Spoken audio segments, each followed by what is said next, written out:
or won't be told that they've gone off track because they were directed to do so by the marshals. Bit of gravel brought back onto the track by Stuttgart. So Stavanger, I saw them celebrating the completion of the brake test. So that's sounding more like the Formula Student car I know. Bit of squeaking on the brakes, bit of squeaking from the tyres. Now we've got traffic, and there we go. This is what we were talking about. University of Stuttgart being held up by Stavanger, who are at a slower pace through no fault of their own. It's a slower car. They've just been overtaken, but that's what we're talking about. These lap times will be affected by traffic. So it's all hotting up here.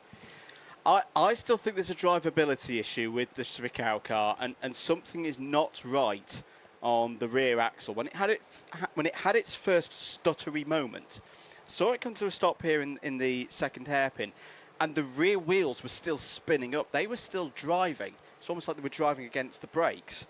And of course, we've then seen, it was just here, if you're just joining us on the stream, the Zwickau car have its off-track excursion. Sorry, it was actually a little bit further down, wasn't it?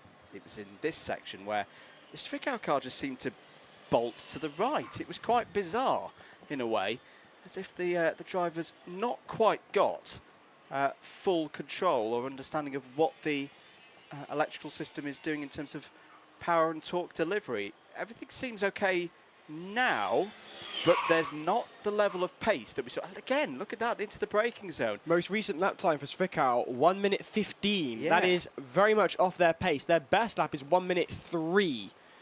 Whether the driver is being tentative given they went off could be a possibility, or are there further issues affecting the German team? Meanwhile, Stavanger completing their second lap with a time of 1:32.28. Consistent there from Stavanger. It is worth saying, though, with the state of play for the competition, I think just getting to the end of endurance today is going to give you a lot of points, and a little bit of care, mechanical sympathy with the cars is going to go a long way. The Zwickau car is looking a little bit pedestrian by its own standards. Looking sluggish compared to what it has done previously, but as you're saying, Andrew, it's very much key to get through endurance. Endurance is a car breaker. It is the maker of dreams, the bringer of nightmares at Formula Student UK. It can make or break a team. If you complete endurance, you know you're going to place well. And there we go, off again for WHZ Racing. Stavanger on the approach on the second hairpin. This could be interesting now. The E96 car can't seem to get moving, and Stavanger's coming around that final hairpin through the last chicane. The green flag is being, is that a yellow flag? It's a yellow That's flag, a yellow flag. So Stavanger's having to slow down, and this is what we're talking about, traffic causing problems for these teams. This is why getting through sprint, getting on track with teams that are at the same pace as yours is ideal. Unfortunately, a lot of teams are in those ideal circumstances at the moment. UAS Zwickau being pushed back onto the track by a marshal. Can they get going again? Not the performance we were expecting from the German team. Well, not before the start of the week. They've had some challenges getting through scrutineering, hence why we've not seen this car before. And the electric cars in particular have a very, very strict and heavy set of rules to go through. They have to go through more checks than the internal combustion cars for obvious safety reasons. With the high voltage systems that are on these vehicles, we want to make sure that they are safe. Stavanger now coming back towards the commentary box, heading towards the second slalom. I'll be interested to see how this has been handling. We've been paying a lot of attention to Zwickau, but how are Stavanger doing? Keeping it neat and tidy. I believe that's a consistent time on the way for Stavanger, and let's keep the car running. The teams are saying that is the important thing. If you can get a car on track through endurance and you can get it to the end of endurance, that's half the job done. Coming now through the final hairpin, slightly slow from Stavanger, but I think that's just making sure that the car is given all the mechanical sympathy it can be. Past the commentary box, it's quite a quiet IC unit, in fairness to them. Quite a quiet IC unit, unless I'm mistaken, it's an EV. It's an EV. It's an EV. There we go. That would be why then. Now here comes the German team right past the commentary box, slowing down for that corner. That really tight, almost 90-degree corner right outside the commentary box towards the finishing line. It catches a lot of drivers out. They're determined to make up the last moment on the lap, and then sometimes getting on the power right past the commentary box, and then all of a sudden they've got to get off the power on the brakes right round that near 90-degree corner. It catches a lot of these teams out. That car, I'm going to say it now, Zwickau is not happy under braking. It's squirming around a lot more than it was at the start of the run. Some of these cars do have a bit of regen on them. Obviously, that's where the regen will be happening. And I just wonder on the Zwickau system, it's probably a controls issue, which is making it a little bit tricky to drive. Now, Zwickau are going to catch Stavanger here. Stavanger are going to receive a blue flag, and I think we are going to see for the first time today in action not the Christian Horner overtaking zone as we called it last year. I'm calling it the Charles Leclerc overtaking zone after his brilliant overtake a week ago in the Grand Prix. Stavanger pull into the Charles Leclerc overtaking zone by Go Zwickau, and again struggling on the brakes, struggling to get the car stopped into those low-speed corners of Zwickau. This is really interesting, though. We've got two EV cars out on track, two contrasting performances. The fastest time for Stavanger, 1:26.59. Fastest time for Zwickau, 1:03. But Stavanger car proving more reliable as things stand at the moment here at FS UK. So they're at the top of the circuit. Zwickau on its way down already, back towards the commentary box, through the S's, heading towards that second chicane, past the overtaking zone. I can see it now coming past. The power is back on, cheering coming from the German team. It is braking, isn't it, Andrew? Joe Stason has just reminded me of something very interesting. Joe Stason, one of our hard-working volunteers and scrutineers, and basically the omnipresent man on this site, has just told me that, of course, the Zwickau car does not have conventional brakes. It uses its own motors to do the braking. So that, again, could be, if it's a controls-related issue, that the E-motors are not quite doing what they should be doing when the brake pedal is being applied. We've got another car out. Car 27 has just joined us. And it's the first EV car from Britain that we've seen today. It's the number 27 Team Bath Racing Electric. Very nice stuff. All EV cars out on the track.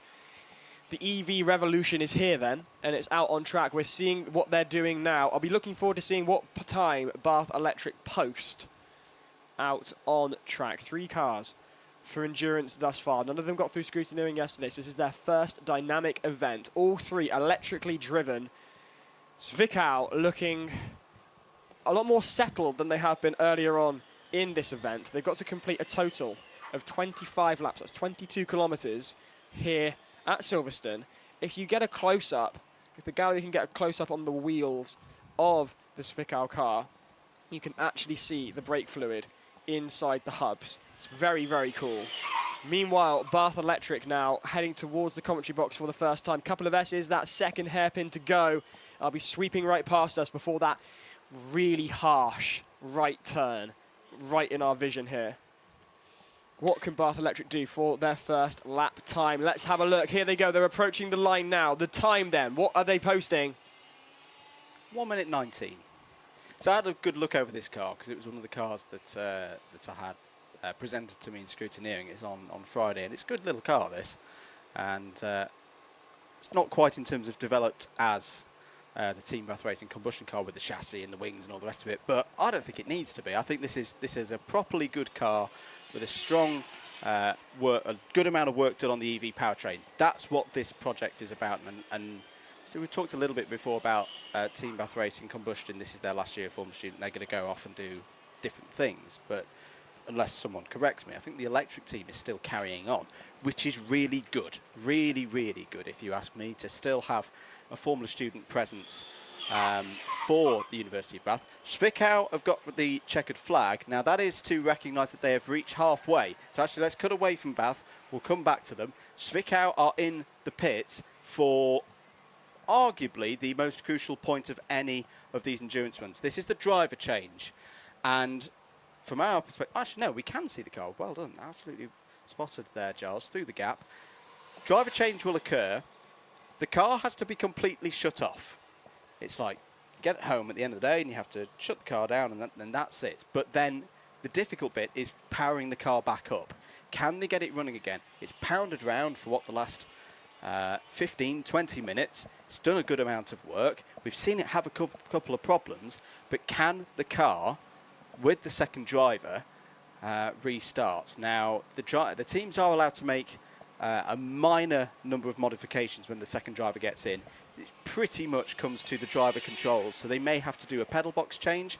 If they've thought about this cleverly, they've got two drivers that are of about the same height, or they can deal with the difference with the seat inserts. A little bit like they do at the Le Mans 24 Hours with a lot of the prototype teams, so they don't have to start playing with pedal boxes and stuff, because that can cost them time. But we're keeping an eye on the Zwickau driver change, and it looks all very calm down there, Giles. German efficiency at its best as usual. You'd expect nothing less. The best time on the board has been set by Zwickau. 1:03 is the time by the German team. Team Bath Electric on track at the moment, coming past the commentary box into that tight right-hander. Their best time at the moment, it is the time they've just set, 1:11.32, consistent from Team Bath Electric. Just looking at this car dynamically, I really like how it handles. It has been my criticism of cars from the University of Bath, mainly on the combustion side in years gone by, that they look horrible to drive. This one, you can see it's riding the bumps. Okay, we've got a very flat Grand Prix surface here for when they're on the racetrack with the Formula 1 cars on. But when they come past us in the comms box here, the right and the left, they're into the runoff areas that are tarmac, but they're not as smooth. No. That's really what starts to test the suspension systems on these cars. Just the same criteria for the suspension on an electric car versus a cousin that's powered by an internal combustion engine. And this Team Bath Racing electric car looks really smooth, really on its toes. Sounds very fizzy. Anyway. Yeah, and it's going along very nicely. This is an impressive run so far from Team Bath Racing Electric. Meanwhile, Stavanger did go past with a lap time of 1:23. So Team Bath Electric over 12 seconds quicker than Stavanger. The time they've just posted is even more of an improvement, 1:09.60.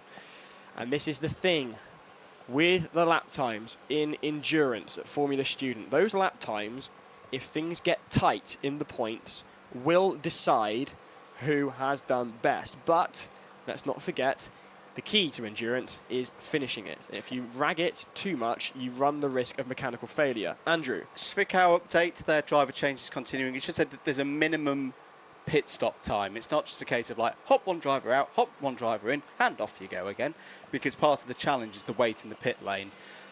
Everything still looks to be going okay. You can see the steering wheel is going back on to the UAS Zwickau car from WHZ Racing Team. And it's all...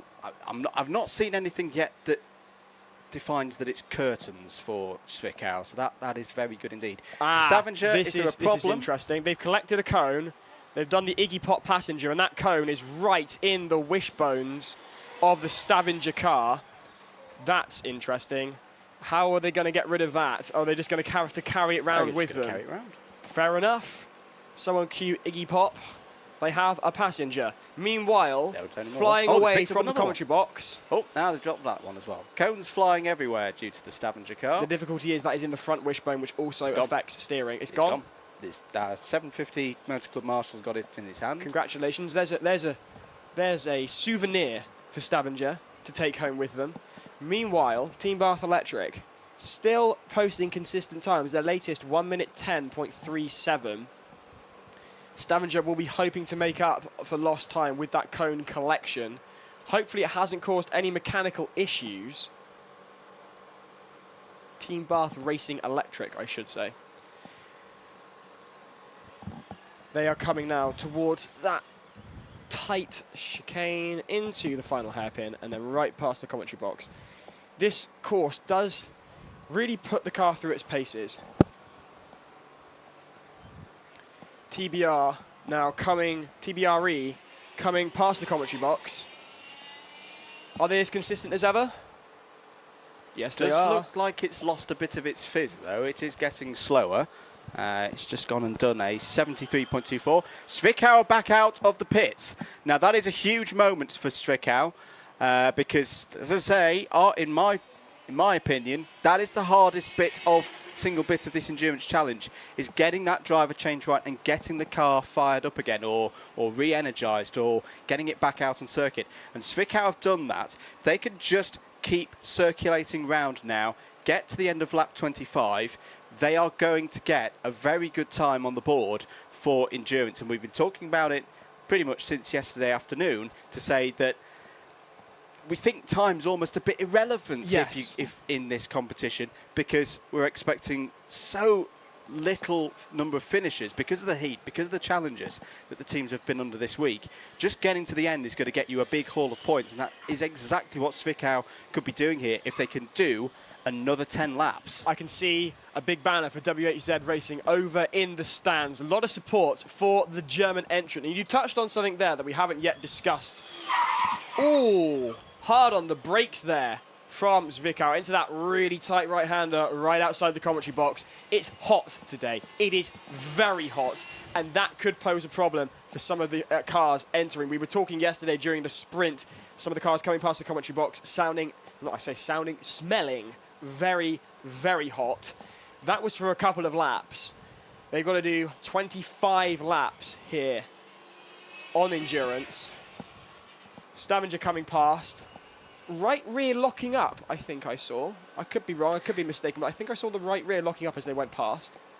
Yeah, the driver doesn't seem There's quite a yellow as flag confident. out. Oh, now why is there a yellow flag out? I can see that. It looks to me Bath? like... No, that's not Bath. That is Zwickau. That is oh, dear. That is WHZ Racing. Pulled over to the side of the track. Yellow flagged as Stavanger come past. Just in sight of our position here at Copse Corner on the Silverstone GP circuit. Now, we have seen this happen before with the Zwickau car. It's come to a stop. It's had a bit of a moment. It's had a Control-Alt-Delete. It's got going again. But if we start to see the marshals close, like vultures, they close in. There's a period of time before they're allowed to touch the car and push it away and classify it as a retirement. If you are watching on the live stream... And it's that time must be getting pretty soon. At the moment, we've not got pictures for the live stream. Apologies. We do apologise. Technical difficulties. We're trying to fix them as best we can. Right now, you've got a radio show, and it's a dramatic radio show indeed. It's the hot favourites on track at the moment.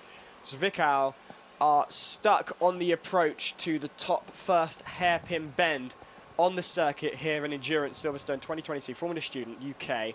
Yellow flag still waving as the cars come past. Checkered flag for Stavanger now. Halfway for Stavanger. The driver change now comes into play for them. Will we be able to see their driver change from the commentary box as we did with Zwickau? Yes, we will. So we'll keep an eye on car 39 for you as they head towards... They've made it to halfway. Now comes the difficult part. Changing the driver, holding the car there for the allotted time. Looking ahead on the circuit, I can still see I think it's curtains. I think, well, the time and the normal time for stoppage on track resulting in retirements must have passed by now. It's been a couple of minutes. And sadly, I think that is the end for Zwickau. Yes, the marshals Unless huddling around the springs car. back into life. Yeah, that's being pushed away. Well, big hand for UAS Zwickau. A great effort from WHZ Racing Team, but sadly, the team with the bronze medal in 2019 retire from endurance on lap 16. And hopefully we get to see that car back next year. It's been great to see it go around here this morning. And a great team who I'm sure will continue to have a great summer. They're off to the Netherlands next for Formula Student Netherlands. But yeah, sadly for their UK competition here this year, that is it. Meanwhile, still on track, TBRE, Team Bath Racing Electric, the only UK electric car that we've seen on the Sunday of Formula Student 2022. Looking, meanwhile, to my right, I can see the driver change is in full swing for Stavanger, car 39. All things looking shapeshift in upright fashion. Yeah, all looking very calm down there at the moment for Stavanger. And apologies for the technical issues. The team at High-Vis Media working hard on that to get that. But Andrew Mather and Giles Cosgrove in our little commentary box. we'll carry on with our radio show. Our little Silverstone greenhouse. TBRE coming past the commentary box now. Was that a cone they collected? They heard a tap. Could have just been the engine. These cars do begin to slow down. These electric cars do begin to lose pace as they continue through endurance. Now, is the battery running low, or is there another issue affecting them? They're just taking it nice and calm. They've seen the issues for cars running with faster pace than them, and they're just taking it nice and leisurely to get this car to the end. Let's tell you a little bit more about their team. As I say, I was with them on Friday for some of their scrutineering, and primary aim of the team is to win the title of top performing UK electric Formula student team. And at the moment they're doing a very, very good job towards that. They've had some strong results in the statics that we were talking about yesterday. Our team is focused on improving upon the best features of previous designs, introducing an aerodynamics package. Well, the aerodynamics package hasn't made it onto the car. It's there on the pictures in the programme, but it's not on the car, but that's okay. The team has also introduced a new low voltage system, 2 separate CAN networks. That's almost, in layman's terms, the nerve system of the car and the electric systems. The CAN there, the brains, and getting all the different modules on the car electrically to talk to one another. And adjustments to the rear suspension and braking configs will hopefully, I've added the hopefully, ensure higher reliability during the endurance event. Well, let's see if that is the case, because they're 11 laps in. I've lost sight of them, which I always get a little bit nervy about. Here they come, to the left of the commentary box. TBRE, 20 seconds down on their fastest lap time. 1:29 was their most recent, their best 1:09. So taking things at a slightly slower pace, conserving the battery, and going easy on the mechanics. And that's the thing to do in endurance. You don't want to really push it, because you risk mechanical failure. Mechanical failure spells the end of your endurance run. If you can make it through endurance, things are going to be good for your team.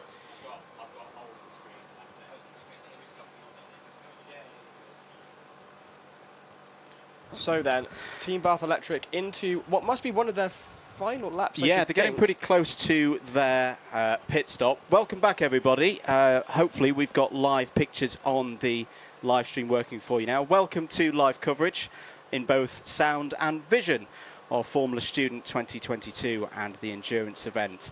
If you're just joining us, let's have a little bit of a recap of what we've seen since 11 o'clock this morning. Zwickau, UAS Zwickau, UHZ Racing Team came out, did some very fast lap times in their number 96 electric car.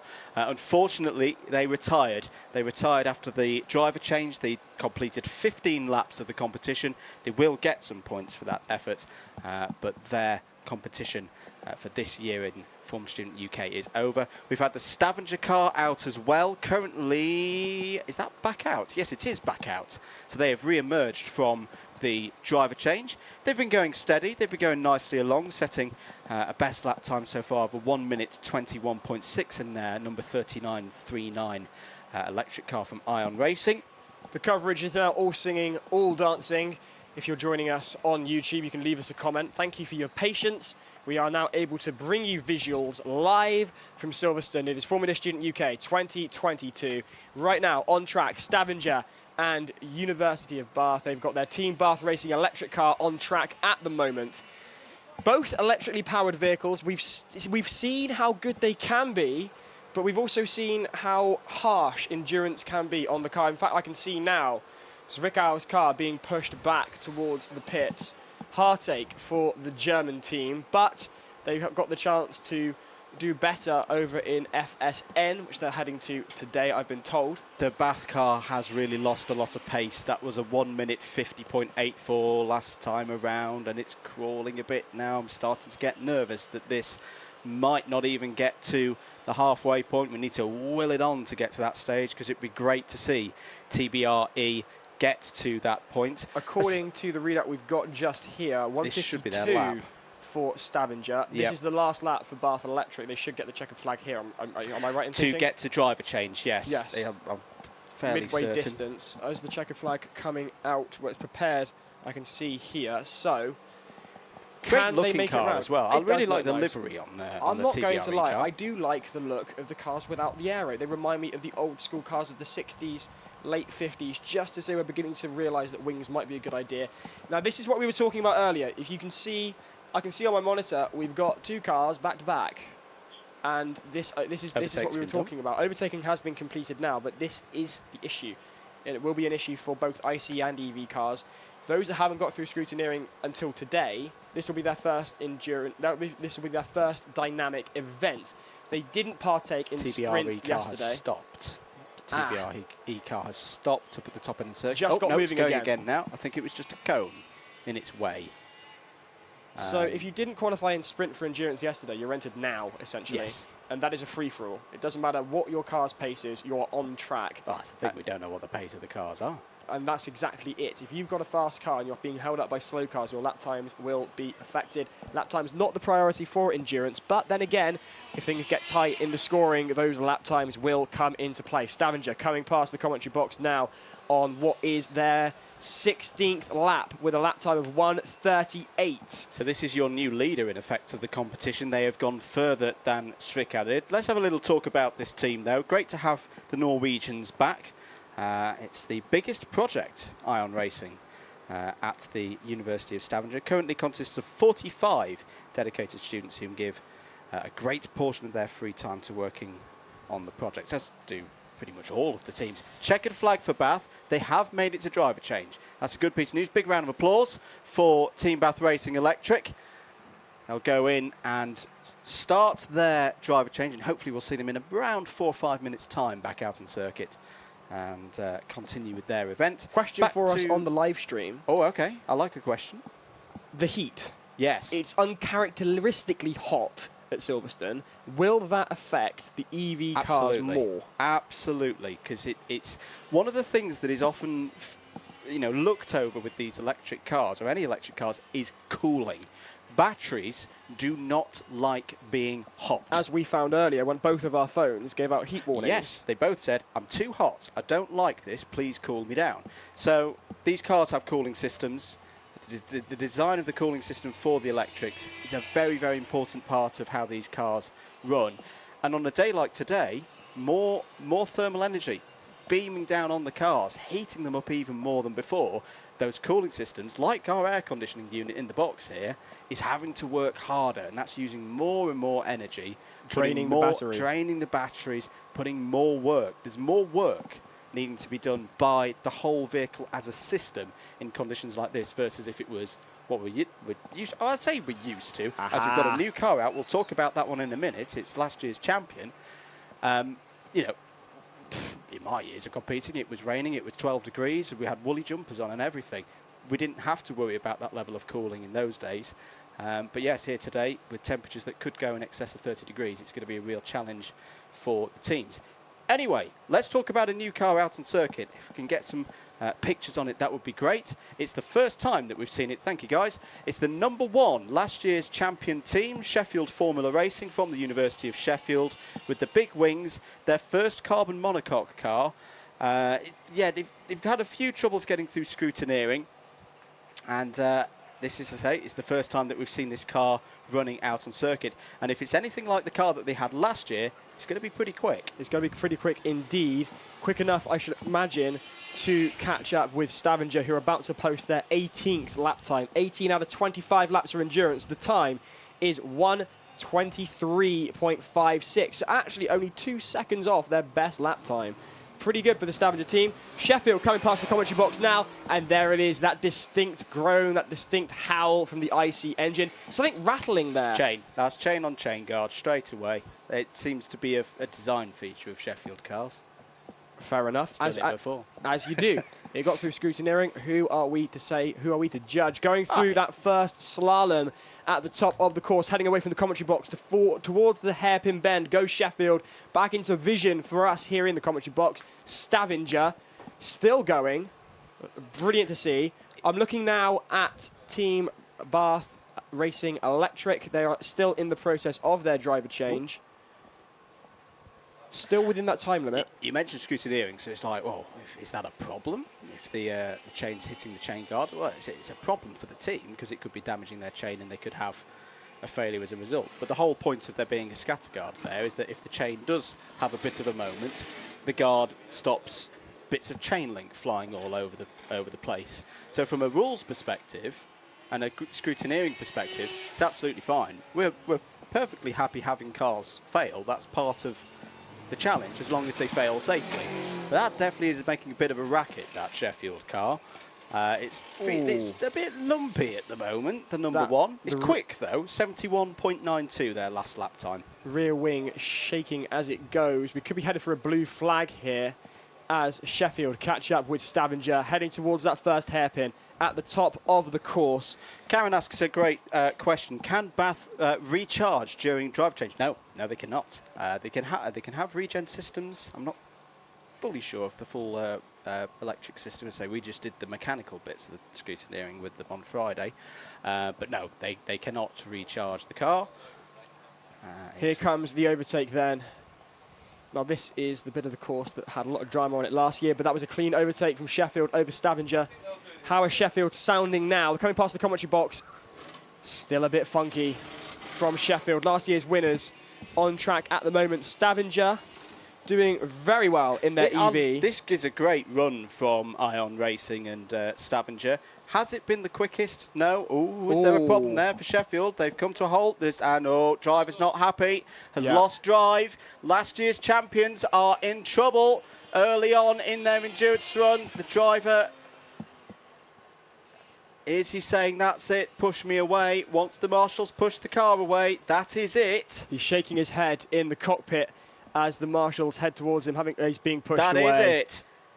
Well, this is a bit of a surprise for some, but the University of Sheffield, Sheffield Formula Racing, top dogs last year. That's why they've got the number one on their car, but it looks like it's curtains for the team from South Yorkshire. That's very unfortunate. Lap 3 of their endurance run.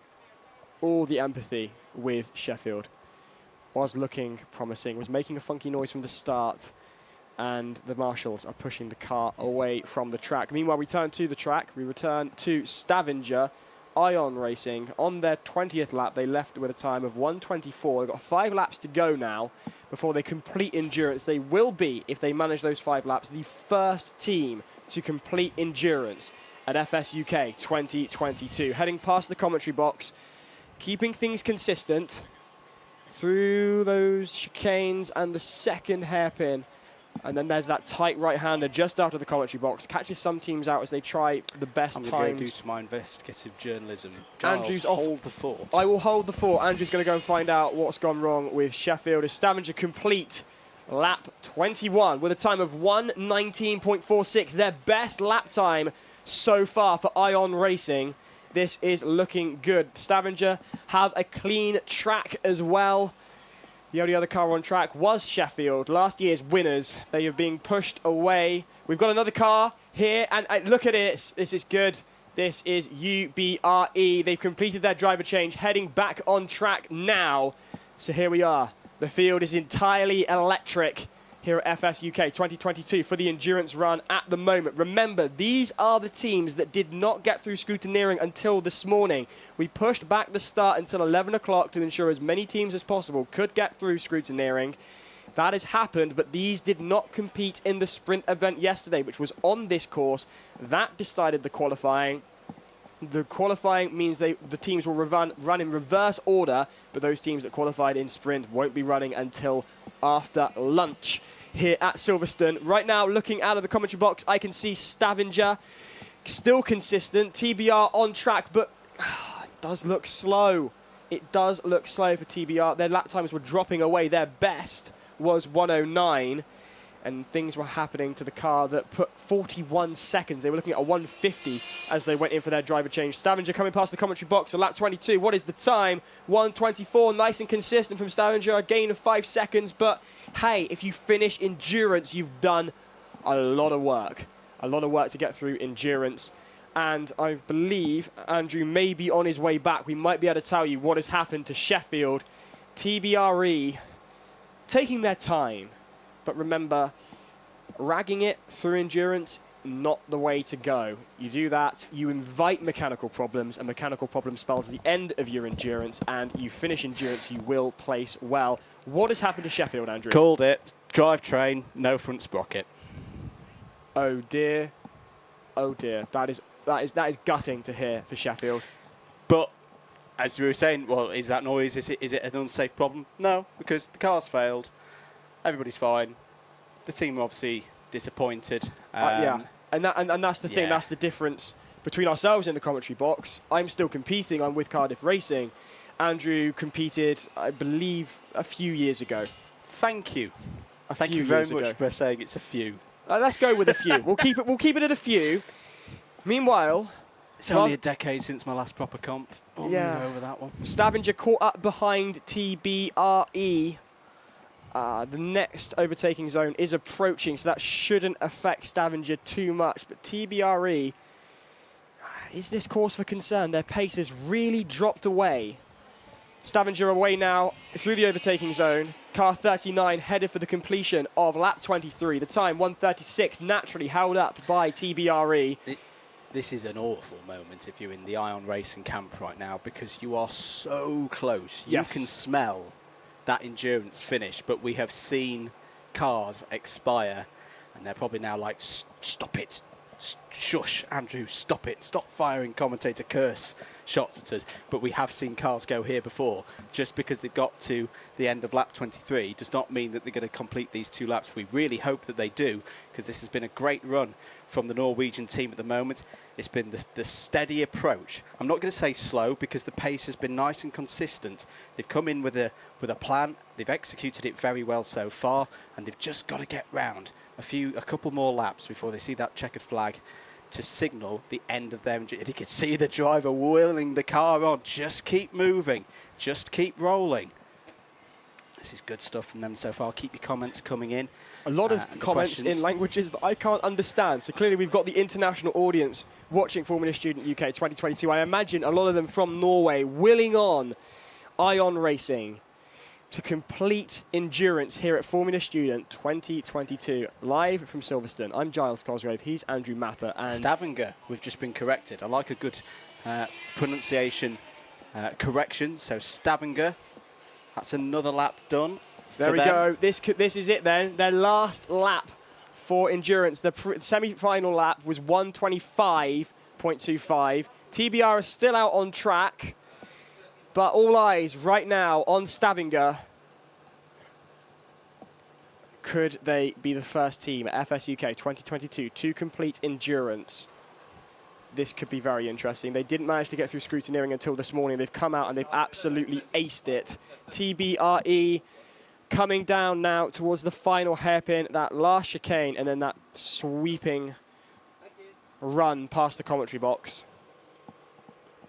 Not quite yet. Hold your horses. Oh. Don't say it's final lap until that checkered flag's in our marshal's hands.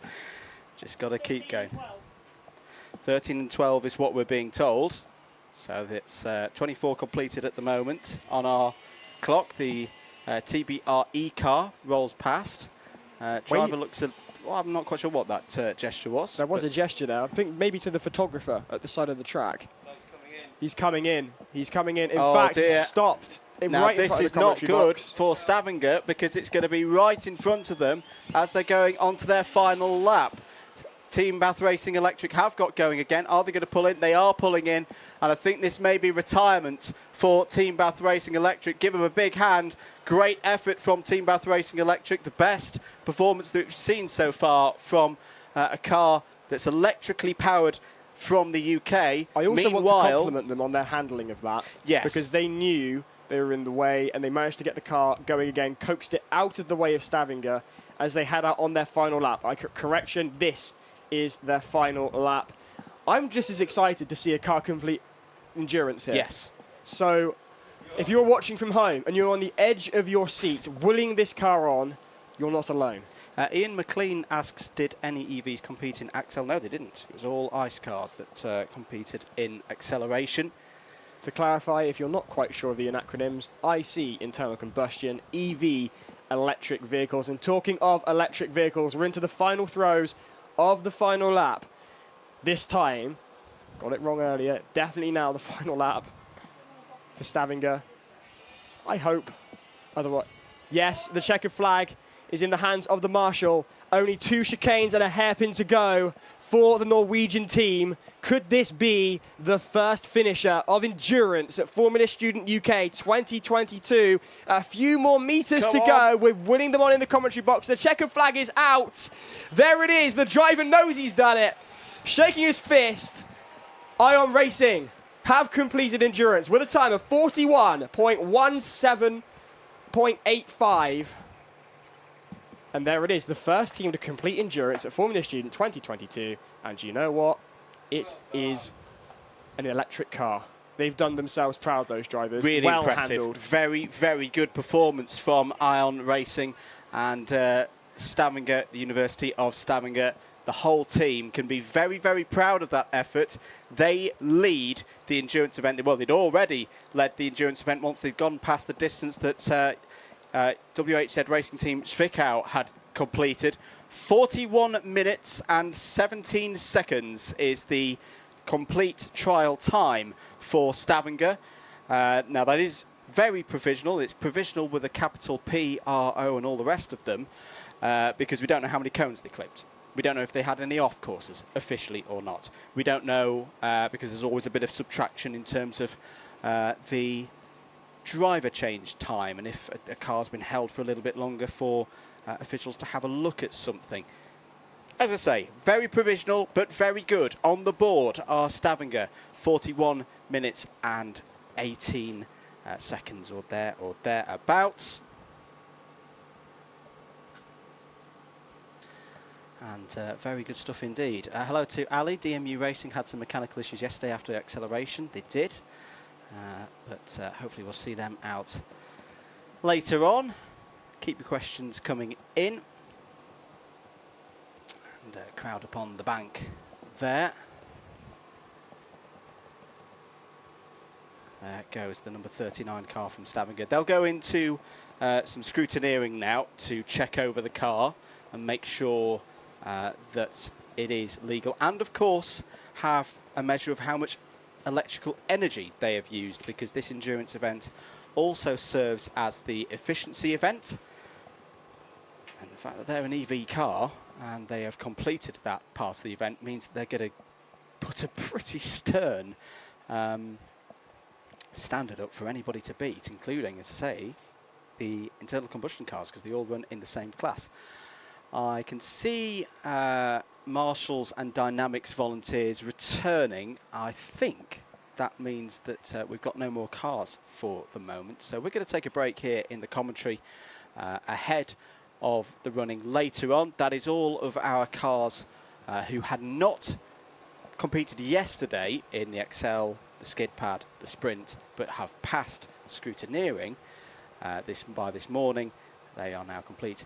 We'll be back later on with more coverage here at Formula Student UK 2022, where our 11 cars who we saw yesterday will be having their own go at the endurance event. We'll be back in a bit. Bye-bye.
So we are back here at Formula Student on a very windy but hot hill with Cops Corner behind us. And I'm joined by Nikki, who's from Staffordshire University, who have had the pleasure this weekend of being the first at everything. I imagine that sort of brings its own unique pressure, as you're almost the first to go and the first to test everything out.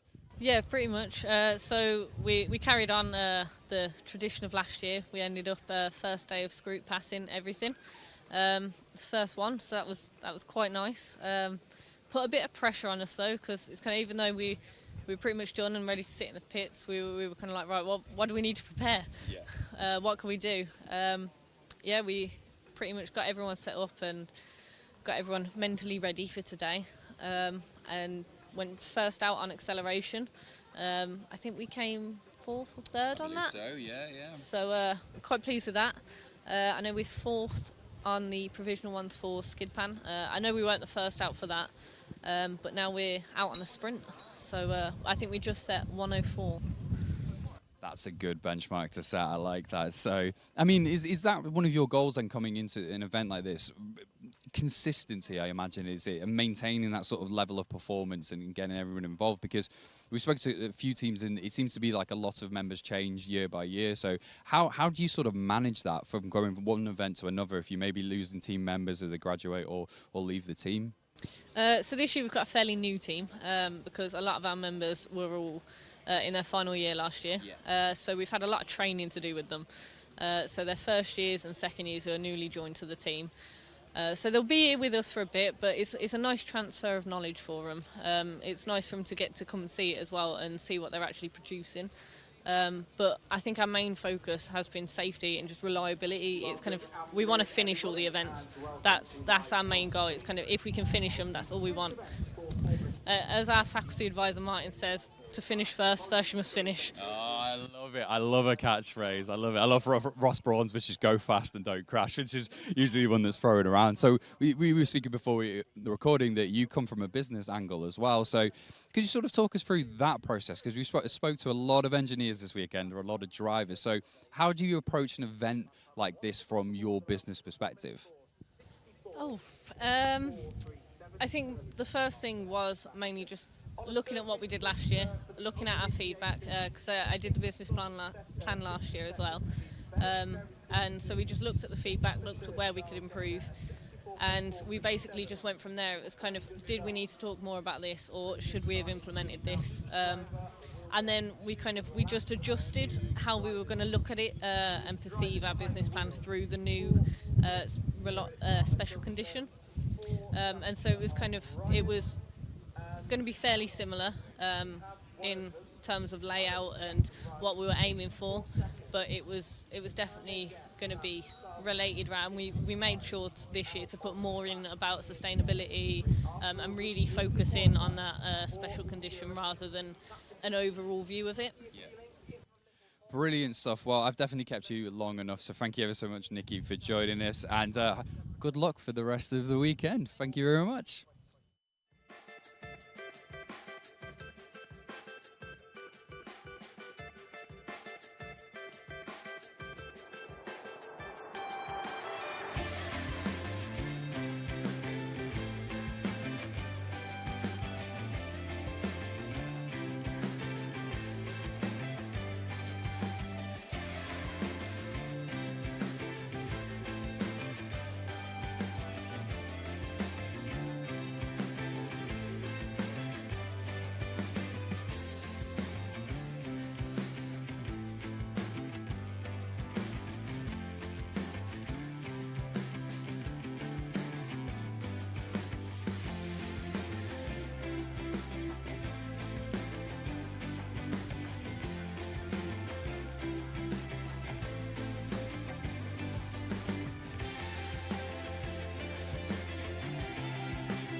So, welcome back to Formula Student. We are here once again in the Paddock, and we are joined by Cardiff University, who so far this weekend, we're feeling very happy about the vibes. You were mentioning how well you performed last year and in comparison. So, generally, what's the mood in the camp so far? I think we've had a particularly strong weekend with sort of like scrutineering's gone very well for us.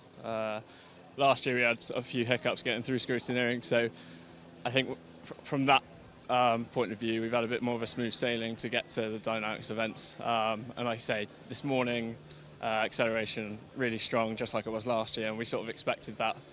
We didn't think it was going to be as close as it was, but we're quite glad now it's a bit closer because it's a bit more of a competition for us now. I mean, from a spectator point of view, it was far more entertaining. But it must. How aware are you as well when you're on that sort of straight? How aware of you are the pit wall and the cheering and the adulation? So, I mean, I did that last year. I was part of the accelerators last year, and I mean, a lot of the time you can't hear anything. I mean, you've got guys on the wall telling you what you did, but a lot of the time there's no chance that you can sort of really understand it. But definitely having spectators around this weekend, it sort of adds a new sort of level of sort of enthusiasm to it, which is quite nice. Yeah, and it's always remembering this is really the first one back since our pandemic and a full strength. So that's always a really good point to have. So you mentioned as well with experience of going through scrutineering. Do you think that's an advantage? Because we've been walking around talking to a lot of teams that are new or it's their first event, and I think almost the pressure is as difficult as the actual process, right? Yeah, so I think especially with scrutineering now, where you come in on the Thursday, it feels like you've got a lot of time, Thursday, Friday, but realistically, you're queuing up the whole time, and I think the newer teams won't necessarily understand that it's not a case of turning up, getting a sticker on your car. You've got to really take into account that there's plenty of teams here that are trying to do the exact same thing, and then you're in there for about an hour, 2 hours, and it's not definite that you're going to come out there with a sticker. So I think it's definitely a learning experience for a lot of the newer teams, and like I say, we've had it tough in the previous years. And I think the sort of build up to this weekend, we've had a few times where we've pre-scruted it ourselves. Anything that we think's a bit sort of like on the line, we'll sort that prior to, and I think it's paid dividends because we've, like I say, we have had quite a smooth sail through scrutineering. So. Brilliant. So sort of in closing, I know we're at this point we're quite early on in the weekend, but overall outcome, what is the overall goal for you guys over this weekend? Oh, I think so. Like I say, last year very sort of close to winning it, and I think this year we've got our eyes set on winning it. Like I say, we're very close last year, and it would be a shame for it to happen again this year. So I think we'll push for that win, and hopefully first, second, third is on the cards for us. So yeah. Brilliant stuff. I love it. Well, we wish you the best of luck here, but thank you ever so much for taking time to chat to us.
So we are in a very happy garage here at Formula Student as our wonderful Salford team have just made history. We've got Ollie and Tom here. They're going to talk us through it. So Ollie, why don't you let our viewers know what that little bit of history that's been made today is?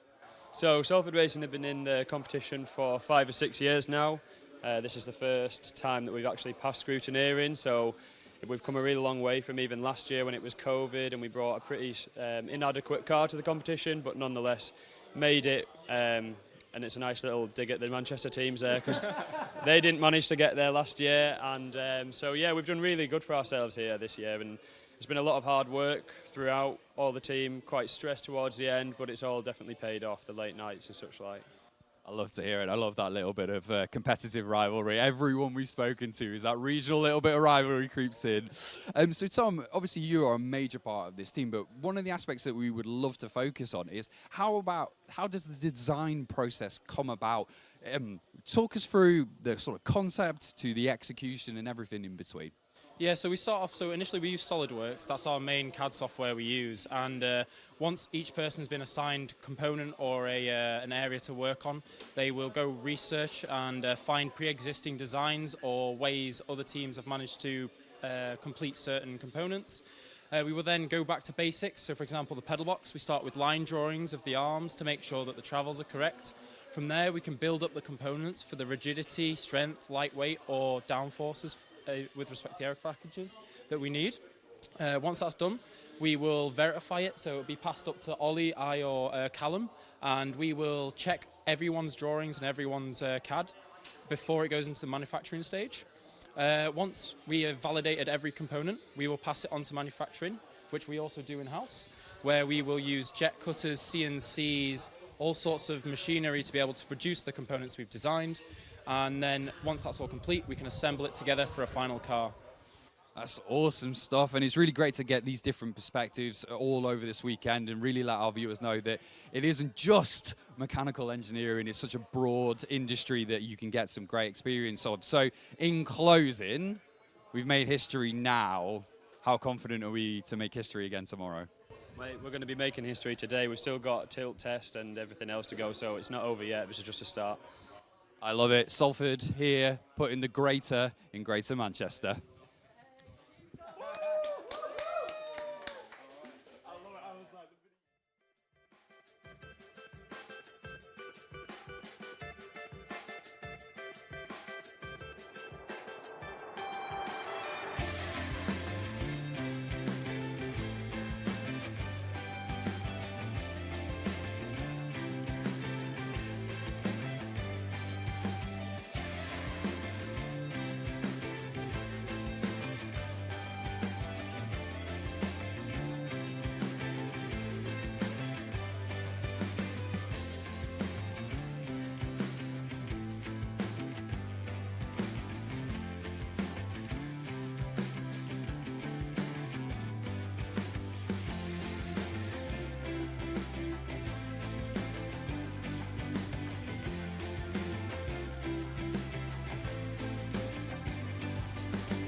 So I am joined here by Callum from the University of Glasgow. I'm getting the impression, having been in the garage, spirits are high so far during the weekend. Yeah, good. After last year, we missed out on Finnish endurance by such a small margin. The team took some serious motivation in this year, and our motivation's high and our spirits are strong. And we managed to get through scrutineering this morning. So we've got 2 dynamic events under our belts, and we're happy. We were just talking to Cardiff about their scrutineering experience, and we sort of mentioned that it's almost an advantage to having gone through that process, not necessarily in terms of the actual technical requirements, but the pressure and the tension. Do you feel that you do also have an advantage knowing how this process is going to and sort of how it's going to feel? Yeah, definitely. I mean, there was a lot of parts last year. It was everyone that was in scrutineering last year, it was their first time, whereas we were back again this year. We knew all the things before we came in. We were able to tidy up the smaller parts. It takes the pressure off a bit, getting through there. So obviously you mentioned your experience with endurance last year. I do think it's the one that puts the fear in everyone. So in terms of a goal for yourself and a goal for the team, what would be the ideal outcome for you guys this weekend? Yeah, just to finish endurance for us. I mean, the team's been going at this, I think, for maybe 8 years now, and we finished endurance once in 2018. 2019 and last year, we 2 tiny things that cost us it. So this afternoon, whole car apart, check everything, and we'll be good to go tomorrow. I love it. I love the confidence. So we're just going to close up here. So we've been talking to a lot of different teams over the weekend. And the one thing that always creeps into is regional rivalry. So I know Edinburgh are here, and there's a couple of other teams. So how has been the quote-unquote friendly rivalry so far this weekend? Yeah, it's been good. I mean, so far I think we're the only Scottish team to have run a dynamic event. So I know Aberdeen and Edinburgh and Strath, this is their first year, and Herrick Watt's first year going electric. So, they're focused on getting through electric scrutineering. So, we're all cheering each other on. We want to see Strath get through with the electric, and I'm sure they want to see us do well for Scotland. So, I love it. I will say that the Scottish contingency here has been the loudest and the proudest with all the flags, and we love to see it. Look, I can only wish you all the best for this weekend, but thank you for taking some time to talk to us. Cheers.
So we are here inside one of the garages here at Formula Student, and as you can see in the background, there is a lot of bodies, a lot of team members going on. There's a lot of parts. I must admit, this is probably one of the calmest garages that we have experienced this weekend. We've got Lancaster in here. We've got some of our Danish teams as well. So there's a real great atmosphere going on and a great mix. But one of the key things that we've discovered this weekend, so that's going to lead to a great team, is some strong and stable leadership inside number 10.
Well, good afternoon, everybody, and welcome to Silverstone for Formula Student 2022 and the big one, Endurance. The main group of endurance runners are about to start their journeys to hopefully glory of an endurance finish. 22 kilometres is the distance that all of our teams have to complete.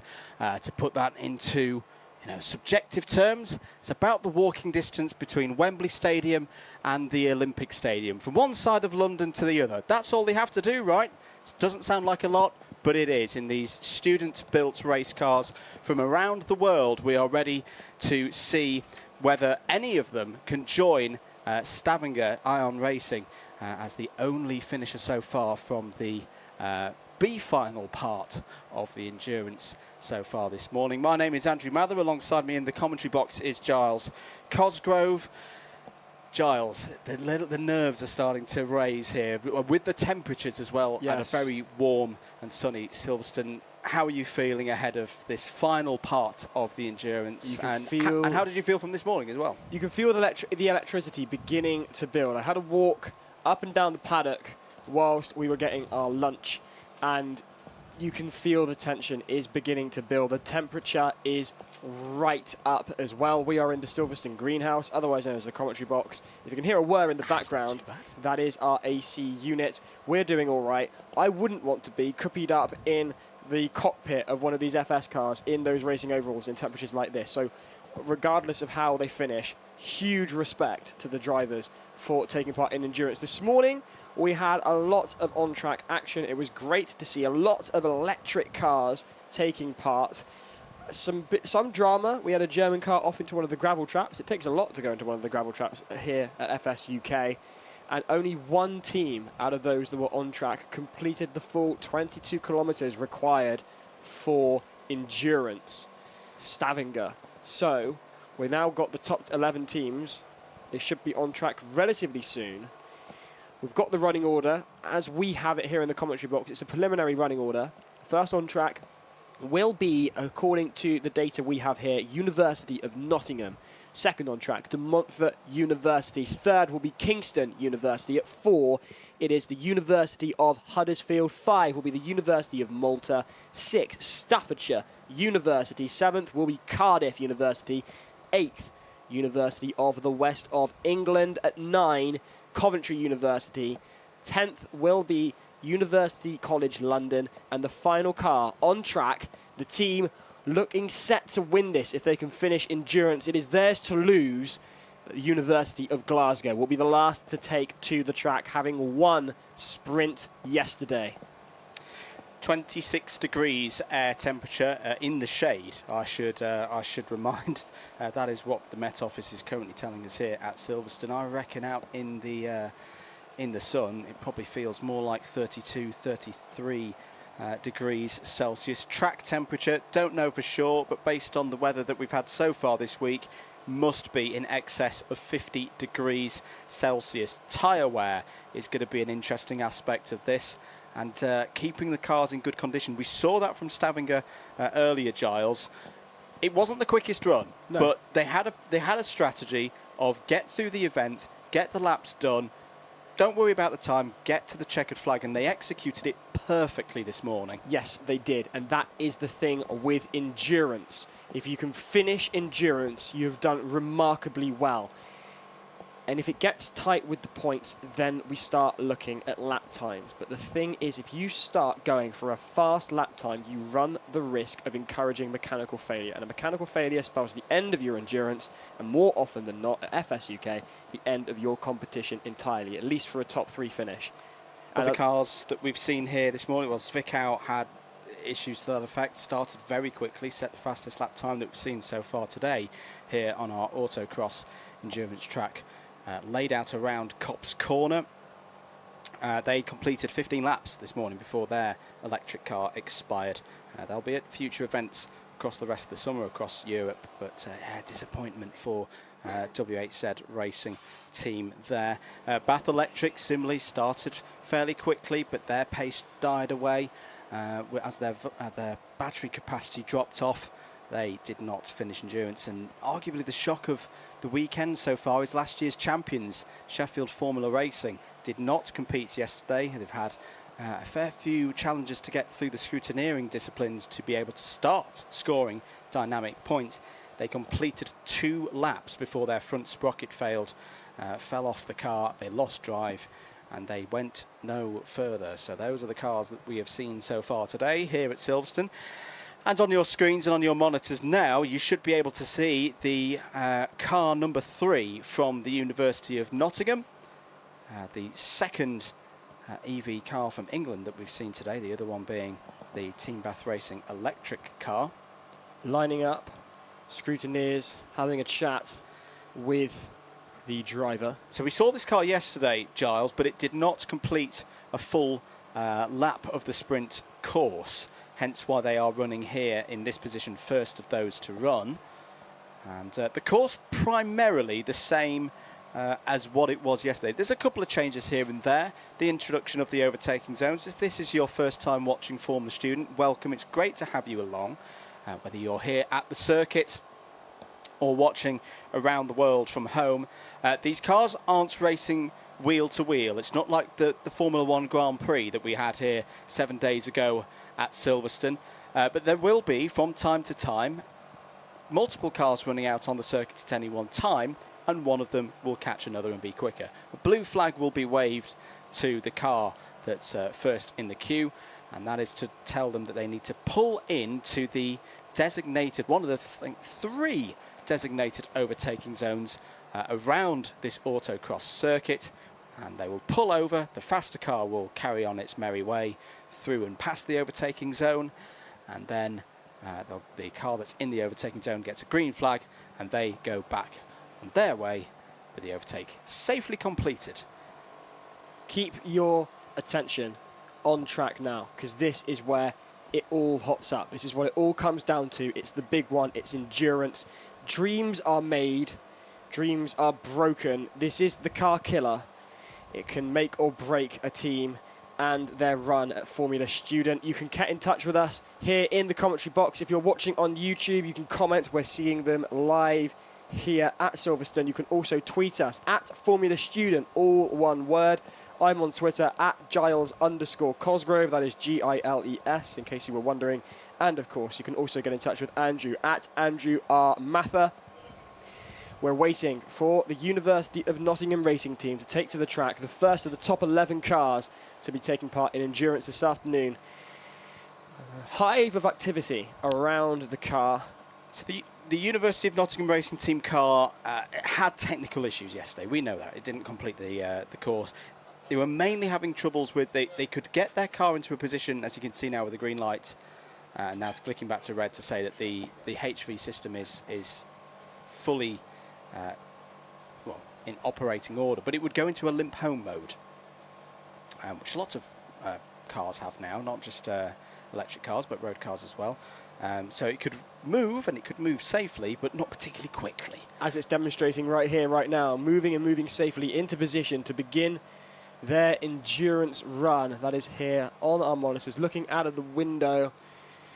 Yes, I can see the scrutineer backing the car forward. You can hear the team cheering on from the Uni of Nottingham. We're about to go racing here at Silverstone for Formula Student UK 2022. It is the big one, endurance. What have the University of Nottingham got to offer us here at the home of British Motorsport? 1950, the very first Grand Prix of Formula One was held on this hallowed tarmac. Over half a century later, we go racing again with the most immense talent in engineering at the moment. You might not be seeing the next Lewis Hamilton or the next Ayrton Senna, but I promise you, in that paddock somewhere is the next Adrian Newey. We don't know who he or she might be, but we know the talent is here at Formula Student, and the talent is about to take to the track. University of Nottingham racing team lining up, the second EV team we've seen from the UK on the track here.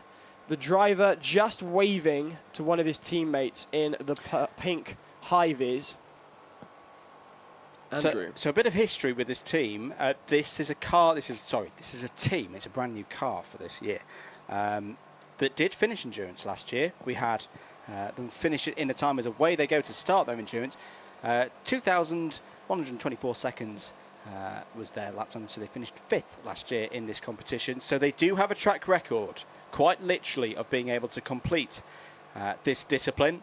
And away they go for the first lap, and this is okay, this is fine. Don't need to go mega quick at this stage. No point going out there and going full guns blazing and breaking the car early on. This is called endurance for a reason, and particularly on a hot day like today. Big thanks to all of our hard-working Dynamics volunteers, our marshals from various motor clubs around the country, and our camera crew as well out there from High Vis Media Group. Could not do this event and this stream without them. And as I could say, if you're watching from home, it is genuinely, this isn't us just Brits complaining that it's a little bit warm. It is really warm out there today. This is the hottest FS I've experienced. Yes. And this is, I believe, the hottest FS you've experienced as well. Well, yes, definitely in the last decade or so. And that's the thing, these cars, especially from the UK entrants, won't have been designed to deal with temperatures like this. We're used to cloud, we're used to rain. It's kind of the personality of the United Kingdom, poor weather. This is not poor weather. I'm looking up and it's bright blue skies, temperatures in the sun reaching up to 30 degrees Celsius. This could prove a problem for the cars and their reliability, because those engines, regardless of whether you're, those power units, whether you're an IC or an EV, they're going to get hot, they're going to need cooling, and all eyes are on the cooling system as Nottingham complete their first lap with a time of 1:32.21, solid from the Nottinghamshire team. Clearly their strategy, slow and steady, wins the race. Probably the correct approach. Let's learn a little bit about this team then. The University of Nottingham race team, as De Montfort University are getting ready in the pit lane to join Nottingham out on track. University of Nottingham race team passionate about working at the forefront of electric racing car development, and they've been running an EV car for a good number of years now. Have Nottingham, they were one of the first UK teams to adopt the EV revolution. And the group of capable and determined students are looking to build on the successes that they had in 2021, where they finished 3rd, denoted by the fact that they're given the number 3 rank for this year. Reliability of the vehicle and powertrain is continuously being improved on. They've also been looking a lot at the vehicle designing, making it lighter, adding lightness, as Colin Chapman used to say. And the colour scheme of this car is very, very much harking back to those Team Lotus days in the 60s. Car continuing to go around here on its second lap. But is it slowing down? Oh, and the green lights come on. Now that denotes that the electric system is safe for someone to come and push the car off, but we don't want to push the car off. We want it to be racing, and there's a problem here for the University of Nottingham racing shrug team. From the driver. What has happened here? The driver knows about as much as we do by the looks of things. And that was lap, I believe, 2 or 3 of their run. It is, but the Nottingham car did this a lot last year, I seem to remember. It would have a stop, drivers giving a thumbs up, do a little bit of a Control-Alt-Delete and then get going again. The DMU car, De Montfort University, based in Leicestershire, is getting ready. We're just keeping an eye on Nottingham here to see. Now, the marshals won't touch the car straight away. The car is being reset. I can see the master kill switch is being turned off there by the marshals. It's been turned again. Back on again. Hands off the steering wheel. Driver looks like they know what they're doing. The red light is flashing. That's promising. That is promising from the Uni of Nottingham. De Montfort are still on the line. I think De Montfort is just being held here whilst we try and get to the bottom of what's happening with Nottingham. They still haven't moved. Further conversations between the driver and the marshal. I would just question that. I don't think they're allowed to get going again. If the marshals have done a power cycle to the car, that would mean that constitute outside interference for me. But then again, I'm a mere commentator. I'll let the race officials deal with that. But it's not looking good here for Nottingham on their second lap. Now there's 2 kill switches, one for the high voltage and one for the low voltage. You can see them there. They're in the horizontal position, which means they are on, but you can see the green light. Now it's gone back to flashing red. Now that's a race ready signal back to green. Now I don't think that car's going anywhere. It keeps going back into its safe state, as denoted by the green light on the top of the roll hoop. De Montfort currently held at the start line as we wait to see the decision of the marshals, Yep, and there that's it it. is. They're being pushed away. That is the end. Big round of applause for Nottingham Of to you- get an EV car running in the competition. But, oh, no, maybe they're not being pushed off. We're having another go at resetting. But no, the dynamic. The boys from Cardiff are here. The Cardiff and I Mafia think have that's going to be arrived. it for Nottingham for 2022. They are out of endurance, having completed one lap. 1 lap more than 0 is a massive achievement. The They amount will of get 1 effort point. that is taken to get a car on track, especially an electric vehicle, hats off to the uni of Nottingham. Regardless of whether they finished or not, getting a car running, getting a car on track with an EV power unit, absolutely brilliant. Very well done to the uni of Nottingham. Cheers all round Big across. cheers for Dowie Griffiths. Look at the sheer power of the man pushing that car back into the pits. It's the Welshman in him. It's It's the the Welsh dragon in beef. him. Yes, exactly. We do want to get Dowie into the commentary box at some point, but he has so far resisted our efforts. Meanwhile, De Montfort University setting off. Here we go. Lights out and away we go. I've been waiting all weekend to say that. Now we go then for De Montfort University. A cheer echoing from Cops Corner here at Silverstone as the car heads down towards the first slalom. What approach are they going to be taking? Fast It's or De slow and Montfort. steady? It's going to be fast. It's going to be spectacular. There may be some two-wheelage at one point, like they did a few years ago. Completed 16 laps last year. Did this De Montfort team? They've been around for about a decade now, and great to see them running in this position, having done some laps, done some times in the sprint events yesterday. This car is quick, very quick. It's just whether it's got the reliability. But again, this is endurance. That's the test. It's the test of the durability of these cars. At the moment, it's actually very un-DMU-like. It's very calm, it's collected. 22 kilometres doesn't sound like a lot, but for a Formula Student car where a lot of the teams have managed a handful of laps of testing, 22 kilometres, well, it's the entire life cycle of the car. The driver from De Montfort being very cautious around the slalom, picking up the pace now as they head into the second hairpin before one more chicane, and then they're heading towards the commentary box. There is that real tight right-hander right outside our position here that the drivers really have to watch out for, because there is that straight and it invites them to put the foot down, and then it's a 90-degree turn right outside the commentary box. They've really got to watch that. Now, De Montfort, their time there, 1:26.55. That is their first lap time on the board, heading off for their second lap now through the slalom up towards that first hairpin. Currently, the time to beat is 41 minutes and 18 seconds from Stavanger, the EV team from Norway, Ion Racing. That is the time to beat here in endurance. But then again, It's very provisional. it is provisional, not to mention getting the car across the line in one piece after those 22 kilometres is the main aim here. Let's find out more about the team then. Yeah, DMU Racing from De Montfort University in Leicestershire.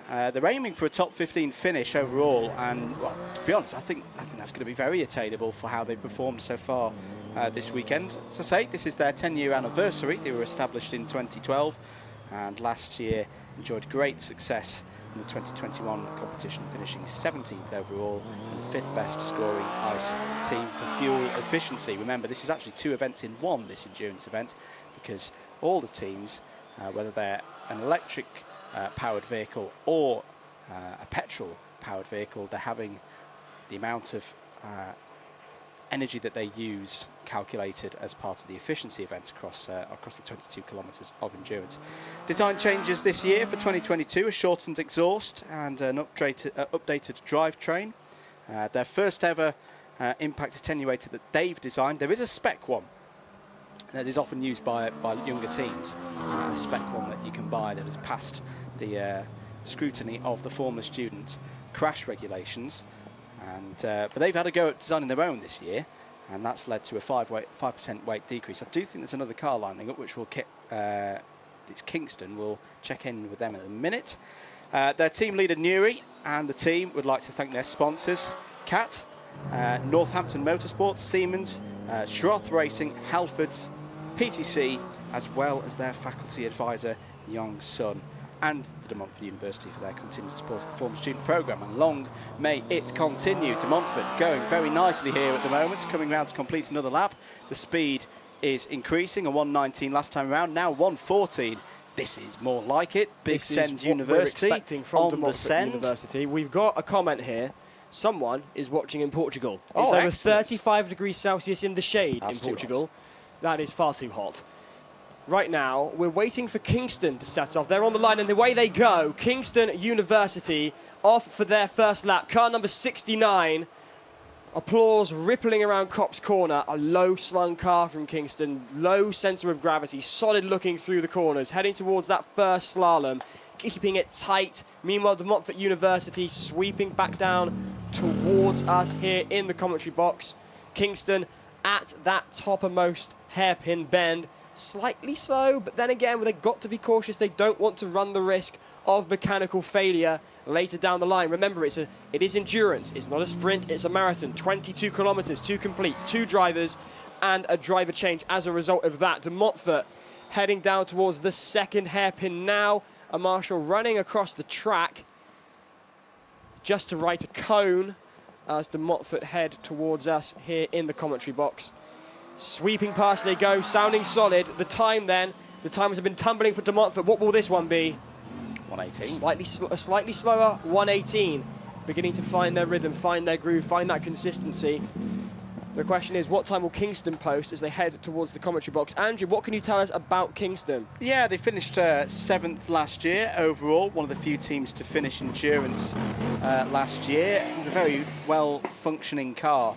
Last year they were 3rd in the endurance event and completed all the events, of course. After 2021, teams set out to build on the success, continue improvements from where they left off. Newly reformed statics team. The statics is maybe where they fell back a little bit, and it's a very important part of this former student competition, not just to have a well-running car, but also understand the design of it and to understand what you've done and why the design choices that you've made have made it a good car. Prove that learning, that the engineers understand it before they move into industry. So they've reformed the statics team for this year. It's headed up by Durov, and the team leader, a fellow who I know, Andreas Bedoya. He's a fair Carter is Andreas Bedoya. He's the team leader, and he would like to thank the faculty advisor Patrick Sheen and the whole university technical staff for the work that they've put in to make this year a success. De Montfort back on the pace, 1 minute 14.29 for them. How are Kingston getting on, Giles? Kingston making a lot of noise. There's a fair bit of backfiring, and the gear changes do look uncomfortable for the driver. As to whether that's a mechanical problem or not, but it just looks like the car shudders with each gear change. You can see his head, their head, the driver's head, knocking up and down with those gear changes. Slight skid through that really tight right-hander outside the commentary box. The brakes work very well. Yeah, they do. Putting the load on the tyres there. De Montfort heading back towards the commentary box as Kingston head away from our line of sight. Looking at the monitor, I can see Kingston nice and tidy through the first slalom. De Montfort heading down towards the second slalom. So there's plenty of distance between these two cars. Provided no reliability problems, they should not affect each other's lap times. A lot of cones gone there for De Montfort. You were saying they would be spectacular. I was going to say that's more Big Send University. I should explain that that it's not just their former student record that gives them this nickname in my book. They've got a British University's karting championship team as well. Very fast, very quick, very exciting. Always action around when DMU are involved, and here they are continuing working the tyres there. 1 minute 17.17 for De Montfort. This is a good run so far from DMU Racing. And Kingston continue to go round as well. They're on the pace. 1 minute 16.76 was their last complete tour of the circuit. There's going to be another one coming here. Yeah, I can see what you mean there, Giles. The driver's hopping up and down. That's not porpoising like a Mercedes. That's just the gear change and the changes of load coming from the powertrain coming in. That's another good lap time, though, from Kingston. 1 minute 14.3. And out on track goes another car.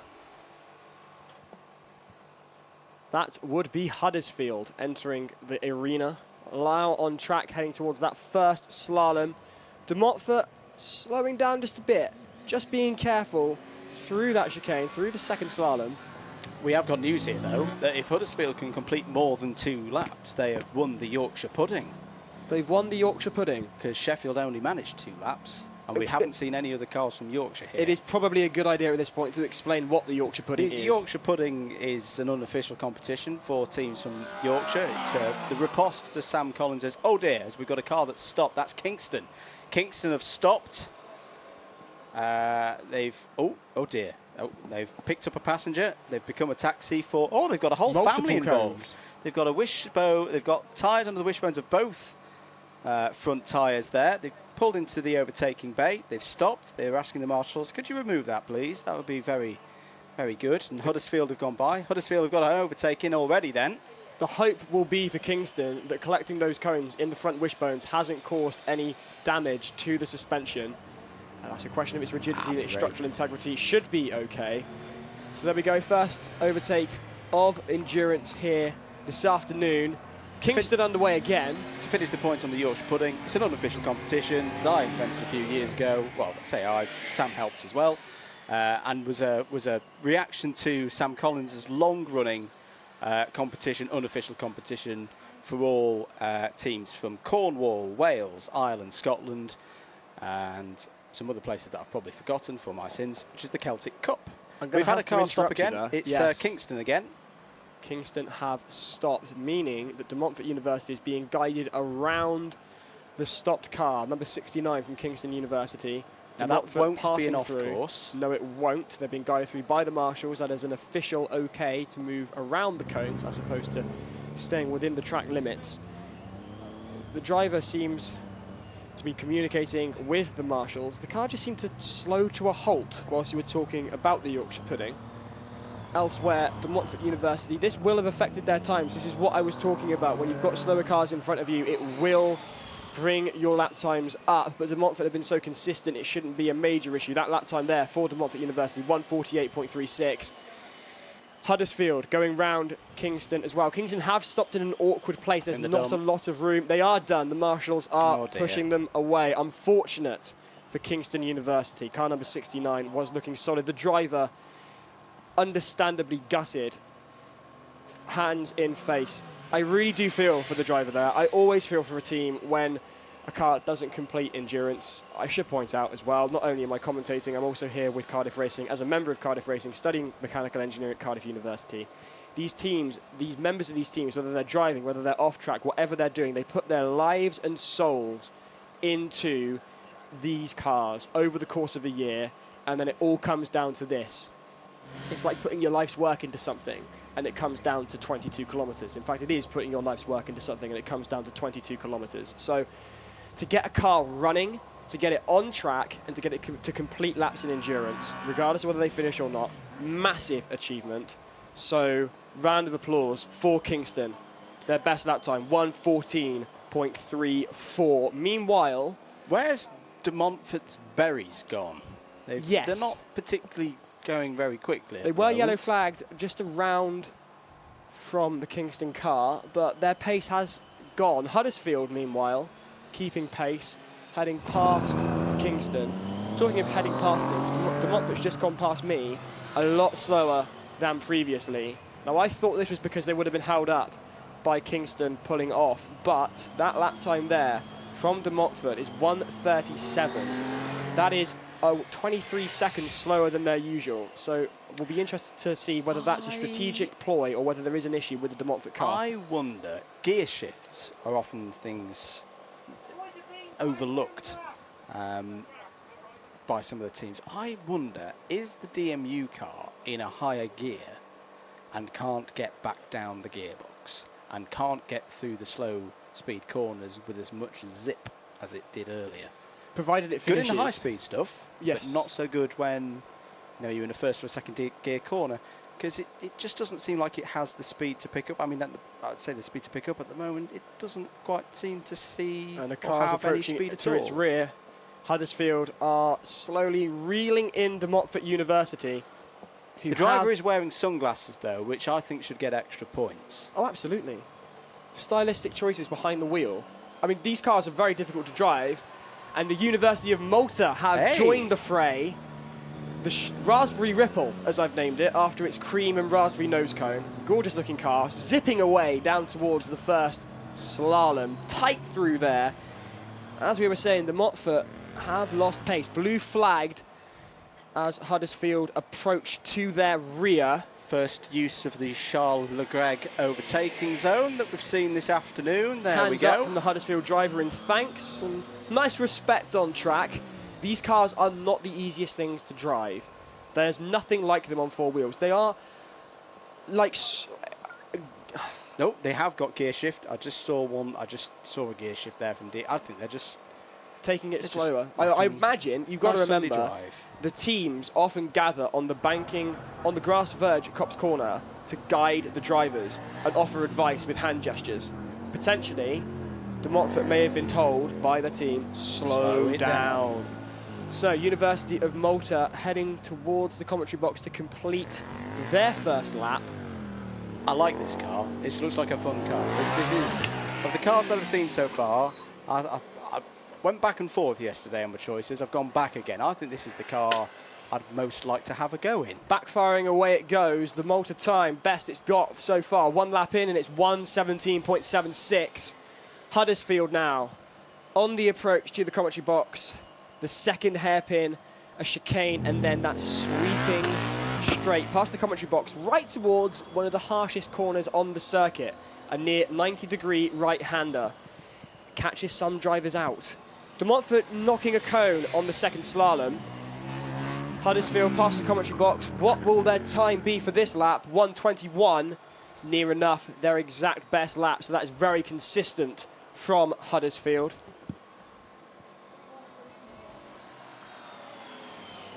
De Montfort roll past us again as we have a look at Huddersfield going through the first slalom. The slalom's elective. The driver can go to the left first or the right. It's completely their choice, as long as they then complete the slalom back and forth for the rest of it. The time's looking steady here. De Montfort are approaching their halfway point. 13 laps are what the cars have to achieve to get to driver change.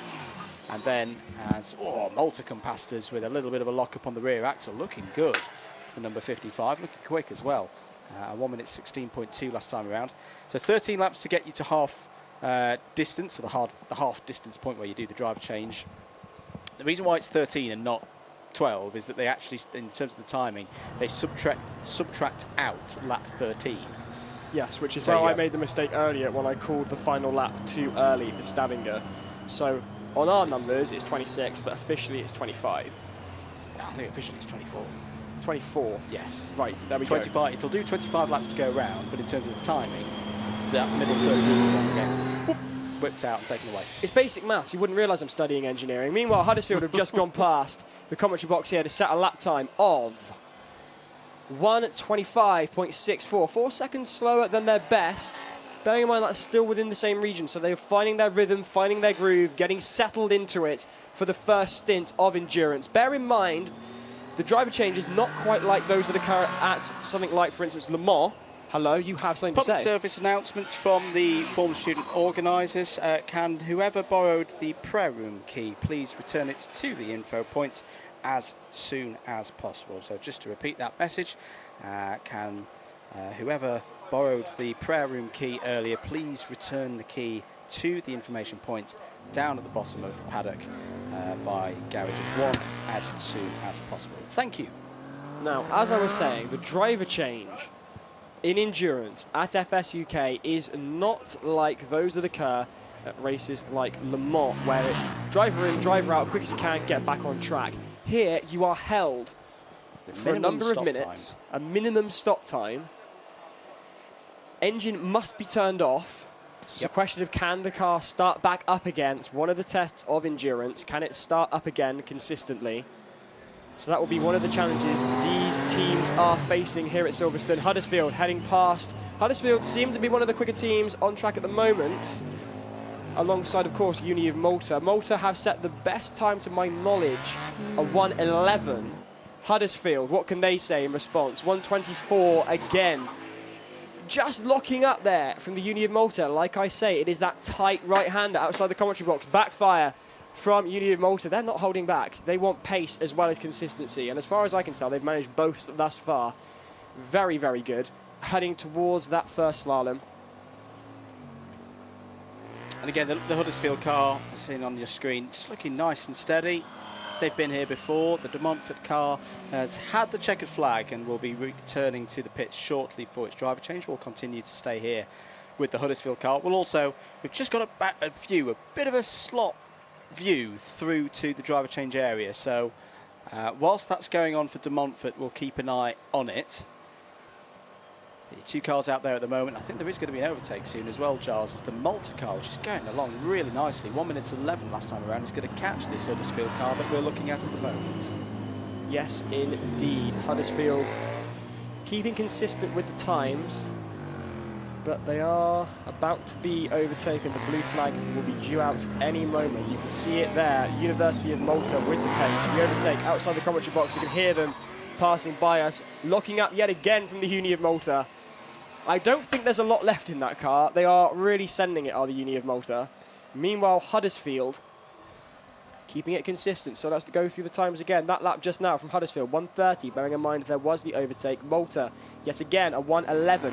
There's only tenths of a second separating the best lap and that lap between Malta. That is very consistent, very tight and tidy. Indeed.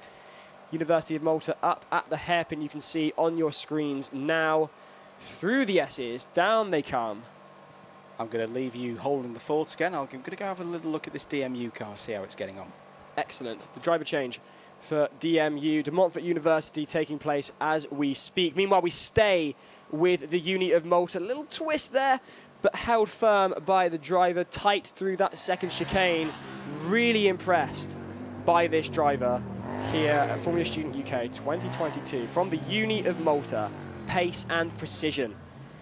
They don't often come hand in hand, but when they do, it does look good, and this looks very good. Laps completed thus far by Malta are 5, locking up again. Getting into a rhythm, you can see the consistency there. Malta 1:08, that is the fastest time we have had so far for a lap on endurance at Formula Student in this session. We did have a 1:03 earlier, but in this session, 1:08 is the fastest. Andrew, how are DMU getting on? They're getting on nicely. They're carrying on through their minimum pit stop time of 3 minutes. Hello to Joe Bowden as well, who's watching from home. Currently has the you-know-what. But boyfriend Ed says hello. Hope that you do watching and enjoying the show. We hope that you get well soon, Joe. Malta, meanwhile, very nice driving here from the number 55. Bit of a sideways moment there, but all under control. Still looking really, really quick here is the number 55. The Raspberry Ripple doing the Maltese team proud. It's a very simple setup, but it is proving effective. DMU car moving under its own power. The driver change has been completed by De Montfort, and they are going to return to the circuits for their second half of endurance. Now, I always say, this is the hard bit that's been done now by DMU. They've been able to do that hot restart. Look at them fire back out on circuit. Now, this is the DMU that we know. Hopefully we can get the cameras on. De Montfort now heading up towards Beckett's. At this pace, they're even going to catch that car from Malta. The Malta car continuing to circulate round. It's on its 8th lap at the moment. There is the DMU car that you just briefly saw in the shot. Huddersfield have just completed their 10th lap with a time of 1:16.47, their best lap so far. So the hot restart, what we mean by that is firing the car back up when the engine's already warm, the cooling system's already warm, the electrical systems, the low voltage systems are straining to keep all those electrical components that support the cars running going. It's always the most difficult point for the cars to do what sounds relatively simple, turn it on. But they're now through that, they've done that. Can they get through the second half of this endurance? Now I wonder, with a bit of tactics here, whether they've put their driver who's a little bit more sympathetic to the car in for first time through, yes, get it to halfway, and now they've put a driver in who looks a bit more confident with this vehicle. Because this straightaway is more like the De Montfort that I know and love. Here's the lap Lots time of then. action as they come back out. This will be a slow one because it'll include the pit stop. In fact, no, it won't do. 1 minute 12.65. Straight away, De Montfort are on the pace here, and that was from a standing start in the pit lane. That's very, very good from De Montfort. I must say, I do love the racing overalls. The all black looks like the original Stig. It's Perry McCarthy. Is that Perry? It is. No, it's not. It's not Perry McCarthy. That would be highly illegal. looking Unless like... Perry McCarthy has handed in his professional racing licence and become an undergraduate student at the De Montfort University. Well, you never know. We've got graduates of all shapes and sizes at university nowadays.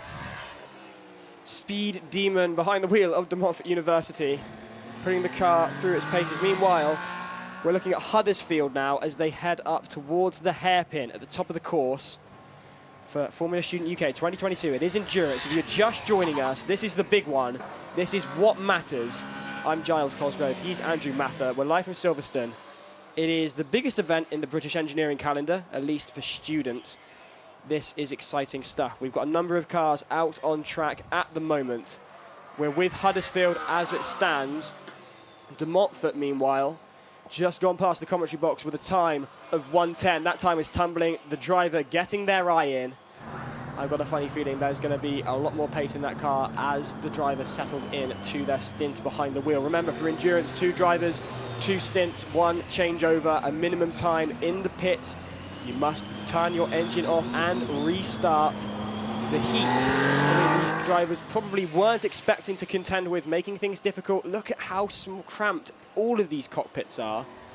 And then remember, they've got to wear thermal underwear in case of a fire and the jumpsuit over the top. That's like 3 layers in over 30 degrees Celsius in a very confined space, concentrating all the time, making sure none of those cones are touched. Very nice and tidy from Huddersfield through that first slalom. Malta, another fast time from them, 1:07.25, just 0.2 of a second shy of their fastest. A number of cars now lined up, ready to take part in endurance. I can see Staffordshire, I can see Cardiff, and I can see Ewey. They're on your screens now, waiting to go. Meanwhile, heading up towards the hairpin. That is the University of Malta. Been very consistent, very on it thus far. They are due sooner or later to be having their driver swap. Another team headed for their driver swap at one point or another will be Huddersfield relatively soon. So these driver swaps are, if you can get through that first stint, it's the driver swap that brings the heart rate up, brings up the anxiety. Will the car restart is the question. And really, only the engine unit can answer that. So, University of Huddersfield have just gone past. Yes, there we go. As I say, well done. Headed really good for their driver swap. The first stint of endurance completed by the University of Huddersfield. You can see on your screens now the University of Malta. A very fast car, very tidy, very neat, very tight. Excellent driving from the Maltese unit. A very fast time indeed. 1:06.19 was the latest lap from the University of Malta. You can see on your screens, there is Huddersfield. Quick shout out. Hello to Robin Bales, formerly of Oxford Brooks Racing. Competed here a few years ago. Has got in contact with me on Facebook to say hello. Hope you're doing well, Robin.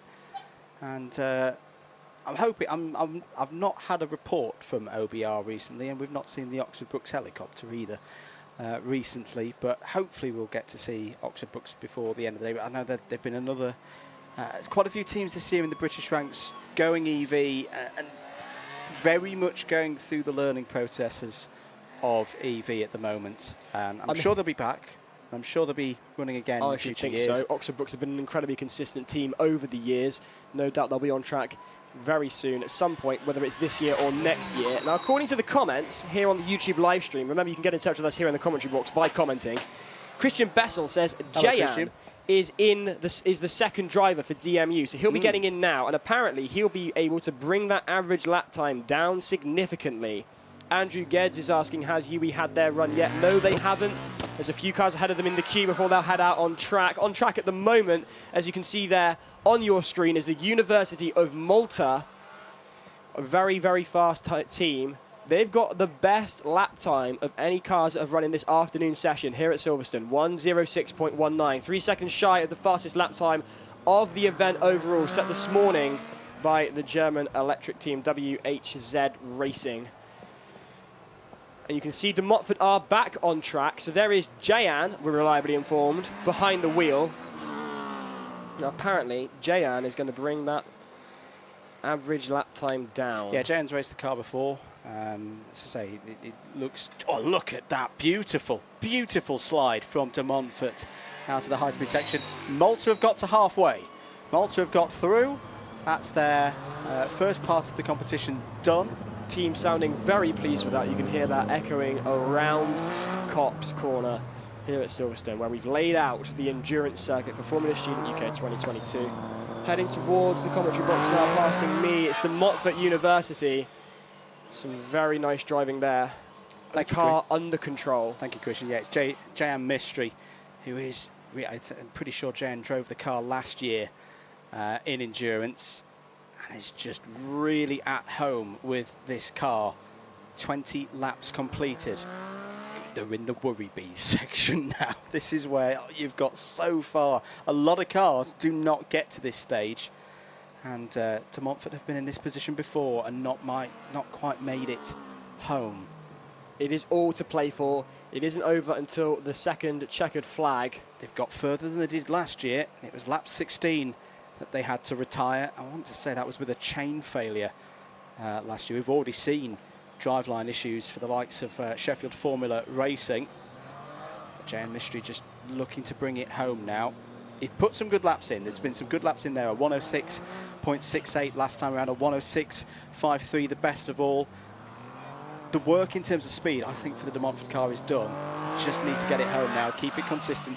Don't have any silly offs, and keep the thing running. I can't help but feeling that does jump up a little. I was about to comment. Yeah, on the DMU car, one of its most famous moments that was Christian, because as I've mentioned before, Christian is the most exciting Formula Student driver the world has ever seen, where it went up on two wheels. Now, and if it was right at this point here where it went on two wheels, is that it used to be quite a top-heavy car. It had a high centre of gravity, and if you watch enough of these cars over the years, you start to see the handling characteristics of them. And what I'm seeing here is a car that they've done a lot of work in terms of getting the weight down, and they've repackaged it, and it just looks like a car that has a much lower centre of gravity now. That's really helping it in a course like this, where you've got that quick change of direction.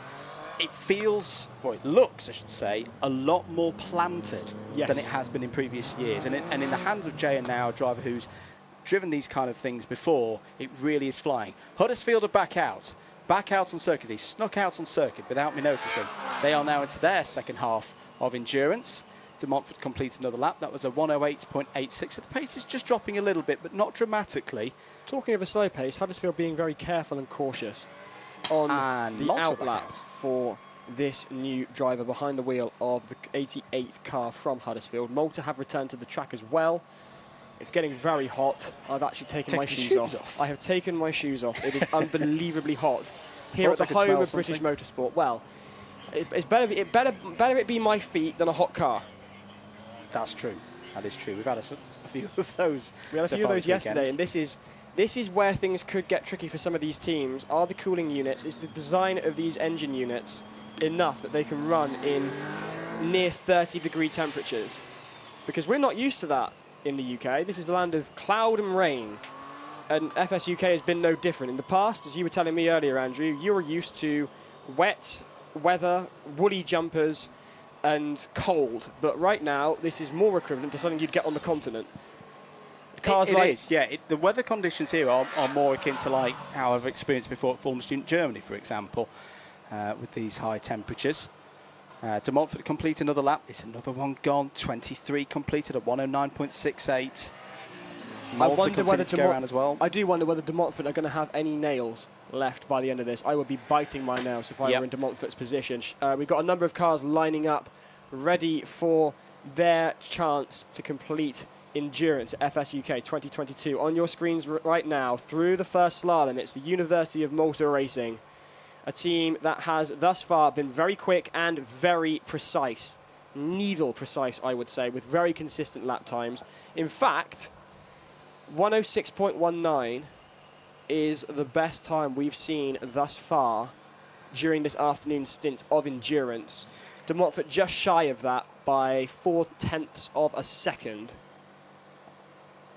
Hello to Andrew Geddes in the chat on YouTube. Shame to hear about TBR combustion. They seem to be cursed at Silverstone over the years. Go really well in shakedown and testing, compete well in European competitions, yes they do, but have had a series of issues at FS UK, and yeah, particularly in the year where it was announced earlier in the year that Team Bath Racing Combustion as a unit will be moving on to other competitions. I still hope that someday they will come back, because I still maintain, as we're seeing here, combustion cars running around circuit, there is still a huge amount to be learnt. And this isn't me knocking EVs, because there's a lot to be learnt there as well, but a lot of your base skills of putting a car together, the suspension, the dynamics, the chassis, the ergonomics, the getting a car through scrutineering, all of that can be learnt by putting a combustion car together. So whilst we won't see TBR combustion for the foreseeable future, personally, I hope that isn't indefinite and we do get to see them again in future times. And I will also look forward still to the electric car and the AI cars from that university continuing to compete in future years. Meanwhile, Staffordshire have entered the fray. Last year's number 2. The story of the year. We do. I just want to pause because De Montfort are getting very close to finishing endurance, and we want to get this on the cameras. That De Montfort are, where are they out on circuit? They are on the back straight. Now, I think they are cruising. So De Montfort going down the back straight now, going through the second slalom. They've already been able to overtaken. see this. Already been overtaken by Malta. Staffordshire on the approach for an overtake. We'll have to use the Charles de Greg overtaking bay, as Andrew has dubbed it, right outside the commentary box. So we'll be able to bring you knock by knock action. So DMU pulling into the bay now. Staffordshire go by. So if we keep the cameras on the number 31, because this is the car that we want to keep an eye on, because I reckon it is onto its last lap. That's 25 laps on our board record. That was a 129. I hope there isn't a problem for De Montfort University. I'm going to keep my eyes on them, Giles, if you're okay to keep looking at the monitor. So coming through that top hairpin bend, round they go. That is Staffordshire. Through the S's they come.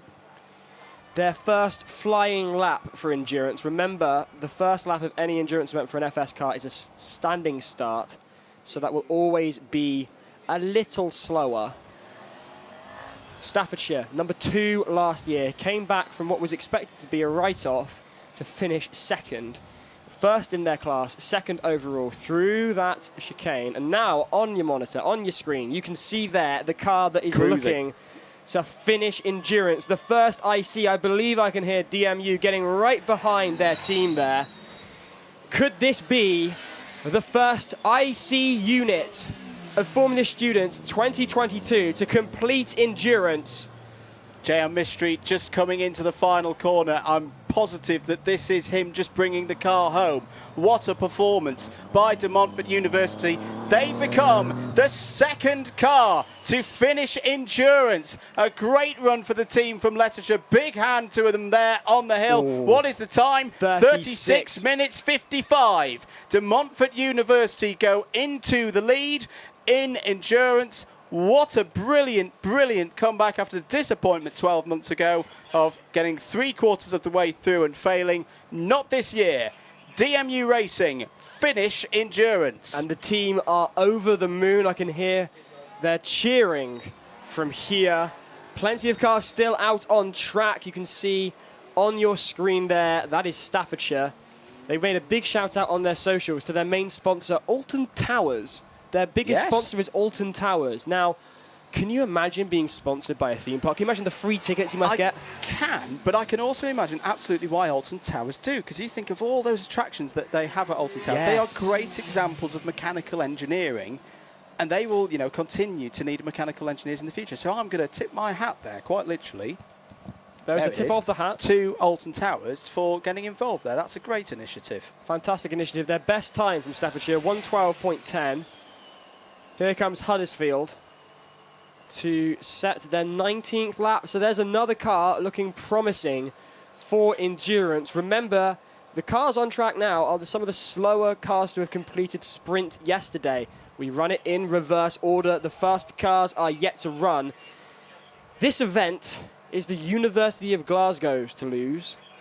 As by my reckoning, having looked at the preliminary results from across the static and dynamic events, if the University of Glasgow can finish endurance, I reckon they'll have the crown for FS UK 2022. So and the they were heat is on. They were in a potential position last year to take advantage of other teams' failures.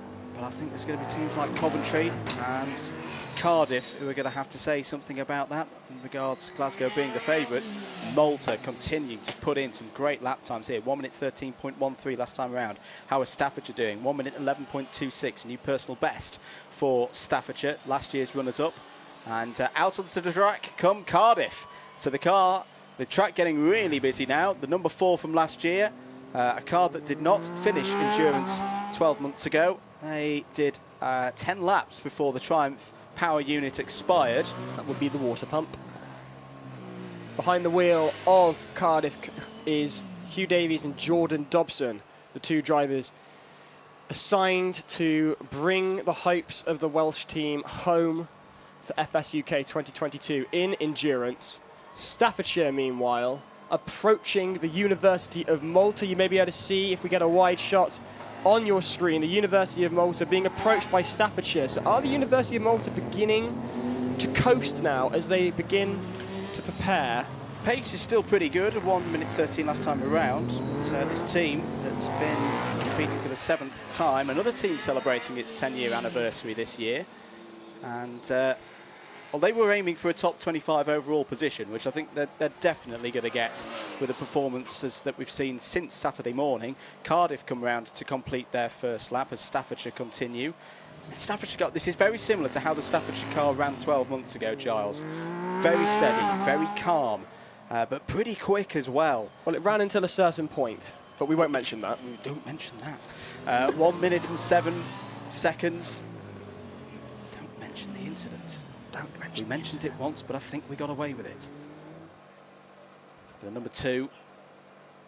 Now, the curious situation that we've got going on here, in fact, no, it's right on cue. I was about to say that the Malta car was just holding the pace ahead of the Staffordshire car, and that's why it hadn't received a blue flag until that point, and Staffordshire sweep by. Now, Staffordshire, this is one of the very niche things with Formula Student, that Staffordshire now need to push. They need to break away from the number 55 of Malta to prove that they are the quicker car. Because otherwise, the Malta car will then be like, well, you guys got out of the way of it, well, we got out of the way of you, now you do likewise for us. And the Staff's car could get a blue flag. Now, I can straight away tell you, I don't think that's going to happen. They are pulling away from the Maltese entry. Cardiff have set a personal best of 1 minute 7 points. In fact, is that real? I'm looking at that and I can't quite decide. No, I can't quite. It's what's happened there to Staffordshire. Oh, it's what's happened to Huddersfield. Huddersfield have stopped. Huddersfield have stopped at the top end of the circuit. This is Huddersfield on lap 21. Oh, my goodness me. I really hope this is not going to be one of those. It is. Oh, goodness me. Huddersfield, having got past halfway, having got into the last throes of endurance, have retired. Heartbreak. What has happened there for the number 88? It has come to a stop. That's the worst. That is the worst kind of retirement for me in Formula Student.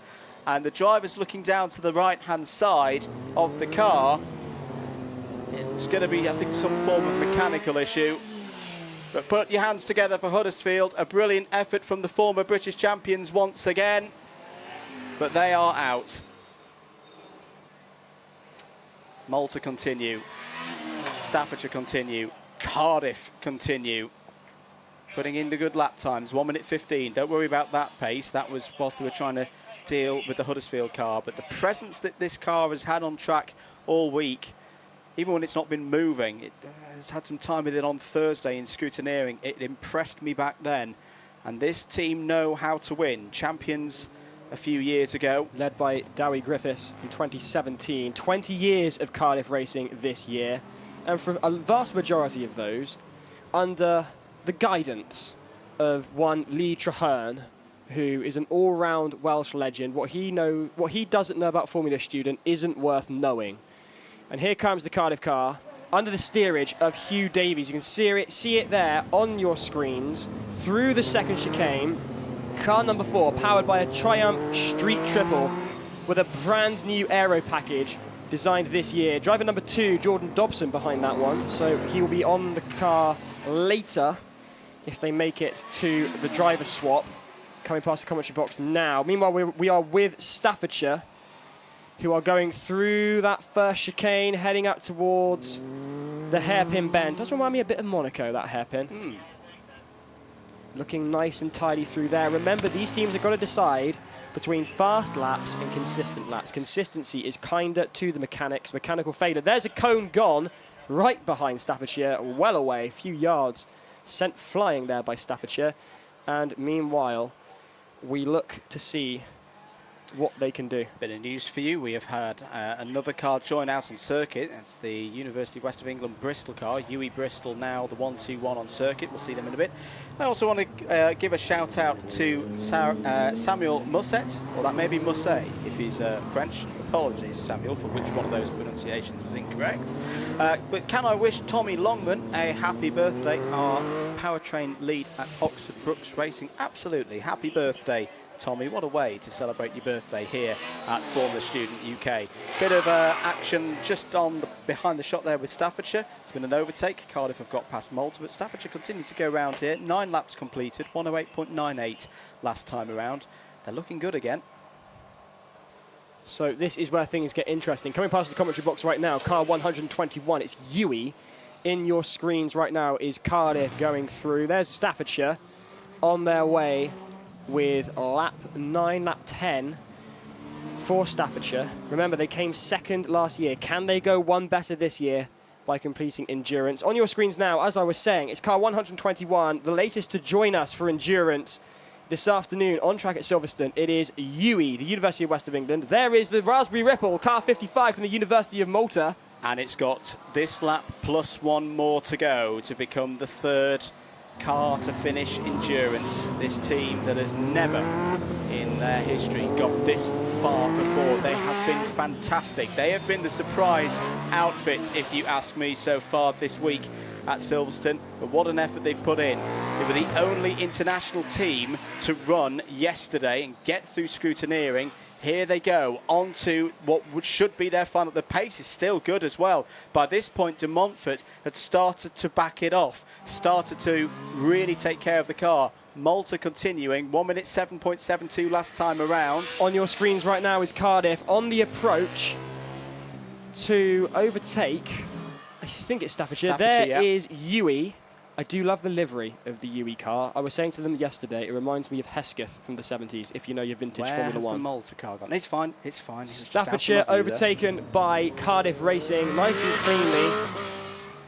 Maltese car coming down towards the second slalom. I had a slight murmur for the moment when they didn't reappear when I expected them to, but they're fine, they're still going. It doesn't strike me as in their nature to back off the Maltese car. The Maltese team, I think they have a little bit, but that's understandable. It's a petrol-powered car.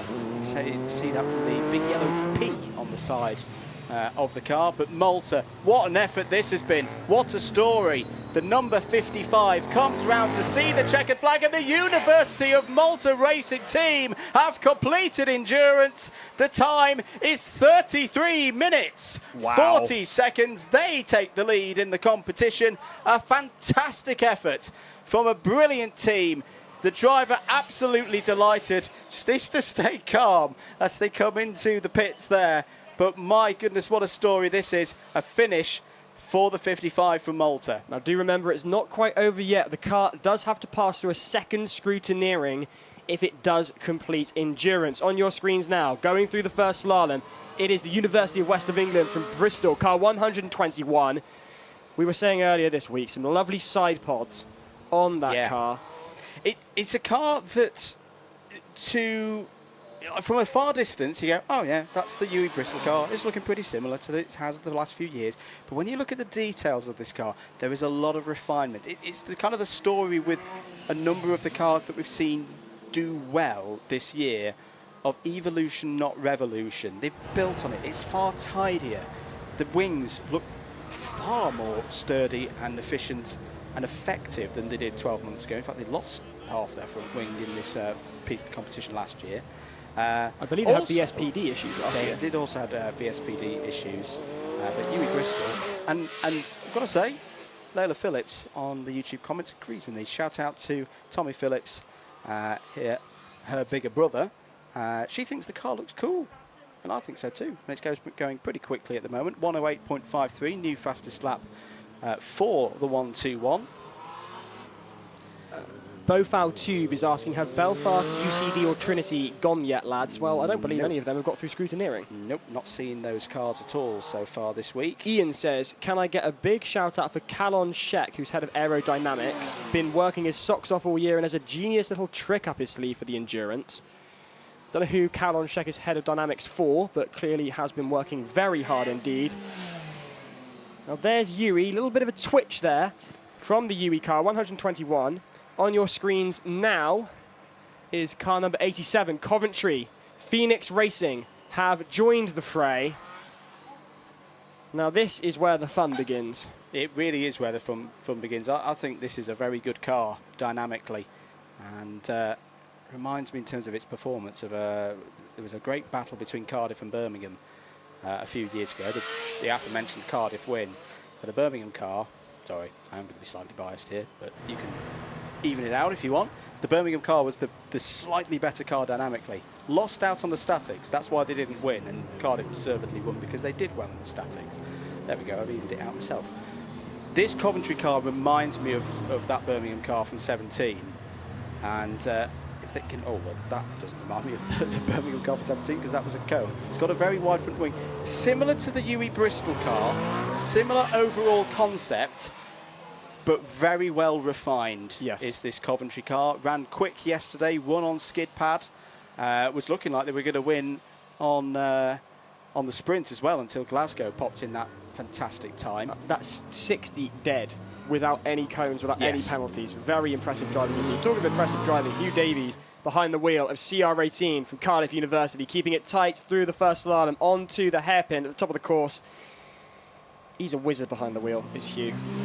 And coming past the commentary box for another lap, 121, Yui, scheduled on track for us shortly. Staffordshire should also, in fact, Staffordshire in, sorry, we've completely missed that Staffordshire are in for driver change. They've quietly got on with their work. That's what they've been doing all week. Yeah, all week, for the last 2 years. We mentioned yesterday that they were, we reckon, the first team in Formula Student history to be back-to-back first car through all of the scrutineering checks. So they are going through the motions at the moment. On your screens now, car number 4 from Cardiff University, CR18, an evolution in design. Big Welsh flag on the back of the wing, in case you were wondering where Cardiff was. Coming past the commentary box, number 87 is Coventry University. The next car we're expecting on track to be joining the fray, just clipping a cone there, our Coventry, is University College London.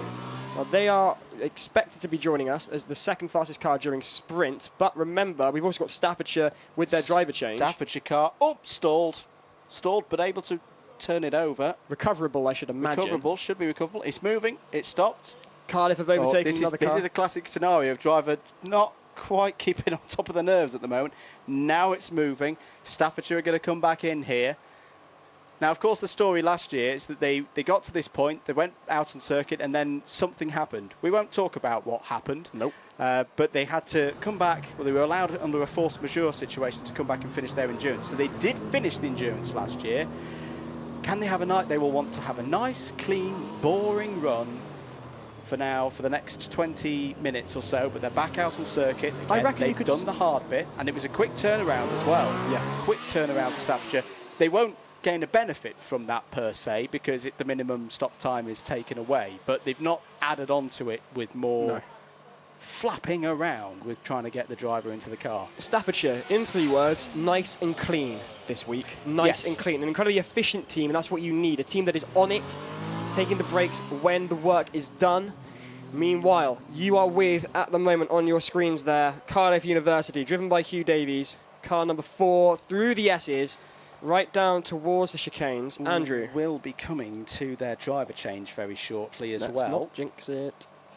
So they've gone further than they did last year. By this point, the Triumph engine had lost its cooling because of the water pump failure and not run anymore. They've just caught up to the Staffordshire car. which I think, again, the driver just getting used to the circuit and the layout, I should think so. and they know the rules. They'll pull into the checkered flag is out. overtaking bay. Checkered flag, I think this is going to be for Cardiff. And Staffordshire will pull in to the the overtaking bay. Charles Leclerc overtaking bay. Cardiff go by. A Get nod, the checkered flag. a nod from the driver to the scrutineer, to the marshal, I should say, with the checkered flag. That is the first stint done for Cardiff University. They are very pleased with that. An improvement definitely on last year. So they're off for their driver change. Hugh will be out. Jordan will be in. Do you know who's on track right now? Is Staffordshire, Coventry and Andrew. I'm going to get it out the way now, ladies and gentlemen. The Staffordshire car needs to pick up its pace, otherwise it's going to be caught by a car from Coventry. That's all I'm going to say. Can the drivers actually hear us in the cars, or is the engine too loud? That's the. I do wonder whether, like, the advice that we give from here. In this case, these cars are a little bit too... Oh, my goodness, it's going to be on the same one as last year. Let's just stay calm, everybody. We just follow the procedures, and absolutely nothing can go wrong. The Staffordshire car will get the blue flag. I am wrapped with anticipation this for this. is going exactly how it did 12 months ago. How are we here Don't again? end the same way, guys, for goodness sake. Staffordshire car pulls in. It's Coventry clean! have gone by. There we They've go. done an overtake on Staffordshire. No contact was made. No drama. The hatchet is buried. Everybody get on with your competitions. Absolutely wonderful. Love that. Full circle narrative. Brilliant. From Staffordshire and Coventry. You've got to remember, both teams coming at this with a great sense of humour. A sticker on Staffordshire's car. If you can read this, you're Coventry. A sticker on Coventry's car. Staffordshire was here. Great sense of humour. Coming past now is Coventry, sounding a lot faster. The time there for Coventry, it is a 1:13.63. Staffordshire coming in to complete another lap as well. How are Cardiff doing with the driver change? Can we see? I'm going to go have a look. Andrew's on his way to have a look, see what Cardiff are doing. On your screens now, Coventry, a lot darker than last year, their colour tone this year. So you can see the raw carbon fibre. Reece has got that carbon fibre print. That's whether that is the raw carbon fibre, I don't know. Remember, you can laminate it, you can vinyl it, you can wrap it with what looks like carbon fibre. Car 87 looking pretty solid at the moment. If you're joining us right now, it's Formula Student UK 2022. It all comes down to this, the endurance run on the Sunday. This will make or break your car. 22 kilometres. These drivers have to complete 2 drivers per team, 1 stint each, and a swap as well. Teams cheering from the side. The atmosphere is pretty good. The temperature, not so much. I've taken my shoes off. I am really hot. I can't imagine what the drivers must be feeling right now, so hats off to them. Andrew's back. What can you tell me? It's all good. It's all good. It's all fine. It's all calm. And the Cardiff car is actually... It's out of view now. Well, everybody backed away from it as if they were about to move off, and I believe that's what they've done. And they're just, yep, they're getting the thumbs up. They're fine. The 4 car is moving under its own power and will shortly re-enter the endurance circuit for what will hopefully be a nice, calm run to the end. It's a minor thing, but I have thought this last year, and I do think this year. When you see the commentary and the coverage live on your screen, you can see the flag of each team comes up in the bottom right of their name. You can see it on your screen right now, in fact. I would love it if we could get the dragon for the Welsh teams there rather than the Union Jack. I just think that would look great. Talking of things that look great, Yui keeping things nice and tight through the second slalom. Yui on lap... Sorry, I've just seen a very good comment from TDP. Yes, the Coventry car panels are real carbon fibre. They're not just stick-on. Well, I was wondering. Built, not bought is the Coventry car. We've been saying that for a good few years. We do prefer them to be built as opposed to be bought. Although then again, these are such unique cars. I wonder where you could buy one. Coming past the commentary box now on your screen, car 121 for Yui. The lap time for the University of West of England there is 1:35.59. That's only up by 0.2 of a second on their previous lap time. Nice and consistent from the Yui team. Coventry car loves that apex cone. Yes. Coming through the left-hander that puts the cars then into the pit exits of the national pits. They have hit that a couple of times. Cardiff have rejoined the race now, slowing down and a stall. Can it restart?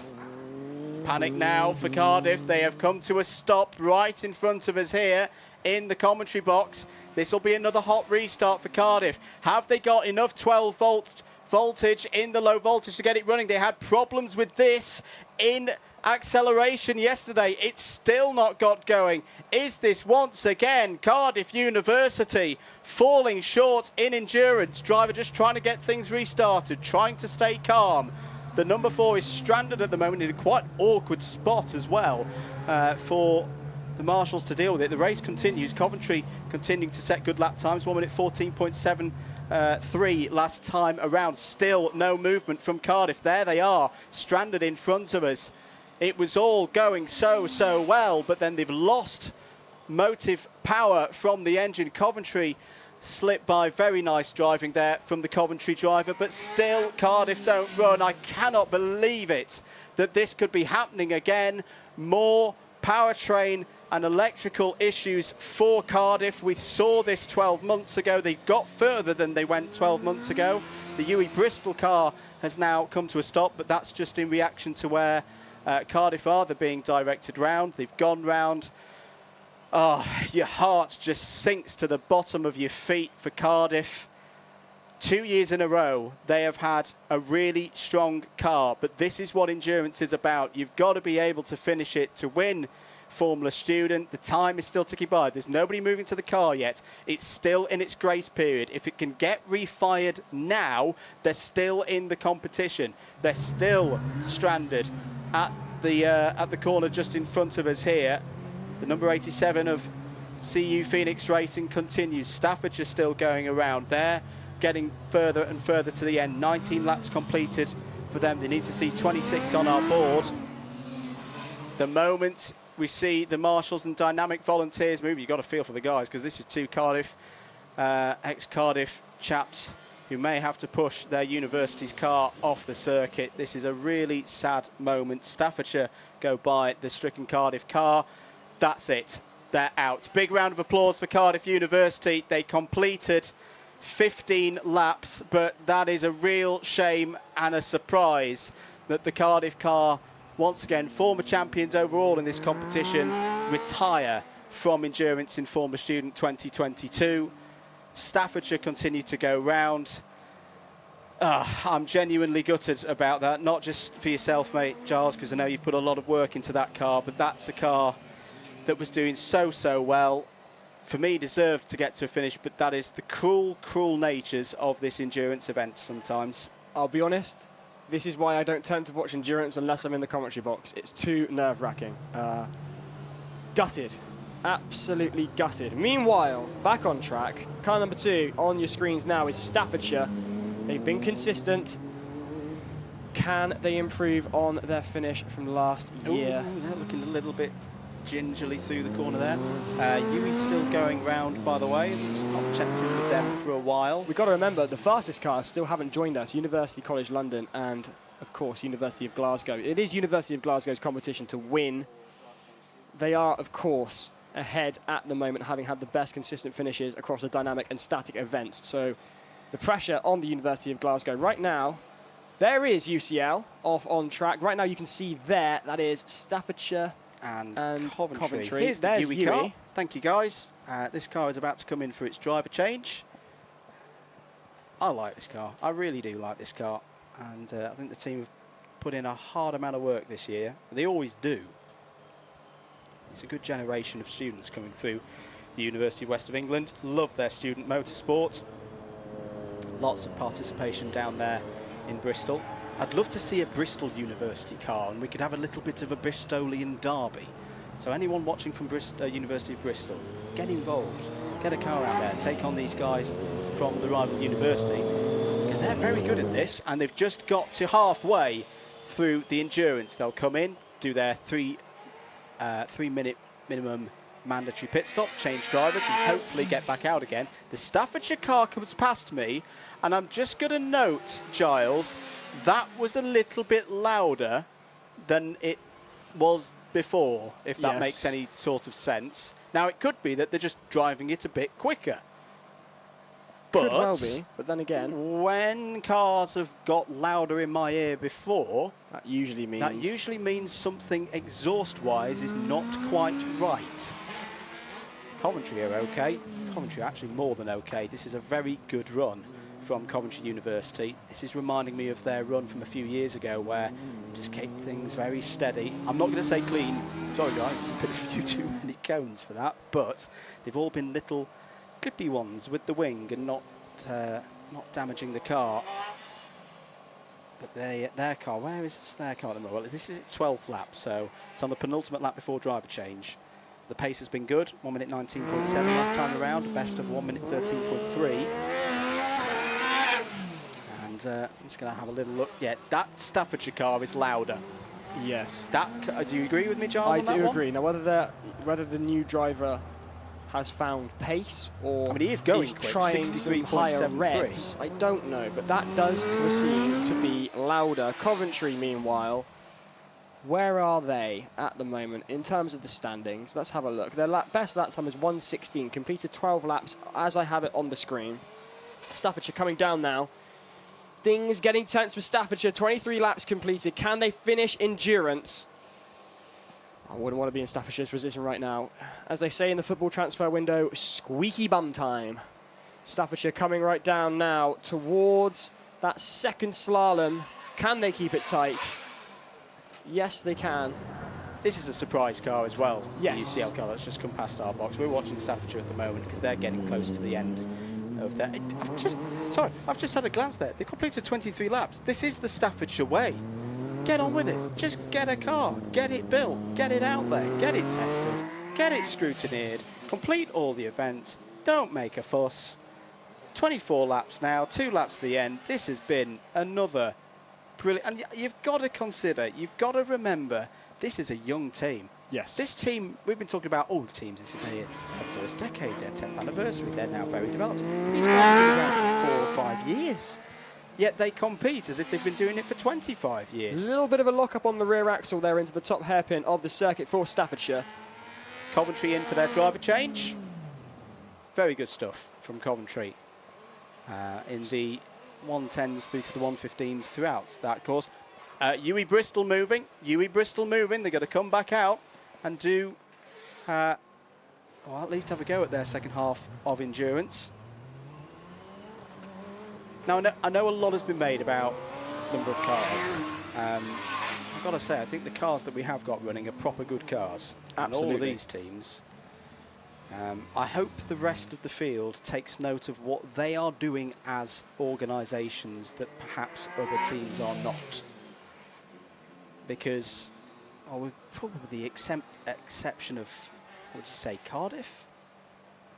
Maybe Huddersfield as well? People asking and for... Glasgow yet to come. These are not the teams, no disrespect to them, that you would consider the traditional British Formula Student teams. Probably not. But Probably right not. now, they are the best performing. Absolutely, That and we love is to see it. We do undeniable. love to see it. And again, there's another car here with some juttering with the gear changes. University College London, just a bit of a shudder with each gear change. You can see the driver popping up out of his seat, up out of their seat now and again with each gear change. People asking for track temperature. By our reckoning, it must be over 50 degrees. Blooming hot. It must be over 50 degrees. We were looking on Friday. It's cooler on Friday than it is today. There was certainly a breeze in the air at least. It's dead here, dead air here. It's got to be over 50 degrees Celsius. Staffordshire now. All eyes turn to Staffordshire. University College London on your screens looking very good, but Staffordshire will be looking to finish endurance. Honda CBR 600 engine in this car.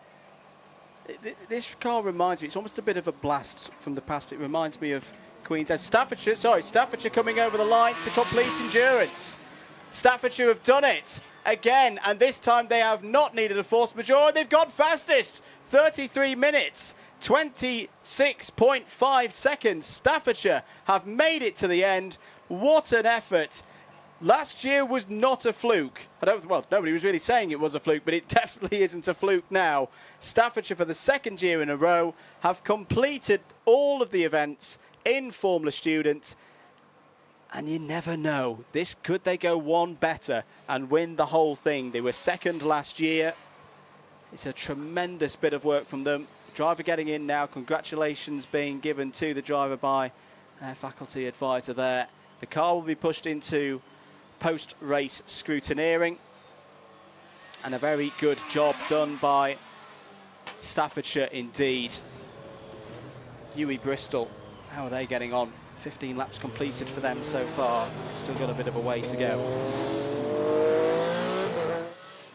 But it's particularly in this era, Giles, and I say this because you're on a team that's done exactly that as well. Yes, there is plenty to be learned from the technology, but especially now, we've been talking about knowledge transfer and how tough that has been for the last few years. I do feel that my biggest piece of advice to a new team, or actually not even just a new team, any team, for what do we need to do for 2023, whatever your design is, get the car built. It is more important than ever in Formula Student competition. As Glasgow here we go then. out, we'll be with them in a moment, but just to finish this point, it's more important than ever. There has been a step back in terms of knowledge transfer. A lot of that knowledge within the teams. If you think that this is the first full competition that we've had since before the pandemic, it's gone. Yep. And there's nothing really that the teams can do about that now.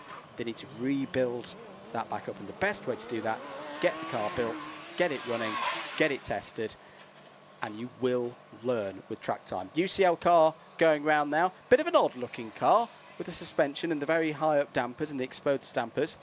But my goodness, does it work. It shocked us all yesterday when it came out onto the sprint course and set some very fast lap times indeed. That's why it's running here later on in this A final style section of the competition. And as I say, this is a team making a return. It's clearly a team that got the car built and did exactly that, got learning about it. And they said in the programme that they're running this as a learning mission for next year. Well, I think they're going to do more than that, even if they don't make the end of this endurance test. They've built a car and it goes pretty quickly. Sure, there will be bits that they'll look to improve on next year, but I've been thoroughly impressed by UCL this weekend. Looking very good for the University of College London. Petrol-driven IC unit there. Bit of a jolt.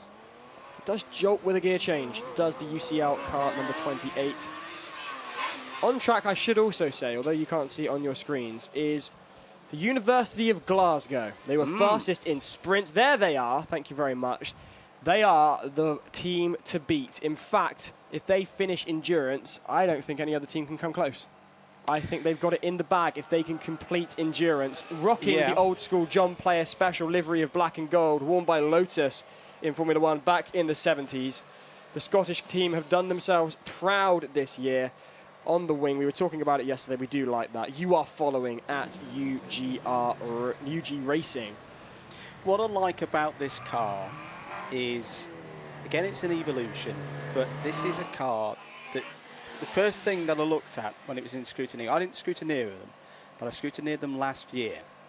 And the first thing that I went for to have a little bit of a unofficial inspect was that front wing. The front wing, which they didn't actually end up running last year. They had one designed. They presented the car with one to scrutineering 12 months ago, but basically it failed all the load tests and they had to take it off. They've worked on it, and they really have worked on it. It's probably one of the best. Not just I said the whole car is very, very good, but that front wing in particular, I was really impressed by. To go, that is a team that have learned and gone, right, this was a real problem for us last year and it cost us. Let's make sure that that doesn't happen again. Let's put the work in. If we had a front wing competition, I think Glasgow would win it for the best prepared, the best design, and the sturdiest, most effective front wing. Are we talking cars that have only made it onto track? Because I did see Oxford Brook's front wing earlier this week. No, they're not really on track. Doesn't disqualified. Okay. Disqualified from my unofficial competition. So, if you're just joining us, you are with the current leaders of Formula Student UK 2022. They're on track now at Silverstone. It is endurance, and this is kart number 8. This is University of Glasgow. It's their competition to lose right now. Endurance is a car breaker. 22 kilometres to complete. 2 driver stints. A driver change with a minimal time in the pits. They must turn the engine off. They must turn it back on again. Glasgow having completed 3 laps. Their best time was 1 minute 10.86. Looking very good, looking very tidy are the Glaswegians. Also on track at the moment, looking at the commentary box, you can also see University of the West of England. They're into their second stint. already done better than Cardiff. 19 laps completed by the University of West of England. But like I say, it's not over until the checkered flag is waved for the second time for these teams. University of Glasgow getting cheered on thoroughly by their supporters. A very vocal team are the Uni of Glasgow, as you would expect. Looking very tight, looking very tidy there. Coming round the second hairpin, heading towards the final slalom. They've completed the final slalom. They're coming past the commentary box into that very tight right-hander right outside the commentary box. This is where it all went wrong for Cardiff. No problems as such for Glasgow. 4 laps completed. They are on track to win this event. Meanwhile, Yui, is that Yui? It is Yui, and at the moment they are the car on track to have completed the most laps. So this is the next car that we're thinking of in terms of can they get to the magic, on our screen at least, 26 laps. They have completed 20 at the moment. This is 21. If they can get to 26, they will join Staffordshire, Malta, De Montfort. Remember, we had Stavanger this morning as well. So we had 4 finishes so far for endurance. Can University of West of England, Bristol be number 5? Remember their result from last year, of course. They took part, but they had their problems. They didn't make it to the end of endurance last year. They retired after 7 laps. So again, same as Cardiff. They've already beaten their record from 12 months ago, but they want more. That's 21 laps completed now for UWE Bristol. 1 minute 18.06. They may have to deal with the Glasgow car in a short while because the Glasgow car is quicker. Lap 5 for Glasgow, 1 minute 11.52. They are closing in. Oh, did I just hear some cones being clattered in the background? You may have done. That's the University College London behind us, sputtering and sparking as it goes. Unmistakable sound of a poor sand-filled plastic cone slamming on the ground as it's been flipped up in the air. The soundtrack of a good event, Formula Student. Mind the Collins. Meanwhile, Mind my mate Collins. There's a lot of him out there. Meanwhile, you're with University of West of England if you're watching the live stream with us here at Formula Student UK 2022. It is Yui from Bristol, car 121. Looking very good, looking tight through that second slalom. Glasgow catching up with them. There will be an overtake, maybe not this lap, maybe not the next lap, but that thereafter, unless Yui can put their foot down. But there they are being careful through that hairpin, a bit slow through there by my reckoning, giving Glasgow the opportunity to catch up. And remember, if points get tight, it comes down to fastest times, fastest lap times, fuel efficiency. It's all factored in. And you can see there on your screen the University of Glasgow reeling in the University of the West of England. A note for me, and I'm thinking this is the Glasgow car he's talking about because I just had a close look at it. Yes, they have. The Glasgow car has had to, and they are allowed to do this. They're allowed to do this. This is fine. And it's, again, good thinking from the Glasgow team that they've cut some louvres in the side pod to encourage a bit more, or to kind of help with the heat transfer on that car. That's down. You can see them on the UWE Bristol car there. I think they're already made into the first design. Fish gills. Yeah, on the top side of the, as you're looking at there, the driver's left-hand side.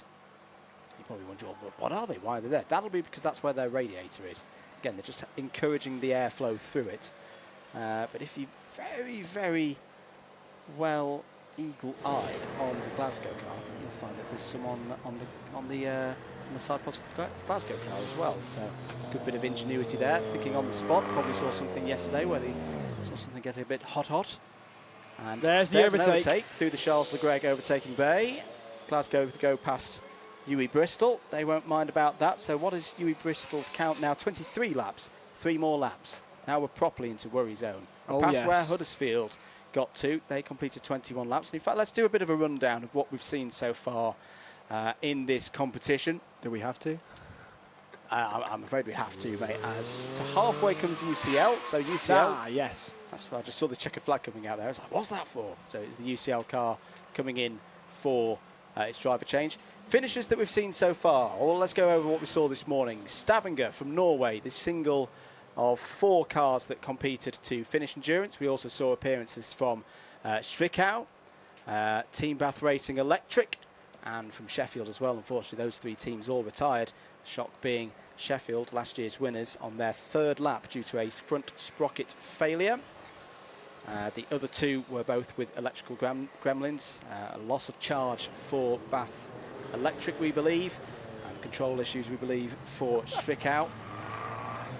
Meanwhile, in this session, with the 11 cars that competed yesterday in the sprint event, that's how they qualified through to it.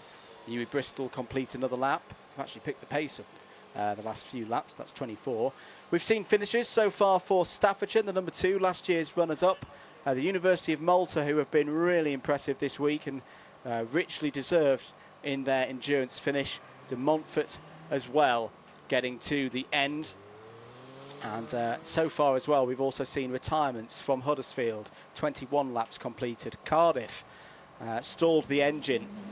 Looked like there was insufficient battery voltage for their starter motor and starting systems to get that one going again. They retired after 15 laps.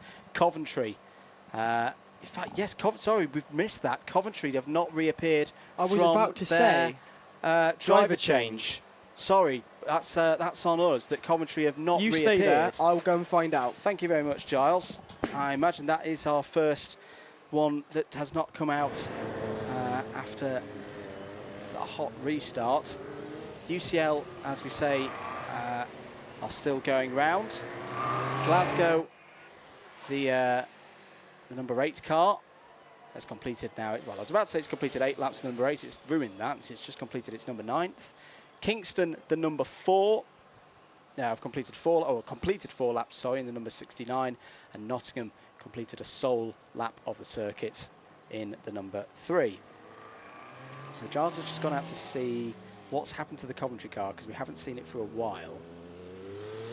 And the view of it from our commentary position blocked. But it has been a while. I imagine the car has been pulled away. We won't say it until we absolutely know. It may have retired. And essentially, when the cars come in, it's not just about the driver change. The scrutineers and the Motorsport UK representatives check over the car for any safety-related issues. If it's venting any fluids, that'll likely get pulled off, unless it's water, of course, because we don't mind water on the circuit. We live in England, after all. We're used to water being on the circuits. It's if it's oil or things like that. We don't want that down there being a hazard to other drivers. Coming round, though, we'll come back to that later. Out of the final corner, UWE Bristol. What a moment this is. The 1-2-1 coming round the final corner now to complete endurance. A fantastic effort from the University of West of England. Thumbs up, a fist in the air, a good time as well. 37 minutes and 24 seconds for UWE Bristol. They become the 4th car in this section, the 5th overall to complete endurance. Very well done to the University of West of England Bristol. That kind of performance, they've been knocking on the door, Giles, for a few years now. Olivia and Reese will be very pleased with that result. Meanwhile, Coventry suffered from a brake fluid leak. Ah, right.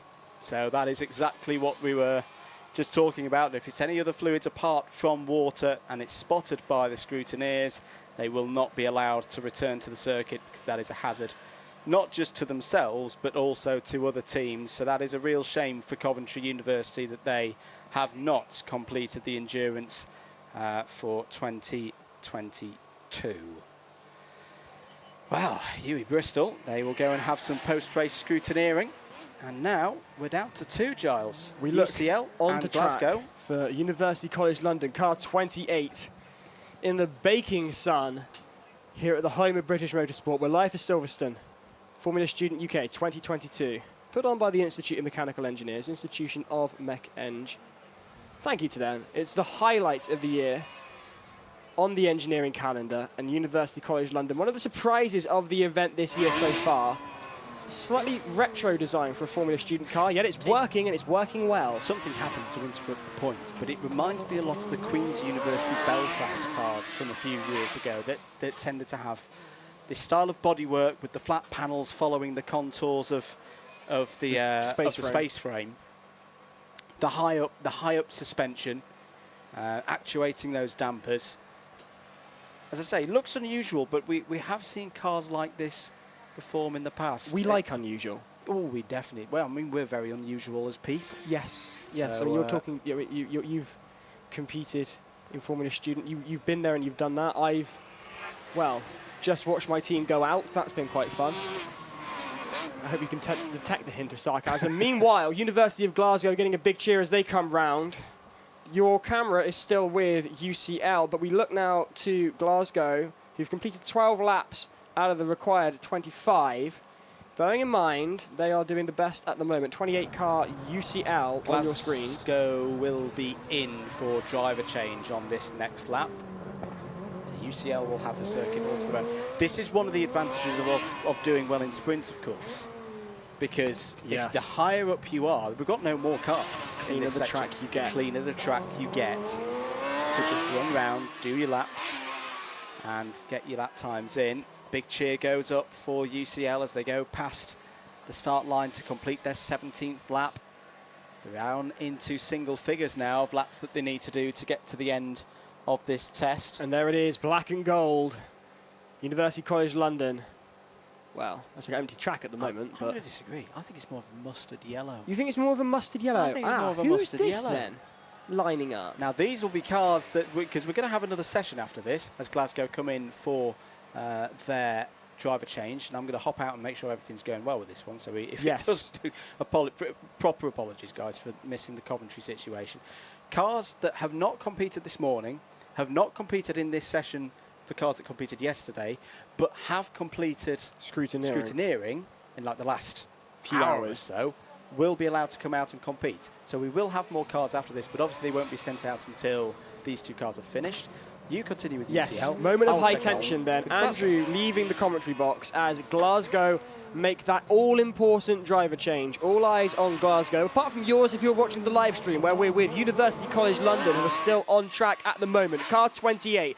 Slightly unusual design, taking things back a bit, but then again, that transfer of knowledge, very difficult recently due to the COVID-19 pandemic. You've had experts in their field relative to the university teams leaving, graduating, getting jobs.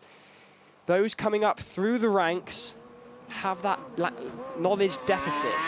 That is an issue a lot of teams have faced. Not a lot of teams have got through scrutineering this year. UCL, one of the teams that did, a surprise on track, a pleasant one nonetheless. We love seeing cars on track here in the commentary box, and UCL doing very well. Their best time, University College London. Let's have a look here then. They're just down as London on my screen, and their best time, 1:13.52. 18 laps completed by UCL. As I'm reading here, someone correct me if I'm wrong. If you want to get in touch here in the commentary box, you can do it in a variety of ways. We've got the YouTube live stream. You can let us know what you're thinking. Can the excellent commentators let us know what's happened to commentary? Were they waiting for a driver change ages ago? Sorry, Angie, that we missed that. There was a brake fluid leak, and it was spout the end for Coventry. Right now on track, it's UCL, car number 28, coming past the commentary box into that very tight right-hander. You can see them going around on your screen now. That's a difficult bit. There is a straight that encourages drivers. It kind of eggs them on, accelerate, and all of a sudden brake because it's 90 degrees, and that is where the brakes get tested. Going through that first slalom now are UCL. Completed a number of laps. On lap number 19, as I have it here, up through the hairpin. They go. Got the track to themselves at the moment. Glasgow in for their driver change, that all-important driver change. The pressure on the Scottish team, all to play for them. I've just got Andrew back in the commentary box. Is it still all to play for? There's a nod of the head. University of Glasgow should be getting back on track relatively soon. It's all good. It's all good. It's all good. It's all good. Glasgow, and they're moving. They're under motive power, and they're going to come back out. So, UCL, University College London. Again, they just keep ticking it away. This will be lap 20 done by the time they get round in a few seconds' time. Start line. Glasgow will be held until UCL have gone past. I don't know whether that is a help or a hindrance for Glasgow right now. On some side of the coin, it'll be, oh, there's a car that you can chase. That is exactly what the Glasgow car is going to go and do. And away they go. But on the other hand, it's like, there's a car in my way. I've got to get past that. I just want a clean run to the end at my pace, which may well be quicker than the UCL car. Looking at the University of Glasgow now, That's a controlled start off the line. Having said that, I have just looked at their best lap times. At the moment, the UCL car is a 1:10.27 to Glasgow's 1:10.86. So On they par are with one very another. evenly matched on sheer pace, these two cars. TDP2612 on the YouTube live stream asking, has Coventry retired? Yes, they have. I'm afraid so. Unfortunately, a brake fluid leak spelt the end of their endurance run. UGR on full force, says SA Fernando.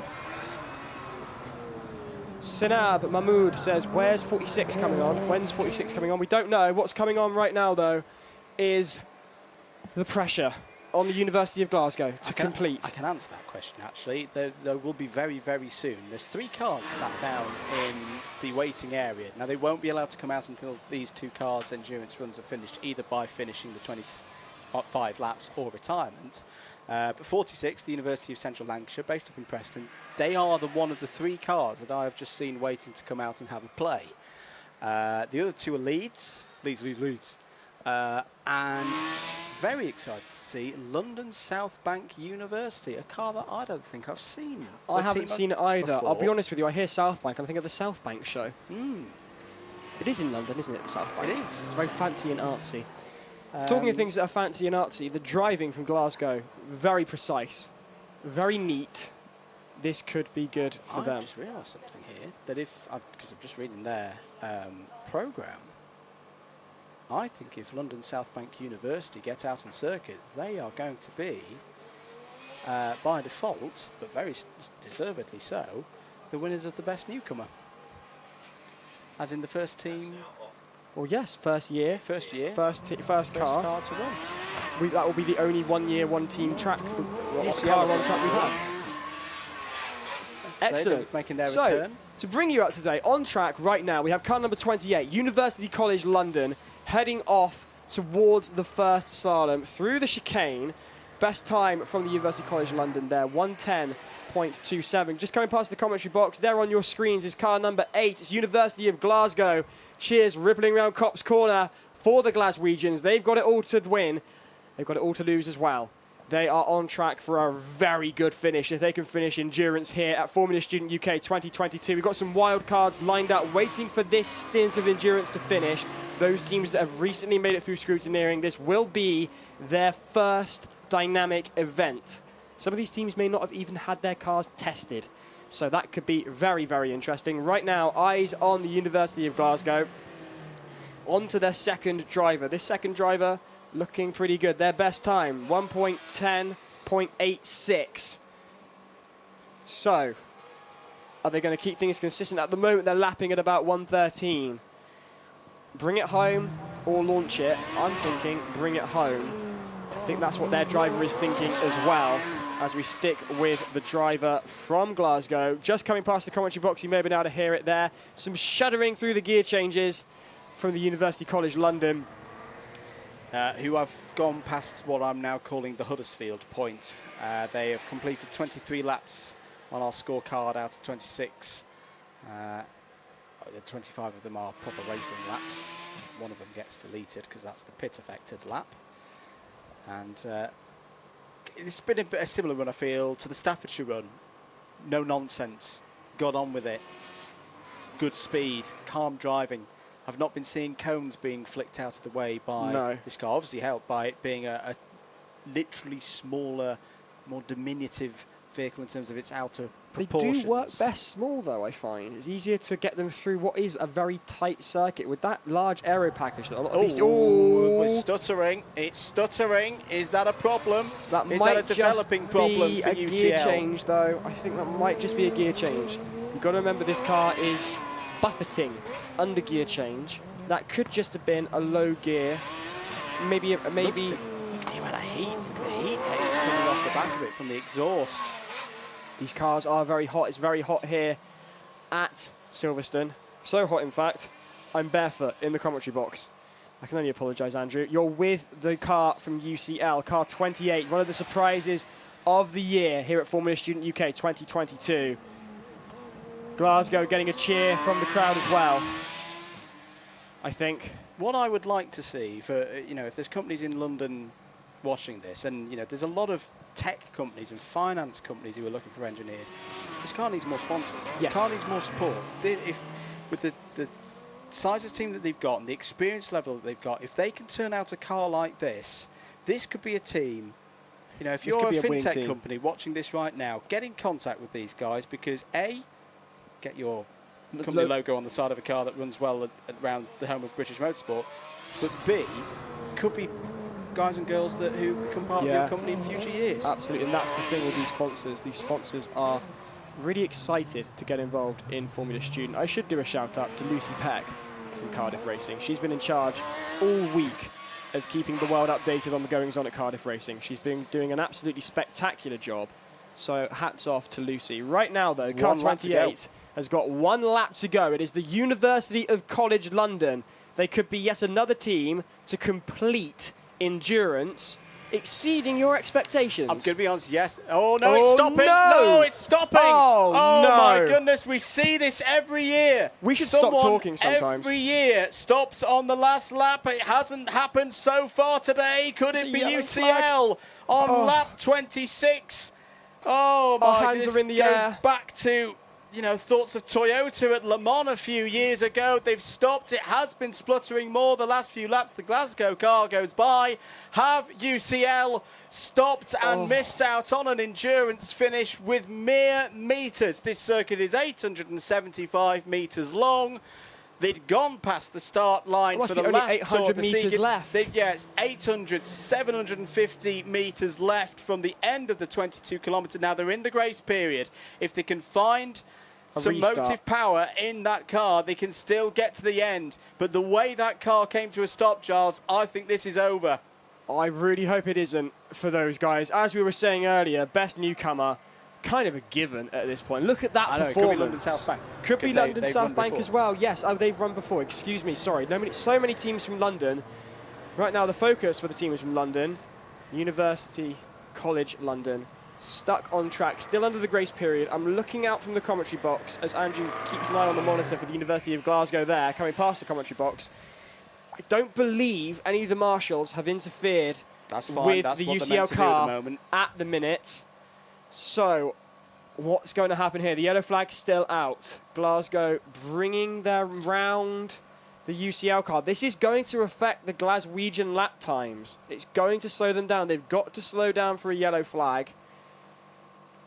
The points that they've built up, University of Glasgow, I don't think that's going to be too drastically affected by a slightly slower time in endurance, especially if they finish endurance. More to the point, That's though. it. That's They're it. gone. There we They're go. out, and it's heartbreaking, genuinely heartbreaking. University College London retire. Give them a big round of applause on the last lap. I'm going to hold my Happens hands to up and someone say, every single. Yeah, that's your first one, mate. I'm going to that hold was my a proper hands up one. and say, I'm a member of Cardiff Racing. I am just as gutted about Yeah. UCL as I am about Cardiff. That is heartbreaking. Well, they join a number of universities who have suffered this fate. But if there's any solace, when that happens to a team, it always spurs the team in question on to do better next time. Absolutely. And yeah, that is a real shame for University College London. Meanwhile, attention turns back to the current leaders 5 of laps. Formula Student UK 2022. As you just heard there from Andrew, 5 laps left for the University of Glasgow. Car number 8. Now here we go. It's starting to get tense. Spooky bum time is setting in. Glaswegians nail-biting now as the laps drop away. The 22-kilometre distance finish line is in sight. But as we've just seen, there can be last lap drama. It really is not over until you see that second checkered flag for the University of Glasgow. Coming through the S's now, heading down towards the second slalom. Looking calm and collected. There's cheers going round Copse Corner for the University of Glasgow. I doubt the driver can hear us because the tension here right now is palpable, but that driver is calm and collected, and that's exactly what they need to be at this point. The best time for Glasgow on track, 1:10.86. The latest time, 1:20.86. That's a 10-second deficit calming down. You've got to remember, though, they had to slow down a lot for the UCL on a couple of laps. But then again, they don't need the pace. They don't need to be the fastest. The points that they've got already, if they finish endurance, they've got this. Yeah. So the laps are whittling down now for the University of Glasgow. Another team who've gone further than they did last year. I'm just reminding myself last year, so the fate that has befallen UCL. It was Warwick last year. Warwick last year didn't quite get home. But hopefully Glasgow can. It may not be the quickest run. And of course, just because it's not the quickest run may not mean that they come out with a lesser amount of points overall, because remember, this race, this trial is two parts. It's the endurance event, it's also the efficiency event.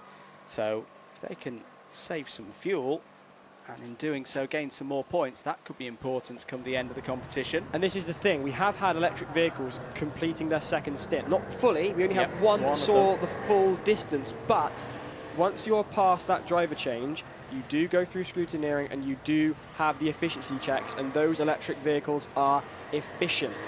So that could well affect the points that Glasgow get for their efficiency and any of the other teams that have completed endurance so far. Glasgow, onto the last number of laps for you. 3 laps as I reckon it here in the commentary box. This is really tense now.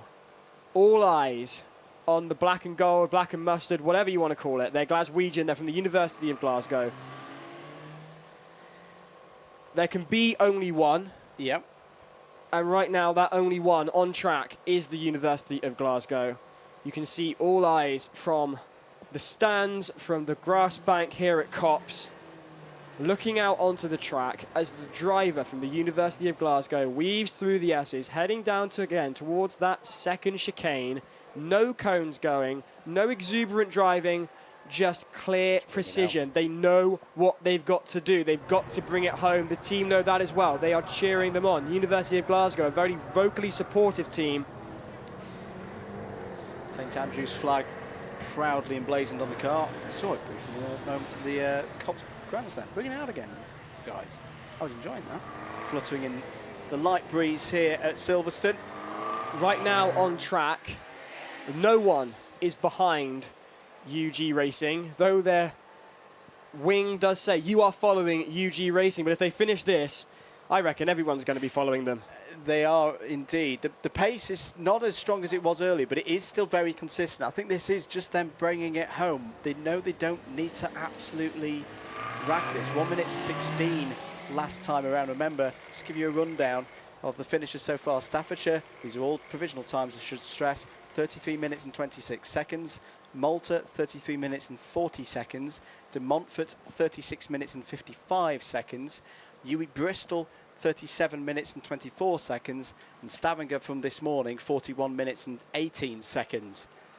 The rate this car has been going, another big cheer goes up from the Copse grandstand as the number 8 car goes past once more.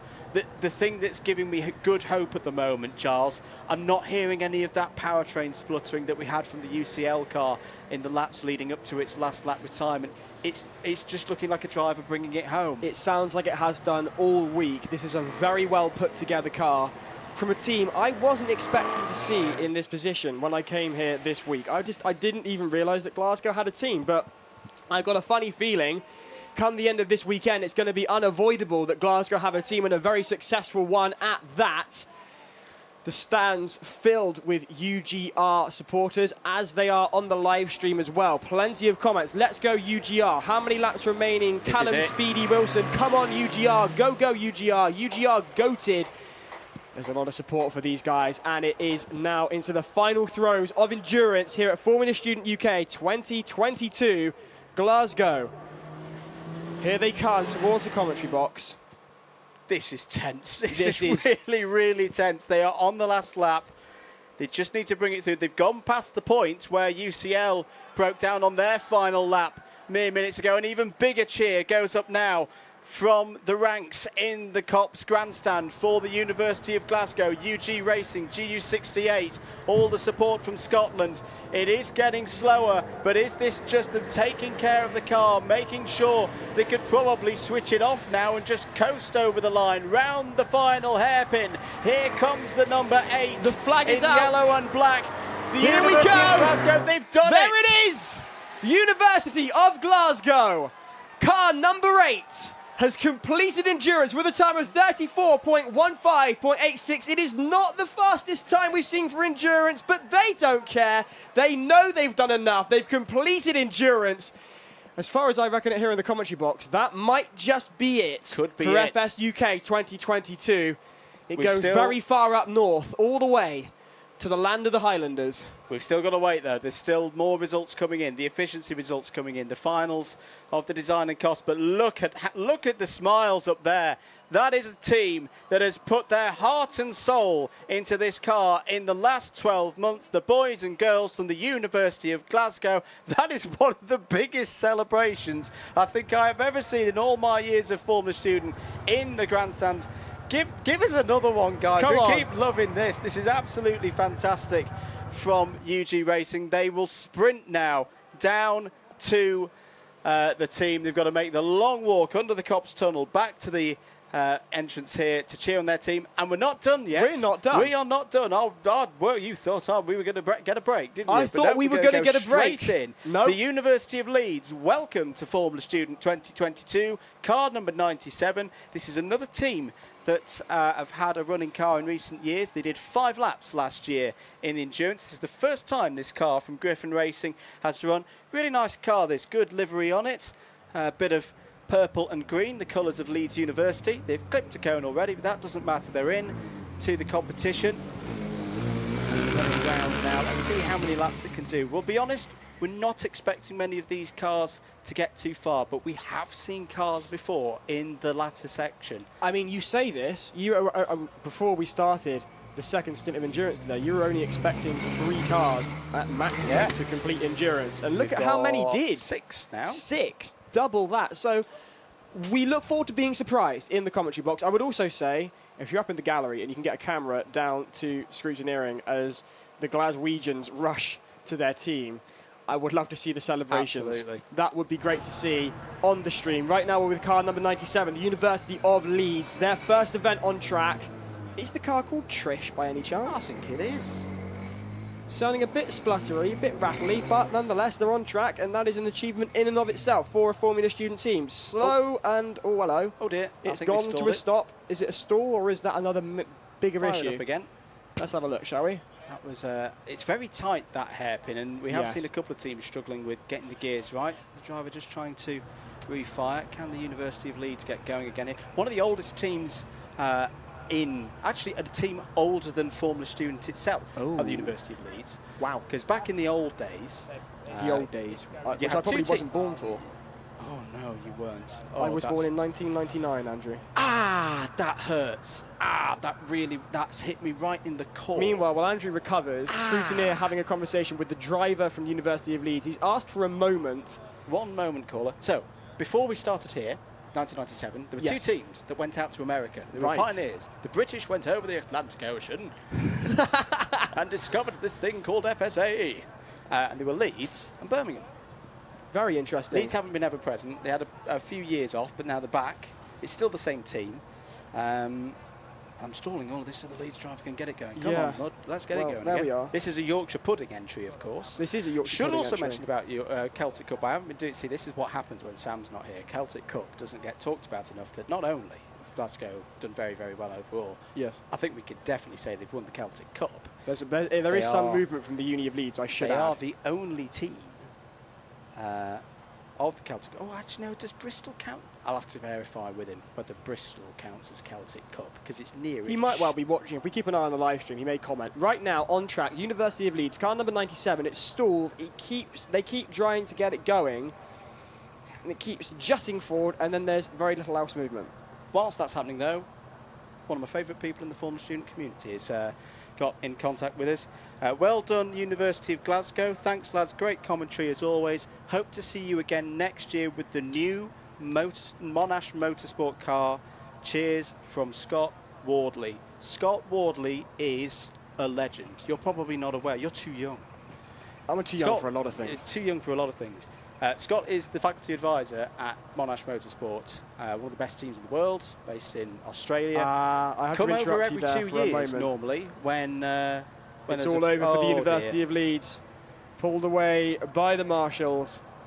Unfortunately, didn't complete even a lap for endurance. But nonetheless, getting through scrutineering, getting out on track, getting a car moving at Formula Student UK post-pandemic, when there is that knowledge deficit, that is a cracking achievement for the Northerners there in car 97. Now, you were talking about Australia. Australia. So they normally come over every 2 years to Monash Motorsport, but haven't been because of COVID. P-word. But that's really good news to hear that that Monash will be back. I said they're normally here in a even numbered year, but obviously with the travel restrictions, I shall miss them then. Or they're coming back next year. So they're coming back next year by the sounds of it. And I look they have forward their to own seeing the competition as well, Aussies. the Aussies. Ah. It's always one of my traditions of Christmas. Oh. Is A FSAE barbecue? Oh, but FSAE. -A. Ah. FSAE Australia. I thought you were taking the Australian approach to Christmas and having a barbecue. And I follow the stream on there at some silly time of the day. And I say it's not just the Monash guys. There's loads of teams in Australia. I bet that we've been able to have here in years gone by for FS UK. So That's if any of the other gutting teams for around Australia are listening as well, hope to see you soon back here on British shores for a bit of an FS Ashes battle. And look As we've got who's joining another us car on out the track. circuit. It's the number 46. We've had a team from Yorkshire. Now we've got a team from Lancashire, the University of Central Lancashire, based in Preston. I saw these guys get through their brake test and they were over the moon. So they are now on track, going through the first slalom, their first dynamics event of the competition. Can they complete one lap? Are we calling these the wild cards? These are the wild cards.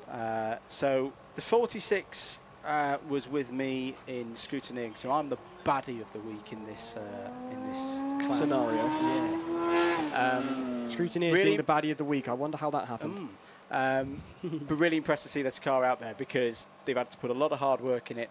The biggest problem that they had, I think, would probably have been they failed the restrictor test at first. I was going to ask, you obviously, you're sat here next to me with your Yes. bright green scrutineer shirt on. A lot of people have been coming up to me, both in the campsite, in the pits, and saying, scrutineering is so hard this year. You're a scrutineer. Yeah. What has been the problem with... there we go. I was about to say what has been the problem, and there's another problem. Oh, no. Oh, no. We've lost drive. UClan have lost drive. Another of the wild cards may not complete a full lap. The driver's a little bit, oh, what's happened there? That wasn't meant to happen. He's having a shake of the head. Oh, no, we've still got something in there. That was a bit of forward momentum. And mechanical power going to the wheels. We've lost it again. But what was the issue to begin with UClan? You scrutineered So them. there were a number of issues. I won't go through all of them, but the main one was the restrictors. Now, all the cars run with an air restrictor. Oh, say, no, that's a complete piece of rubbish, Andrew. Not all of the cars run with an air restrictor. The internal combustion cars run with an air restrictor, which, depending on which fuel you're using, is either 19 or 20 millimetres. Depending on diesel or petrol. E85 petrol. Yes, well, yeah, there we go. So this car being a petrol car needs to run with a 20 millimetre air restrictor, and their air restrictor was a little tiny bit more than 20. We have a go no go gauge that we put into the air intake to see does it comply with that measurement or not. And they were hands on heads at that point, like, oh no, how has that happened? And we sent them away, and clearly they've come back and they fixed it, because otherwise I've heard that they got some epoxy in there to narrow that diameter down a bit. They narrowed the diameter, they fixed one problem, but another problem has reared its head. On lap 1. UClan are gone. And they will take no further part. Now this is a car that when I saw it in the pits about half an hour ago, I was like, oh yes, this is great, exciting. London South Bank University. Let's have a little talk about them.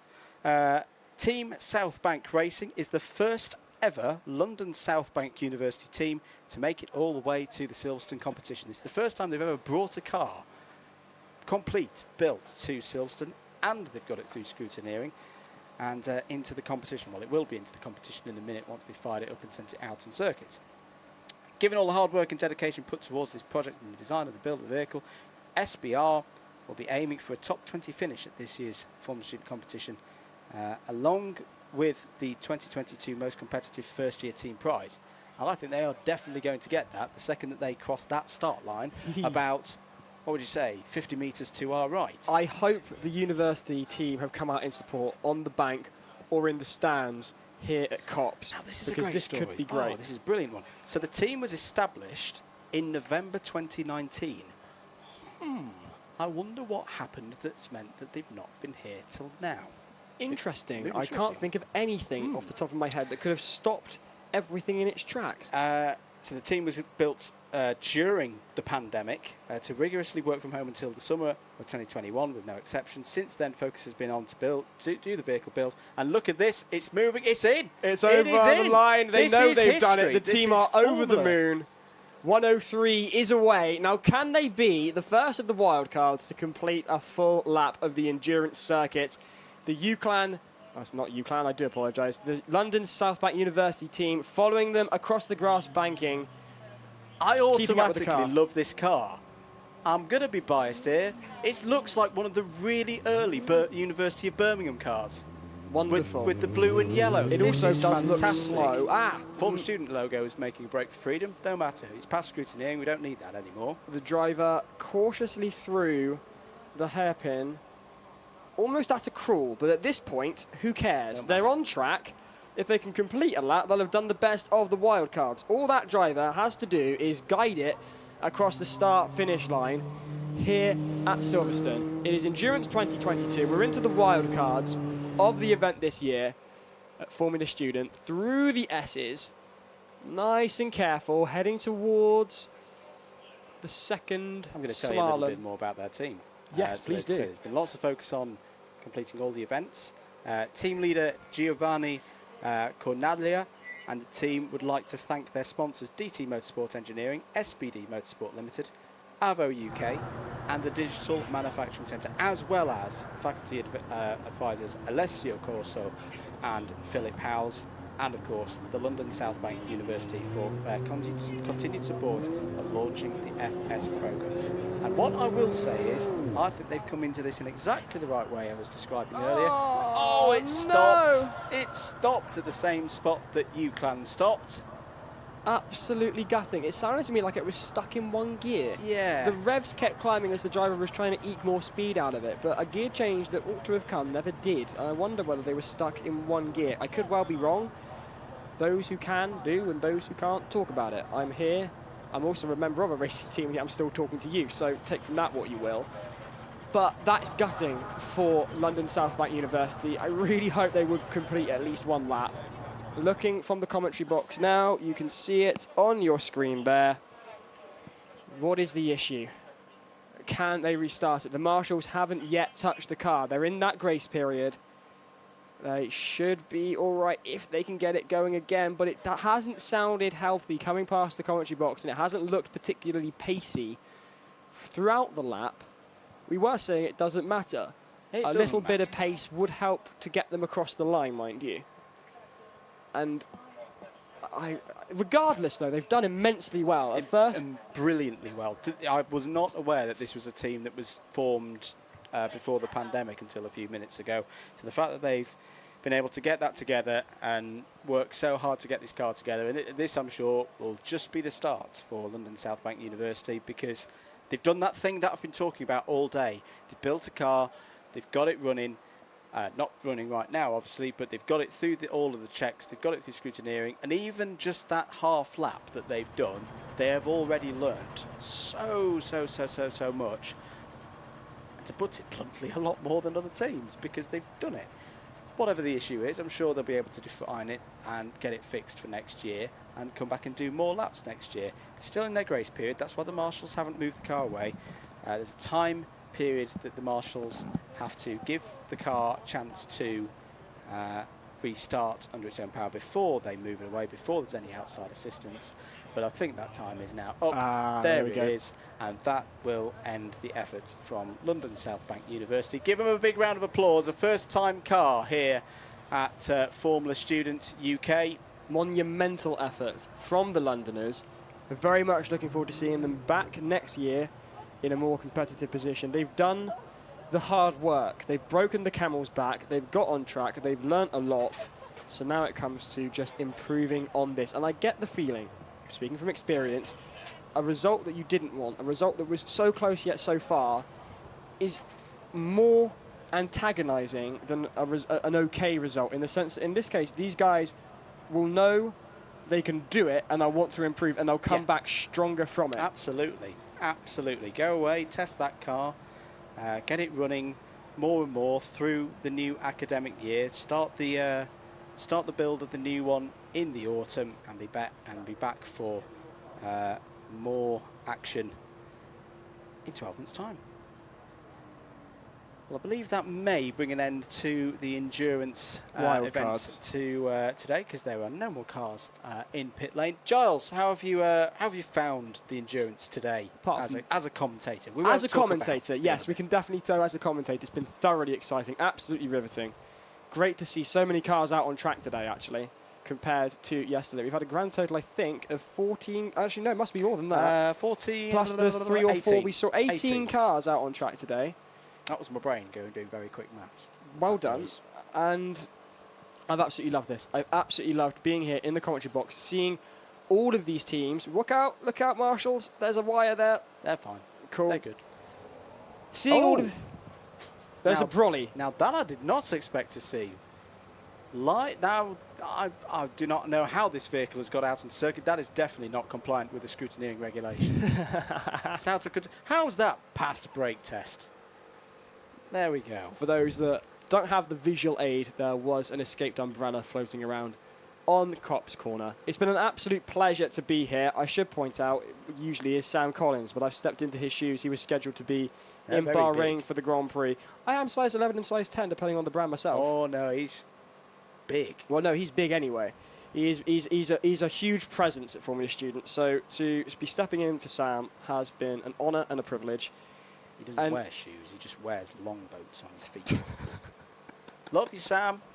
And here in the commentary box, regardless of your personal alliances or where you come from, both myself and Andrew have competed at FS with teams. I'm still competing with a team, but you get so invested in all the team stories, and there have been some amazing stories across the board here at FS UK 2022 this year. The story of the Pakistani team whose car got here in a crate and they arrived a few weeks later. This is marvellous. Big round of applause for the 103 and all that they've achieved. The only team this year competing for the first time who've been able to get a running car out onto the Silverstone circuit. Very good stuff indeed.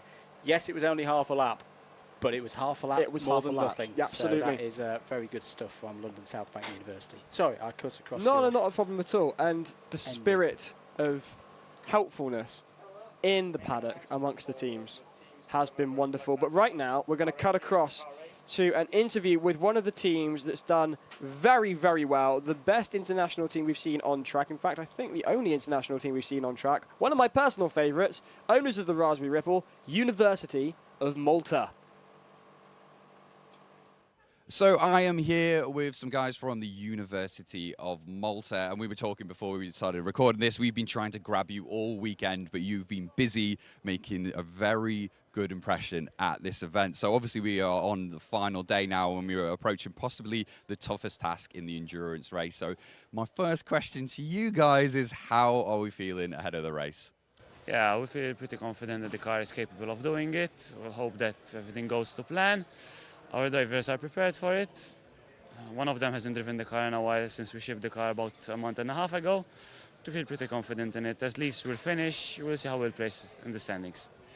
I must admit, the sort of calmness in this garage is very different to some of them, as people have been trying to get through scrutineering all weekend, and I like it. Cool, calm, collected. So the overall goal today, what is the perfect outcome for you? Is it to go all the way and take all the glory, or is it an individual goal as a university? So we obviously aim to perform better. Yeah. Everyone aims for that, but obviously we intend to finish. We aim to finish the entire event, do well also in the efficiency scoring, and hopefully we'll progress further. But we're even happy with maintaining the same position that we have. Perfect. I love it. Well, look, all I've got left to say is really good luck today, and we're really looking forward to seeing you out there on the track. Thank you. One of the stories of the year here at Formula Student UK 2022. They are the University of Malta.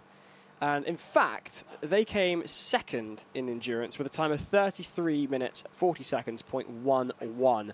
Looking very nice on track. One of my favourite cars. I've dubbed it the Raspberry Ripple. I don't even know whether they're aware of this. I love the nose cone on that car. Cream and raspberry blending together. Got plenty more action coming, though. We have a couple of public service announcements once again. If you are a team and your car is out on the circuit, the number 88 of Huddersfield, for example, please come to retrieve your vehicle from the Dynamics volunteers and the marshals now, right now. No, don't Right run. here, right Walk now. quickly and safely to get your vehicles back, because at 15:35, so that's 15 minutes time, we will be starting. The competitive elements are over. Time for a the, free-for-all. the action is not done, because regular viewers of Formula Student UK will know that in previous years we've always had a little bit of fun after the last checkered flag of endurance, and we're going to do so again here in 2022. I don't really know what we call it. The shootout, the super run, hyper sprint. I've heard this referred to really as wacky races. Wacky laps. I don't know. The question Basically, is there a reward in it? Is it worth these teams getting on track and competing? It's definitely worth coming down and competing. 15:35 is when it will start. 15:45 is when the gates will close. 16:05 is when the competition will end. And it's basically, you've got 10 laps, go out there, rag it, do as fast a lap as you can, but don't knock any cones over. So this is the thing. Last Cones year, I may completely get missed knocked this. over. I completely missed this because Cardiff's car wasn't in a position to compete in the wacky races. This time, it might be. I don't know. But hopefully, at least some cars will be joining us here on track for the wacky races. 10 laps, your fastest lap, no cones, but balls to the wall action here at Silverstone for the last few hours of Formula Student UK 2022. Taking a look at those wonderful Dynamics volunteers there on your screen. Very briefly before we hop off for a 10-minute comms break, a few other public service announcements. If you haven't already, there are still opportunities to pop down to the Race Tech magazine stand in the paddock. Or available down there, you can get copies of the book, Learn and Compete. The 2 volumes of it. I have my first volume of it in the box here from 10 years ago. It's a very good book. It is the ideal primer for Formula students. For new teams, old teams, ones trying to refine their way. 1 volume for £30, 2 volumes for £50, and the second volume has 16 completely brand new chapters in it, updated for the first time in a while. Now, so Andrew, I've got if to you haven't ask, got that, go get it. Seeing Buy as we're it now. friends, can I just have your copy? Ooh, shall I get up? Yeah, we'll talk about that offline. You're a wonderful human being.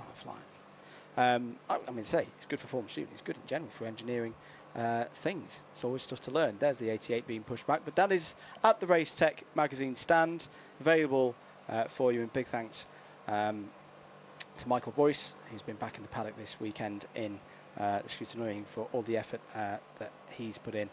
And of course, the memory of his late wife Suzanne, who we lost earlier in the year, and we miss dearly. And yeah, I want to mention her as we get to this point of the day.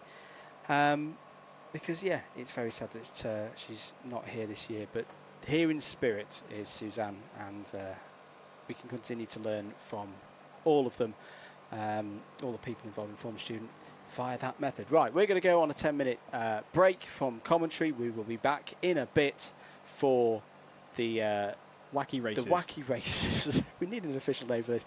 We'll be back very soon here with commentary from Silverstone. Keep it locked here on the Formula Student YouTube channel.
So we are in the garage here with the now most famous team on the paddock. We are now referring to you affectionately as Team 42. You guys have an incredible story. So really, if you could break it down for our viewers, what the situation that you find yourselves in and your journey to up until this point for this weekend. Okay, so we got here on 6th of July, and we got our visas. We got our visas on 5th of July, so we had to be here by 6th. And our other team members couldn't get the visas. So we got here, and we had this car to assemble. And it took us around 6 hours to assemble it and get it here in the pit. And since our other members couldn't be here, we knew that we won't be able to participate in every event, but all we wanted was to have good feedback from the judges. Yeah. So at least the team back there can use that to make their next car. The journey has been crazy. Yes. It's been amazing. It's been overwhelming, truly. We are so very grateful to the judges and to the other team members. They've helped us out a lot. They've offered help and support in every way they can. I would really, I feel like this story is such a perfect example of what this event actually is, because I think people think it's just competition and it's testing, when in reality you come into a community, a global community, and one team struggling, someone's there to help.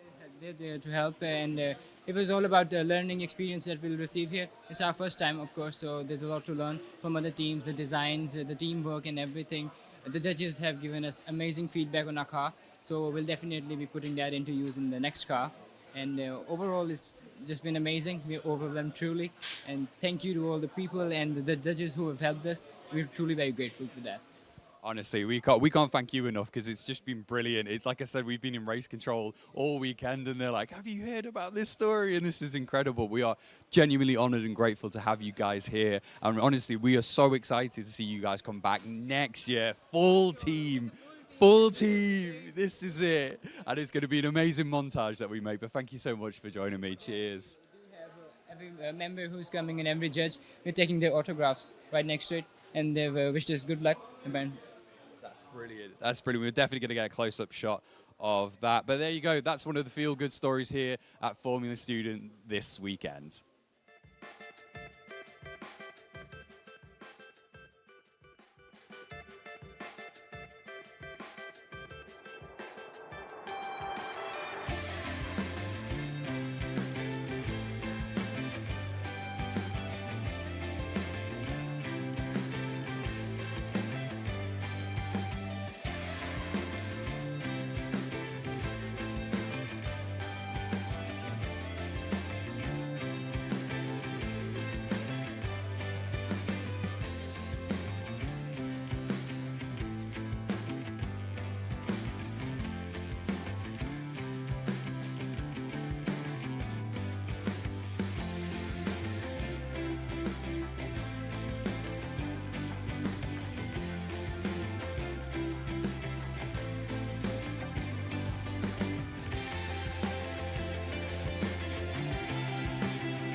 Welcome back, everybody, to Silverstone and Formula Student 2022 on a very lovely Sunday afternoon here in places where I'm not sure whether we're in the half of the circuit where we're in Northamptonshire or which half's Buckinghamshire. I think we're in the Northamptonshire half. I'm not going to ask you because you've already said your geography's rubbish, I Charles. was about to say, I think we've established this week if there's one thing I'm lacking in, it's geographical knowledge. I've got the sense of direction of James May, but you are right, Andrew. You're joining us live from Silverstone.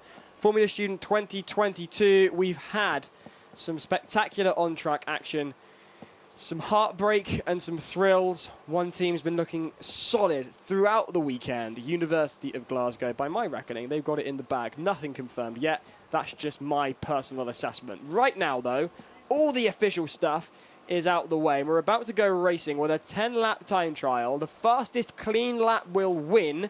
All cars that are starting, that have got through scrutineering and that are good to go are invited to take part. Essentially, rag it for 10 laps, keep it clean, the fastest one wins. Is there an official prize for it? No. Is it the most exciting thing of the Sunday? Probably yes. Cannot wait to see who's going to arrive on track, what sort of driving we're going to see. We know these drivers have been extra careful. I was talking with some of the scrutineers, some of the dynamics volunteers earlier. As the endurance event went on for each car, as those kilometres racked up, it was a 22-kilometre run in full. Those cars would begin to overheat, they would lay off, they would coast. That was why we saw those lap times dropping off consistently for each team throughout their runs. So now they don't have to worry about that. It's a 10-lap sprint. Who's the fastest? Who has got the big kahunas? Who's okay to floor it around those very tight corners? You've got to remember, this is not a wide circuit, and a lot of these cars are running with very wide aero. A lot of Collins are going to be collected, Andrew, wouldn't you say? Oh, Collins are an endangered species right now in this competition. Have I also told you the other bit? The other bit? Because you're a commentator, you can make up your own rules. That we have that power. Sam Collins has previously disqualified cars for having 2 yellow wheels. Anything goes in the next 30 minutes. To quote a very old cartoon from the 1980s, I have the power! Staffordshire have the power as well. The power to drive to the start line. Let's go then. Staffordshire heading towards the start line for this. What are we going to call it, Andrew? I want to call it Wacky Races, to be quite honest. Wacky Races. There's another bit that may be Wacky Races, unofficially. Starting up, the revs are high, they're I'll off. think of a name. Andrew will think of a name. I'm going to keep you company as Staffordshire head out on track for this, the 10-lap shootout. The fastest lap will go. I'm going to call it Hyper Sprint. Hyper Sprint. Hyper Sprint. Like Hyperbull at Le Mans. Okay, so it's the Hyper Sprint here at Formula Student UK 2022. You may have noticed we're making things up on the spot, but it's a lot of fun. And this is where things get interesting. These cars, they've done their jobs. Some of them may have stopped and had to get going again back in the pits if they're here. There's a lock-up from the rear wheel of the Staffordshire car. It's now all about these 10 laps. Now, exactly. So, who's got the big kahunas? Who's got the fastest car? Who's got the best driver? Let's find out. Staffordshire on track with the old-school fighter pilot nose cone with the teeth, taking us back to the old days when Silverstone was an airfield during the Second World War. We're coming up to the second hairpin now. Past what is now known as Cursed Corner. Cursed Corner, indeed. He took out 3 cars. 3 cars in. Section. 3 cars in a row, a hat-trick. Past the commentary box. Oh, baby! Yes. Looking at this is what we're here for then. Locking up the wheel goes, balancing on 3, Reliant Robin styley. Staffordshire, what is the time there? 1:05. This is the fastest time we've seen so far from Staffordshire. Things getting exciting. Up through that first line towards the first hairpin. Now we should explain that it has to be a clean lap. Look at this! Look how much backing it in. It's like a go-kart out there more than a Formula Student car. This is brilliant from Staffordshire. Why didn't they do this endurance? This would have been far quicker. But there we go. We want to finish endurance, remember, Andrew. We don't even need to finish this. It's off the record, but there we go, on 2 wheels. We're loving it here in the commentary box. It is Hyper Sprint, live from Silverstone. Formula Student UK 2022, car number 2, Staffordshire, on track. The fastest clean lap will win the Hyper Sprint. Apparently, in the commentary box, we get to make up the rules for this. I don't know whose idea that was. Sam. I feel that was Sam's. That was Sam's power. That was Sam's idea. I don't feel worthy of the power. The power's down, though. Oh, dearie me! Just about holding it there. through the tightest corner on the circuit. I've been talking about it all day. That there, right in front of the commentary box, they come off a straight. It encourages the driver to put the foot down, but they don't quite expect to have to put the brake in as soon as they do because it's a tight corner. The unfortunate thing is he clipped the cone. There's literally the last cone that he could clip on that last lap. So that 61.89 won't stand. It won't stand because he went too deep into the last corner, clipped the cone on the exit on the left-hand side. This is, I'd forgotten how good this bit was. Oh, absolutely. I'm living for this. This is my first full motorsport commentary event, and this is where things get exciting. If you're expecting wheel-to-wheel action, I'm afraid we can't bring you that. But think of this as a hill climb time trial without the hill, so they can floor it as much as they like. There's no graphic has now come that it is officially wacky race time. I still quite like hyper sprints. Is he going to do it again? He's locked up. He's just left the best trail mark. Oh, he's off! No! He's off! He's on off. the grass! He's done a knock-on. There he is. Well, he's got going again now. And but that is the longest tyre mark line that I have seen. Just about, I'm going to take a picture Lovely of this. 11s there, left by the This is the Staffordshire longest mark car. I've ever seen a Formula Student car leave. Car number 2. That's On your bigger than what screens. some of the Formula 1 cars did last week. On your screens, we're calling it Wacky Races. In the commentary box, we're calling it Hyper Sprint. Because that's what we can do. Regardless of what we're calling it, it's the most exciting event that we've run on Sunday because you've got to remember the traction is on for endurance. That can make or break a team and they can make or break a car. But here, you've made it through endurance. This is off the records, off the books. It won't affect the final finish. But it's very entertaining. And here comes Staffordshire. They're looking for that sub-60 time for the Hyper Sprint, for Wacky Racers. Number 2 for Staffordshire. Lap number 4 for Staffordshire's team. He's on the corner. It's like a Formula 1 qualifying session. Keeping the car. Send it. Yes, tight, tight, tight. Look at that. That's the way to do it. The time, it's a slower time, 1:15. More akin to what we were seeing in endurance. This is the Hyper Sprint. This is Wacky Racers. Live from Silverstone, the home of British Motorsport. People were asking me, do I get paid to say that? No, it just sounds cool. Because it is the home of British Motorsport. You've got to remember, back in 1950, the very first Formula 1 Grand Prix held on this hallowed tarmac, although I'm sure the tarmac has been replaced in that time since. We're joining the commentary box. After your copy of Learn and Compete. Sorry, your copy, but you might be lending it to Cardiff Racing. Paddock. 2 volumes, 50 quid. Get it now.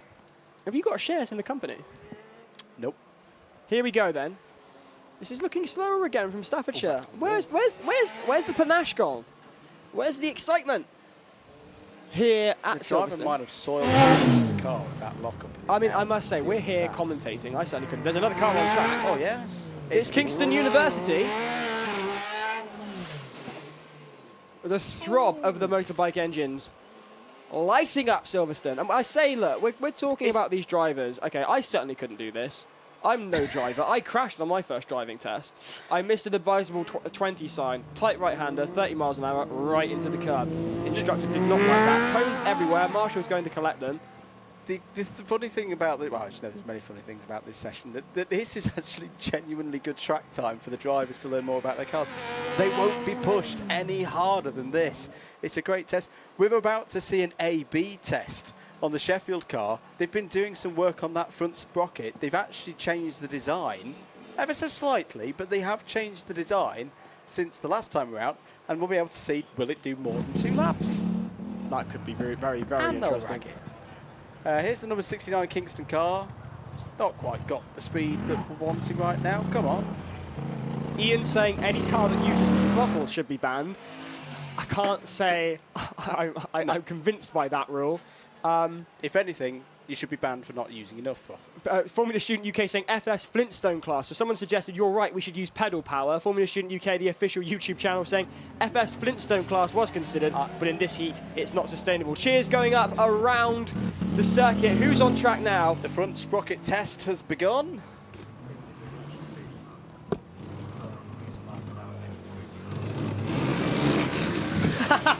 Joe Staton's just put a very suggestion in that any team that doesn't complete, so you can complete your 10 laps clean, but if you haven't gone up on more cocked than... a leg up or cocked a wheel up at any point in your run, you are automatically disqualified. Yep, that's going in the Wacky Races, hyper sprint, whatever you want to call it, rule book. Staffordshire's stopping but away now.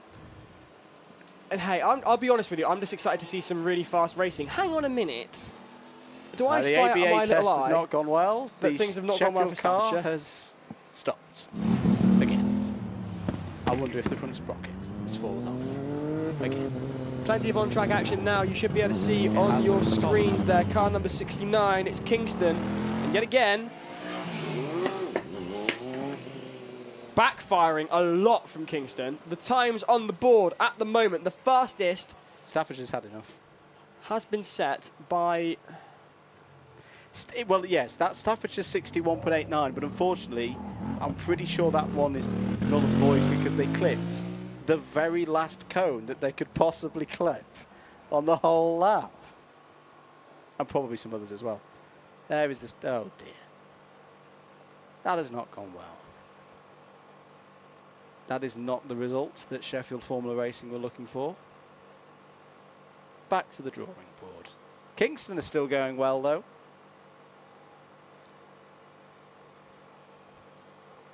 If it is, I can do this. I'm from Sheffield. I'm allowed to mock them. That if it is the front sprocket, this is where I pull my Jeremy Clarkson smug face. Oh, good gracious. I told. Hang you on a this minute. would happen. Kingston's coming to a halt as well. We've got two cars on track that aren't under their own power. Both Kingston asks, driver is this the first time we've done this? No, we've done this for a few years. Always after endurance. First time I've done this, though, and I've been in the commentary box with misguided power, or misallocated power. I certainly don't feel worthy of it, but there we are. The yellow flag is out for Kingston University. Car number 69, trying to restart. Now, what are the rules here in terms of help from the marshals? Hey, now that's illegal. That's cheating. They've just cut half the course off. But well, here we go. There's your pedal power. There's the pedal power that was asked for. This behaviour. FS UK's Flintstone class after all. Let's see what lap time this sets as they cross the line. 6 minutes, 43 seconds and 74 seconds. 74 milliseconds. My goodness, that driver's got disco leg like me on my first driving test. Come on. There's some driving there somewhere. The key word there being somewhere. Just got to find it. Right, I'm going to go and have a I'm genuinely interested in this to see if that front sprocket's gone again. We'll be back in a minute. So Andrew's off. If you're just joining us, the Kingston driver is waving his hands. He's given up on the car. By the looks of things, the marshals will be needed there to push it away from the track. If you're just joining us on YouTube or maybe elsewhere, maybe it's being shared somewhere else. If you're just joining us, welcome to Silverstone. It is Formula Student UK 2022, and the official events have finished. And by my reckoning, the University of Glasgow has won. There's no official confirmation of that just yet, but they've been doing very solidly through both the static and dynamic events. In one of the static finals, they also were managed to finish very well in all of the dynamic events. So I think Glasgow might just have it. Meanwhile, we're having a bit of fun here on track. As you can see on your screen, plenty of cars lining up to take part in, well, an event that doesn't quite have a name yet. In the commentary box, we were deciding what to call it. Over in the comms, over on the gallery, they put the graphics up saying it's Wacky Races.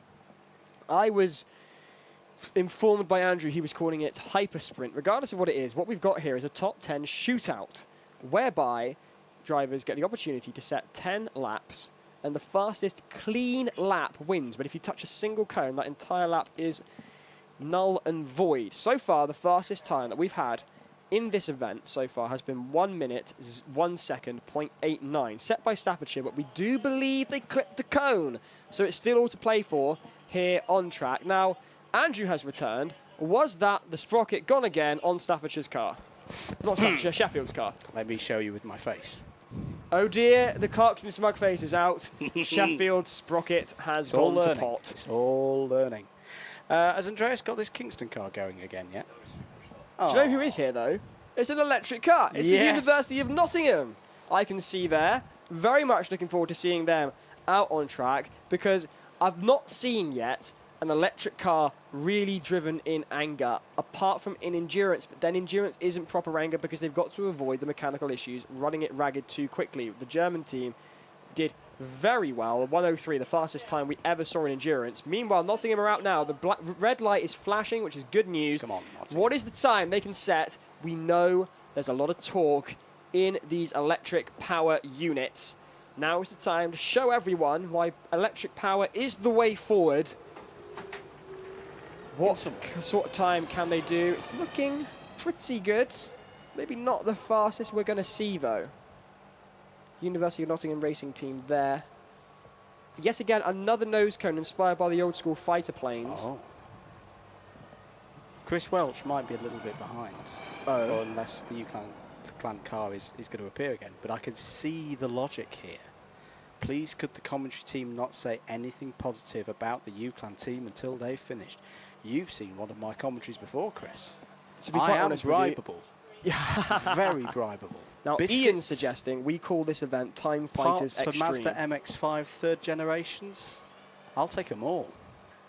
To not commentator curse your team. Meanwhile, as Andrew's trying to get himself some free car parts, we turn our attention back on track.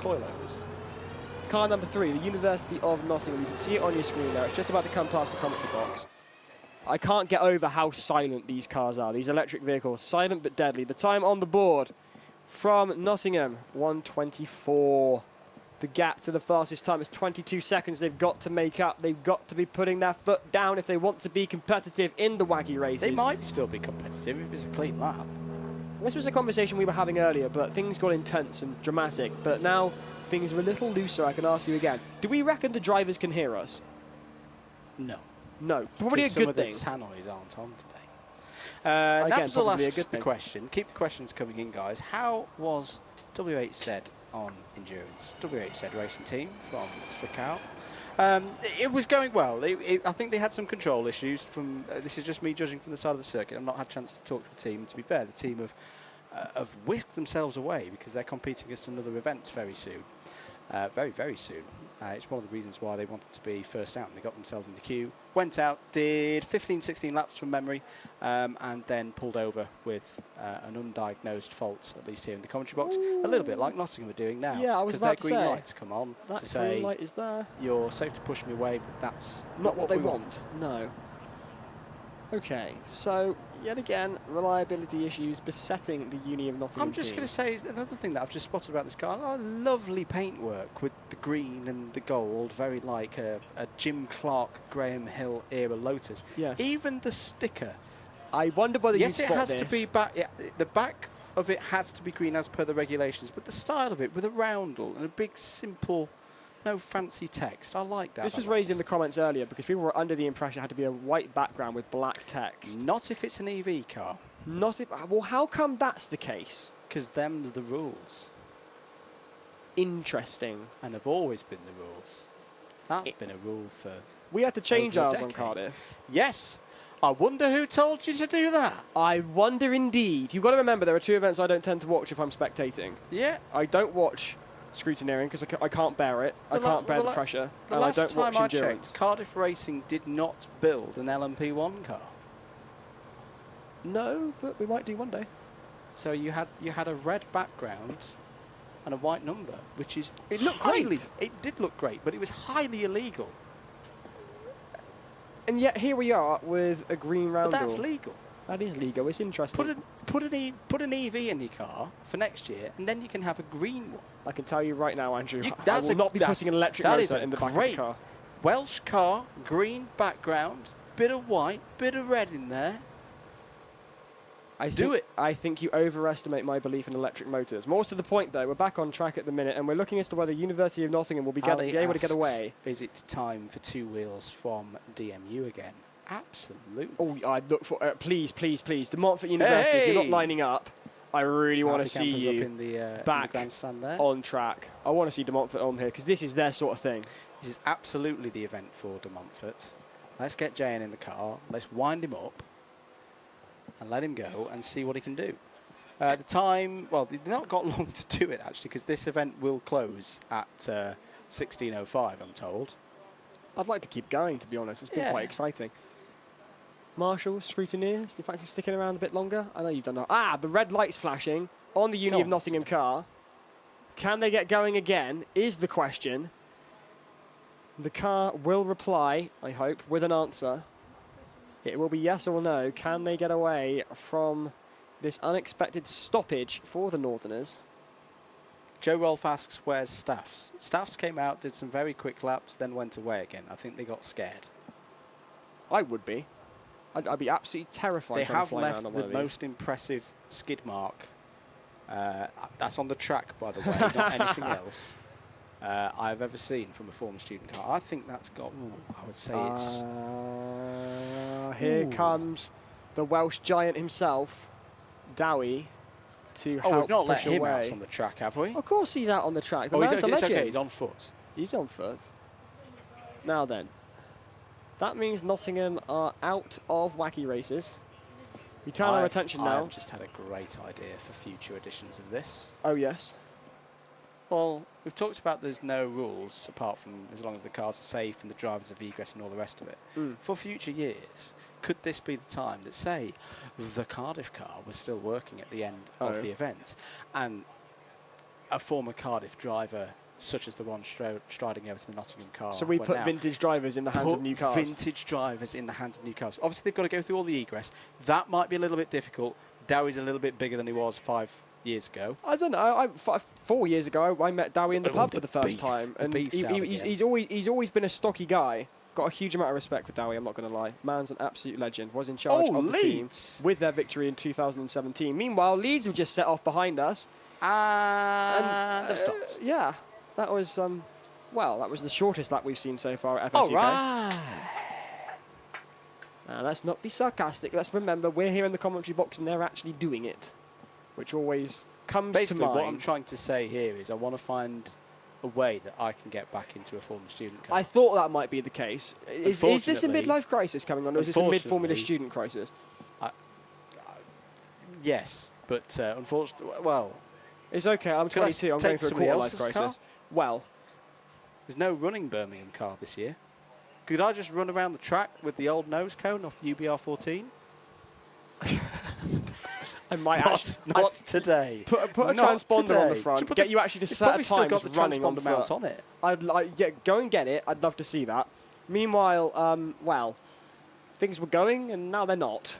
Again, for what ought to be wacky races, but seems to be stop-start races. The brake light's on. They've been given the wave from the marshals. They're away. Right. Excellent. Still a clean lap at the moment. This still counts. Yes, but it won't be competitive in terms of time. Will be if they don't hit a cone. Fair enough. Right then, let's have a look then. Car number 97, University of Leeds. The Northerners out in force of wacky races. It's looking promising now that the car has actually got going. Very good indeed. Heading now towards the upper hairpin. You can see on your screens. Coming down now, back into view of the commentary box. You've got a better view than we do at some points. Ooh, it's a very nice tight driving, and then the power comes off again. And I don't know whether that's coasting. It is coasting. That's not good. It looks promising when it moves, but it doesn't move consistently. The Leeds car. Car number 97. The visor's up. I believe the driver may well have given up. He's having a conversation. They're having a conversation with the marshals. And that's it for the University of Leeds in the wacky races. Pushed away now. Okay. Now, apparently this event is due to finish in 4 minutes by my watch. I hope it doesn't finish. I'm quite enjoying it. We'd like to see more cars on track. Might like to see more cars ragging it round here. I know one driver from a certain Welsh team who would do very well out on this. A certain Mr. Hugh. Absolutely mental in a car is that guy. He knows where the limit is, and then he just oversteps it just a little bit, but still keeps it there. Couldn't do it. All the respect for all the drivers involved in Formula Student UK this year, because these cars are unlike anything else on four wheels. You might look at them and think, well, that's just a glorified go-kart. I promise you that is not the case.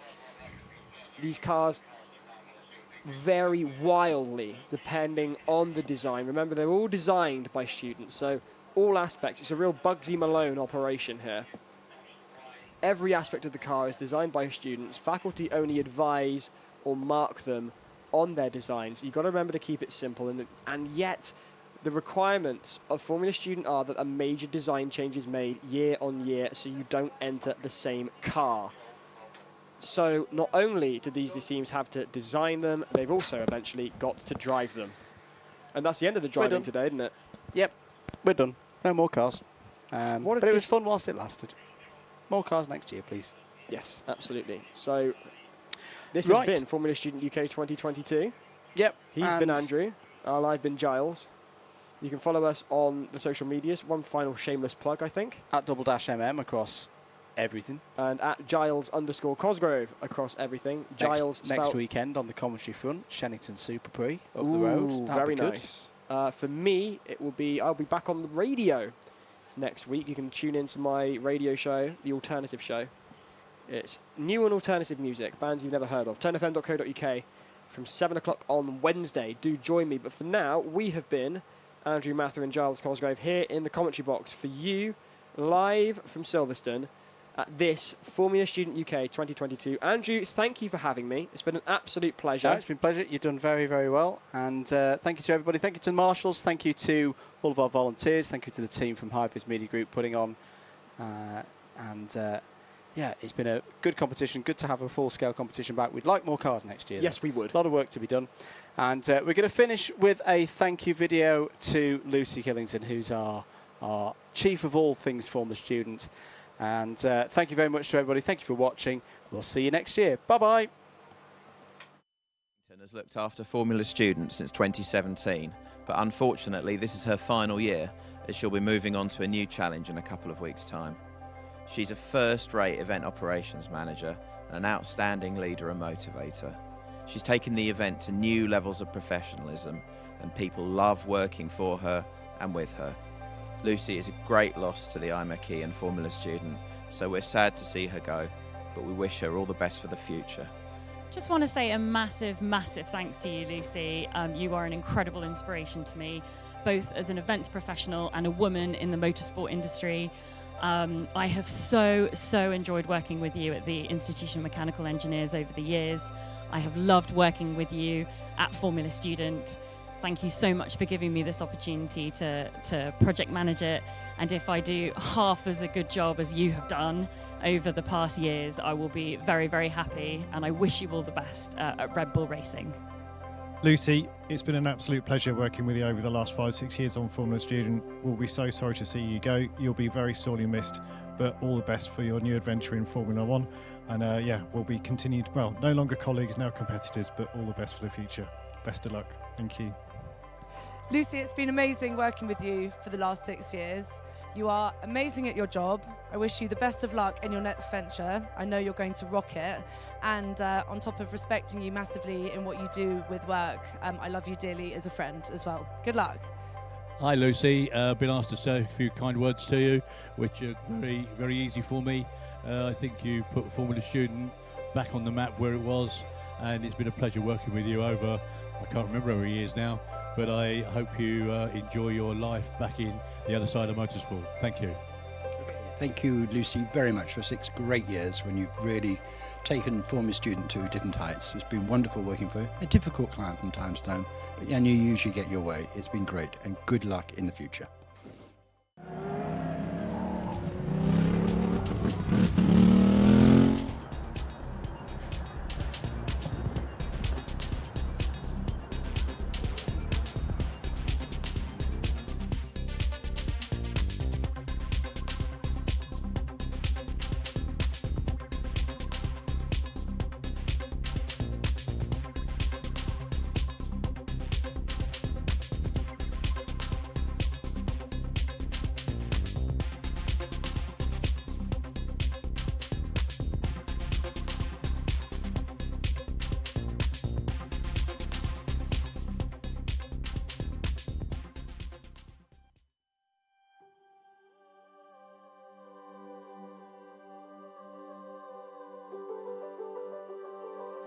So we have reached the end of Formula Student for another year, and what another incredible event it has been. We hope that you've been following along with all of our live streams and all of our content, and with the one thing that we hope is translated to your screens at home is what a community feel it has been in this event. Last year we had a reduced field, reduced number of teams, and it feels like we are finally back to our best. And what we do best is take care of everyone, look after each other. So many incredible stories this weekend of people struggling and other teams coming in and being involved. We obviously love the competition here, but the biggest and most important part is being part of the Formula Student family.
So welcome everyone to the MathWorks closing ceremony.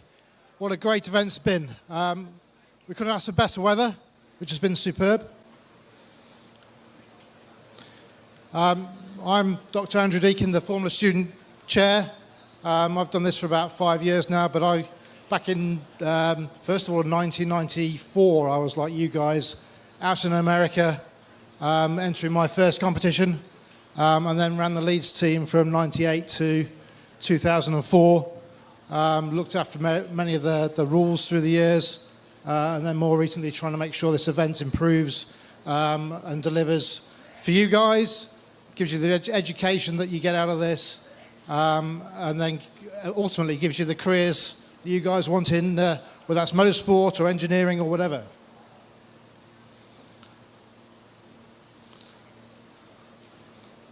Yeah.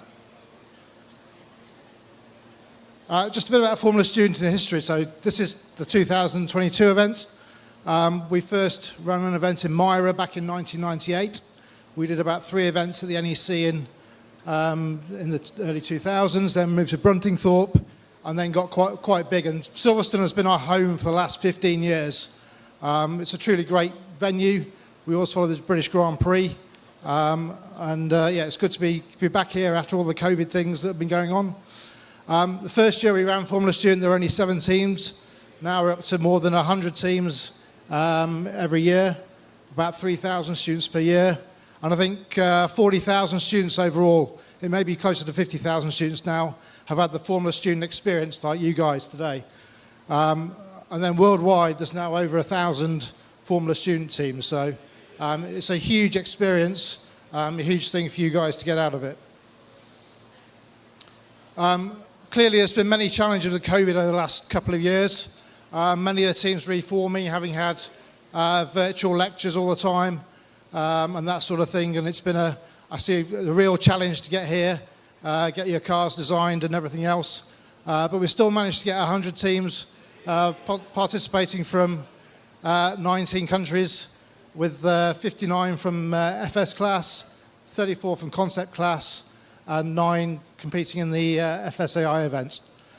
So a huge congratulations to everyone who's participated.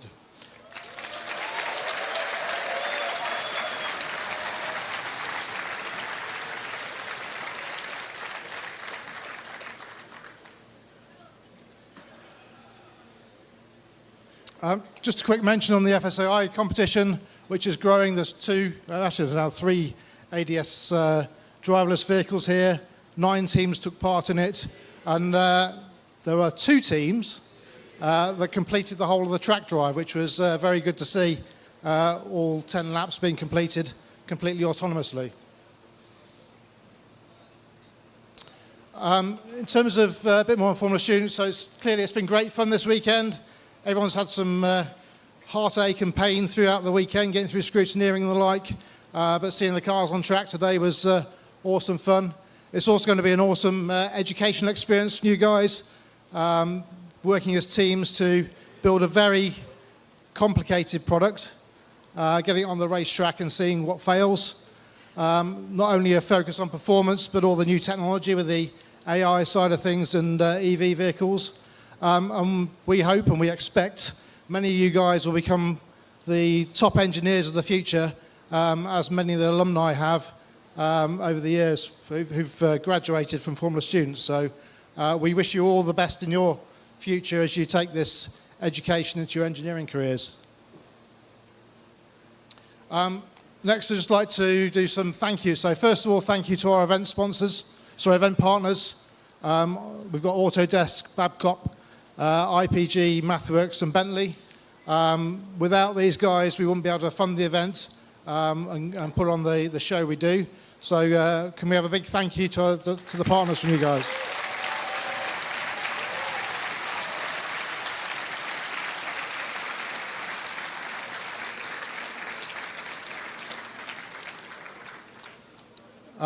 On top of the partners, there are our sort of tier 1 sponsors. There's also the many event sponsors who make the event happen as well. I'm not going to go through all of them, but we should give them a big round of applause as well for supporting the event.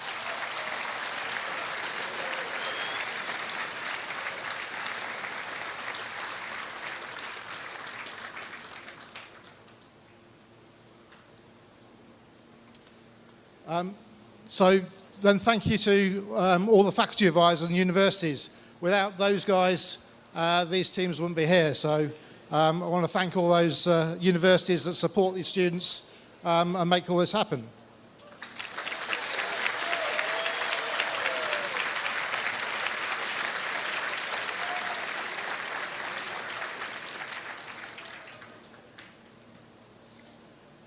The next one, of course, is all the teams and students here.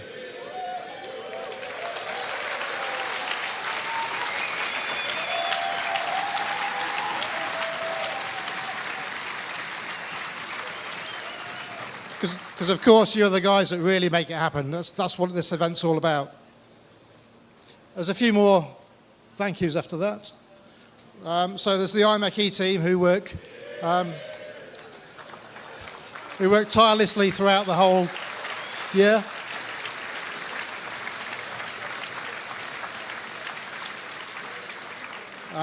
Particularly Lucy and Naomi, who work pretty much full-time on this event. Then there's all the, obviously the judges and volunteers, the media team and marshals.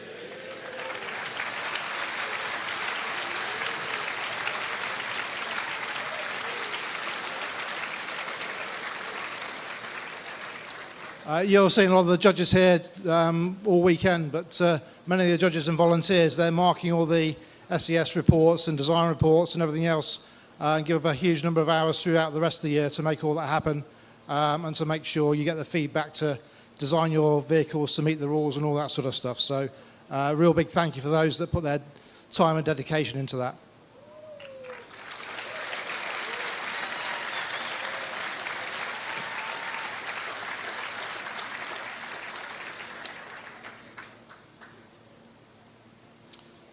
So it's now my pleasure, before the award ceremony starts properly, to hand over to Dr. Alice Bunn, OBE, who's the CEO of IMechE, would like to say a few words to you all tonight.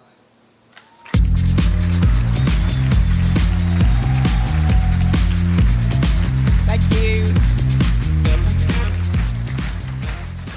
Thank you very much indeed, Andrew. There's so many things, so many wise words spoken, and I'm just going to repeat one, which is the fact that because you're all here, it means you're all winners. So give yourselves a big cheer.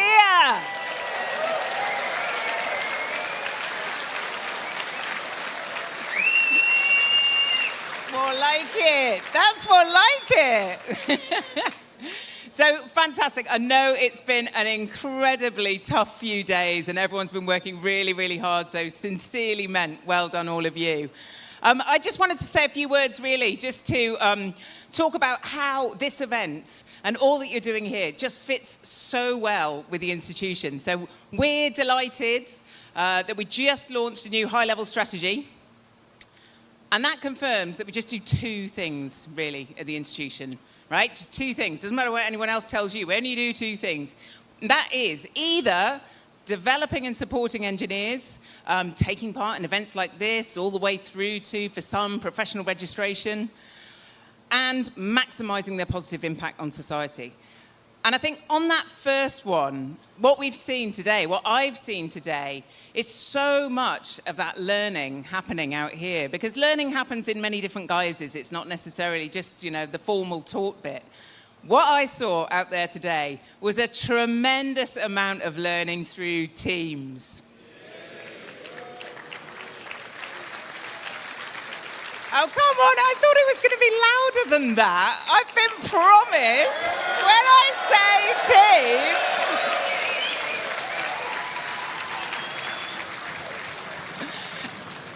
Excellent. So, you know, well done you guys, because you're bang on. This is the strategy for the future, and you're here already. The second thing to point out is when we, in that strategy, we talk about maximizing our positive impact on society, and we talk about that across 4 areas. So sustainability. I think we've seen that with some of the developments around the electric vehicles. Future transport, it's fairly obvious. Education, and infectious disease control and healthcare. So you guys are absolutely front and centre of what we're trying to achieve at the institution. So really, really well done you. It's wonderful to see you really leading the way for the institution. And I genuinely mean that, because you're looking around this room, this is the future.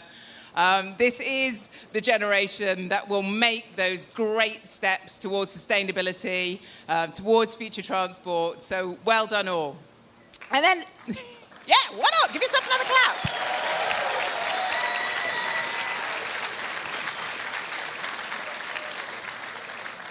And then the third thing I wanted to highlight about that strategy is we not only talked about what we're going to do, but we talked about how we're going to do it. And the how we're going to do things, the ethics of what we do is really, really important. And to that end, we publish values. So integrity, impact, inclusivity. And it was amazing to see the statistics just now on just the number of different countries, the number of different teams, the breadth. Yes, teams, well done. And you know, the breadth of diversity of participation has been absolutely fantastic. And above all, innovation. I mean, that's really, really the name of the game here. So really, really wonderful to see that. I'll just leave you with a statistic that is often quoted, and that's to say 85% of the jobs that we're going to do in 2030 are unknown today. And the reason they're unknown is because of all the innovation that's to come. So getting ahead of that, being right at the front of that bow wave is really, really important. And as you all in the room know the most, the way that you're going to achieve most of that innovation is by working in teams.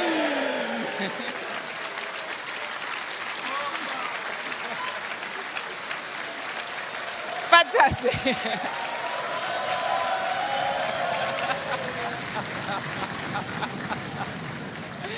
Fantastic. So that's all from me. That's all I really needed to say. Actually, no, that's not. I only had one thing that I had to do, so I'll just do the one job I was given, which is to hand over, and I think we could have another drum roll at this point, actually, hand over to our Chief Judge, Dan Jones.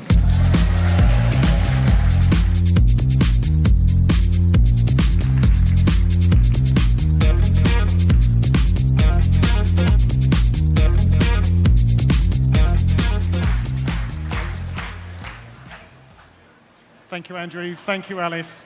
Thank you, Alice, for trying to get everyone all warmed up. Whilst I'm sorting out the RT equipment, let's have one more. Get ready for...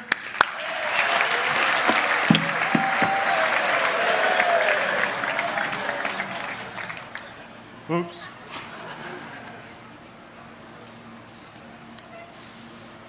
So before we get into the meat of the awards ceremony this evening, in addition to the thanks to Andrew, to Alice, all of our partners and sponsors, special thank you to MathWorks for providing the ice creams we've all just enjoyed.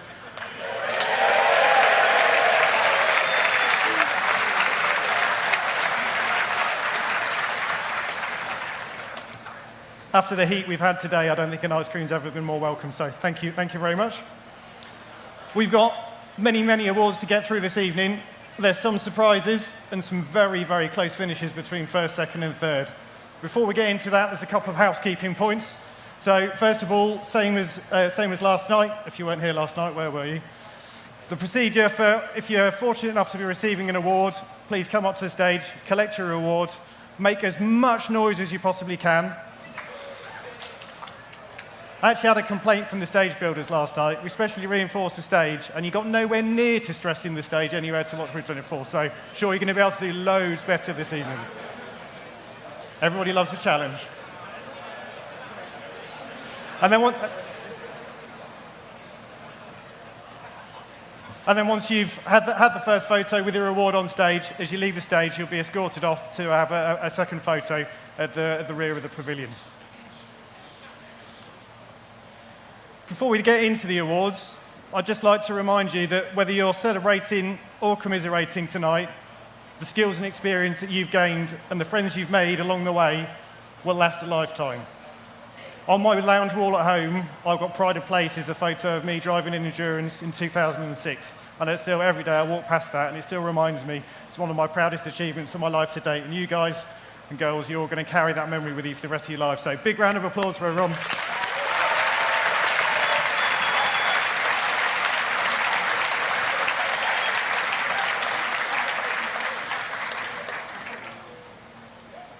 Without further ado, we'll get into the first of our tranche of awards for this evening.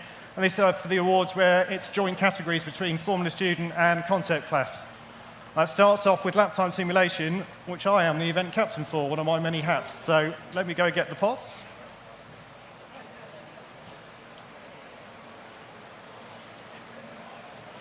Can I have the other one as well? Just two. Just keeping you in suspense. Thank you. So the lap time simulation event we've developed over the past couple of years. We ran it first in 2020 when we ran a fully virtual event. But for the past couple of years, we've been partnered by IPG Automotive, who very kindly provide the software free of charge to all the competing teams. And I've done a lot of work to put the...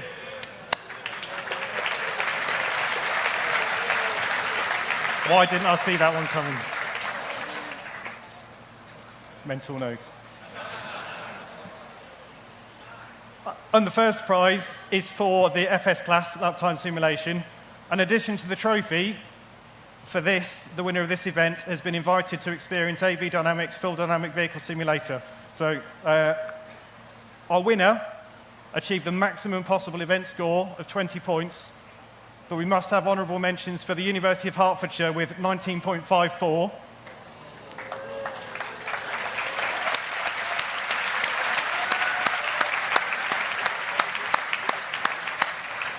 And in third place, Modena with 19.37.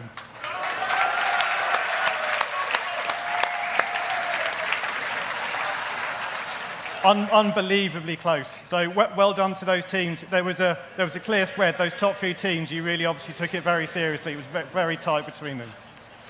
But with that, our winner is Car 92, Oxford Brookes Racing.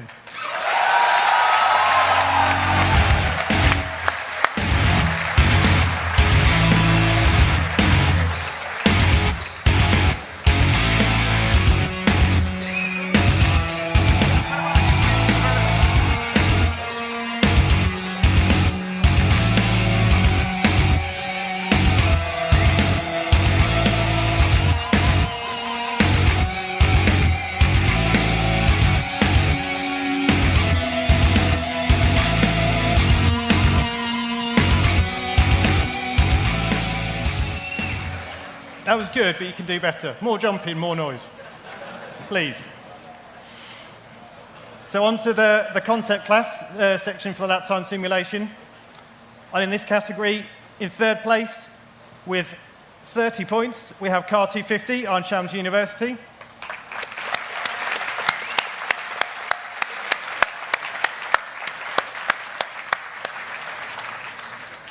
In second place again, Car 225, University of Hertfordshire, 31.23 points.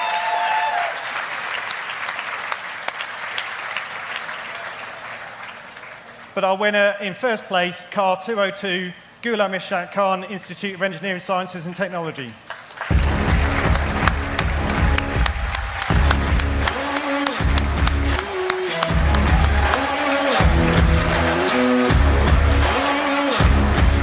Congratulations.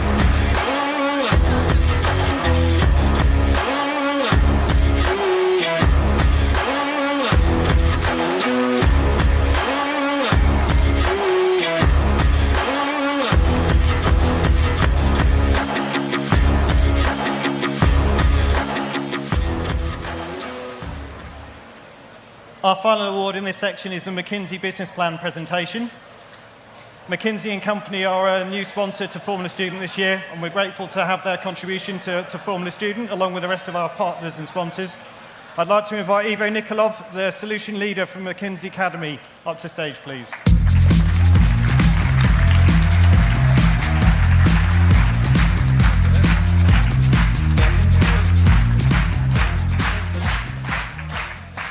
Hello, everyone. Wasn't that long ago, but actually quite long. 16 years when I was sat where you are. And it's an experience that I still really look back on and treasure. And it's one of the reasons why I've worked to come back as a supporter and a sponsor of this event. I think the experience that you guys are having today is going to be formative for many of you, and you'll look back on it when you apply for your first jobs, when you interview. And some of the skills, obviously, you're doing FEA, you're doing CAD, you're doing lots of in-depth calculations, but the teamwork,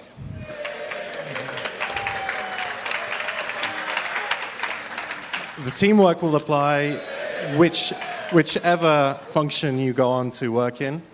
I'm no longer an engineer on my day-to-day work. I no longer do CAD, though I used to. I no longer do the FE calculations, though I used to. But I still think like an engineer. I still feel very comfortable talking with all of you guys in this environment. And it's this foundation that you're getting today and through this competition that I think is going to be very strong for all of you.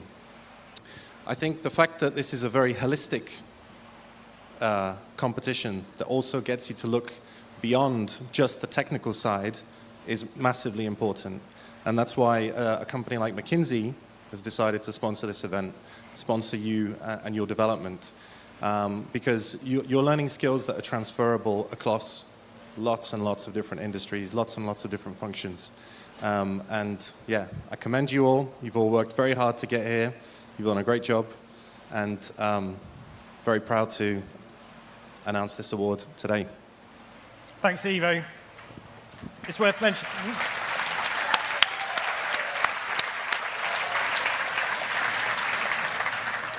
It's worth mentioning that Ivo recently co-hosted a McKinsey webinar for his titled An Engineer's Guide to Outstanding Business Presentations.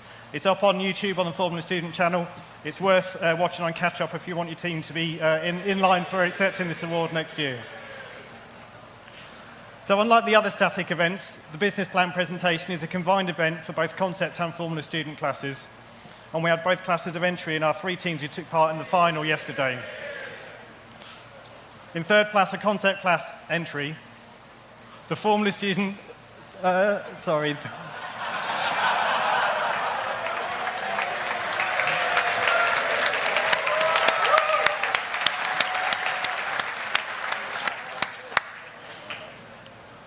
In third place, Formula Student Racing Team University of Cyprus with 105 points.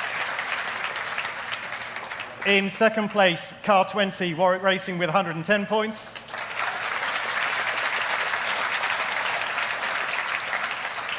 And our winner in first place, Car 121 University of West of England.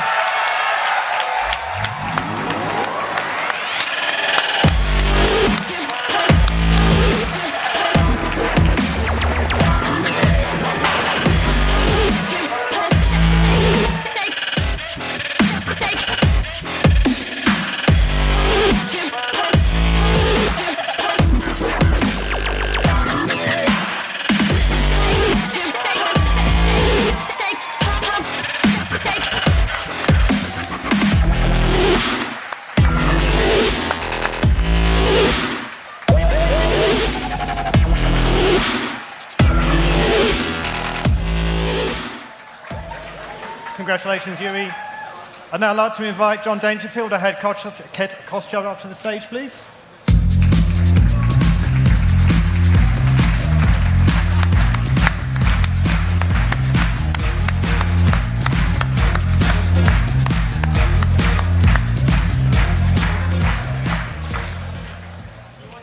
As you probably saw yesterday, the weather we've been blessed with this weekend, we're able to host the COS final outside. And the COS final this year was one of our closest ever. We had 5 teams from Hertfordshire, Modena, Strathclyde, Sheffield Hallam and Southampton. And they were all at the top of their cost and manufacturing game, all giving robust and confident answers. But there has to be a winner. So in third place, Modena with 116 points.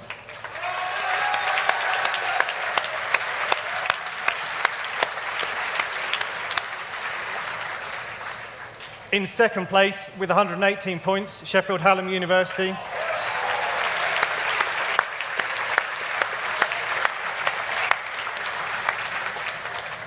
but our winners who demonstrated an exceptional knowledge and innovated to deliver very efficient, low-cost and high-quality engineered solutions. The winner of our 2022 Cost of Manufacturing for 2022 is Car 15, University of Strathclyde.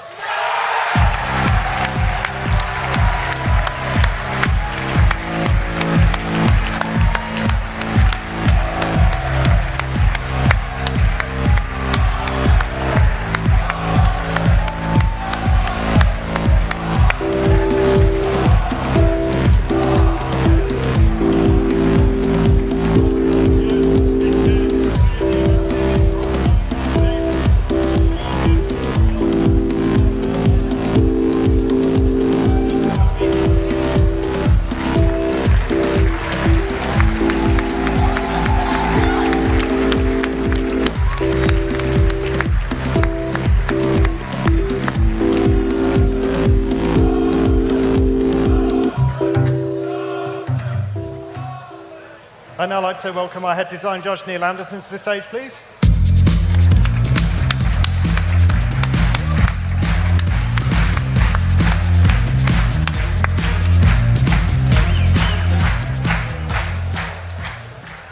Similar to the cost final, we took 5 cars into the design panel. And the teams who made it were Southampton, Zwickau, Oxford Brookes, University of the Basque Country, and Glasgow. You win so far. In third place, Southampton with 140 points, and it's worth mentioning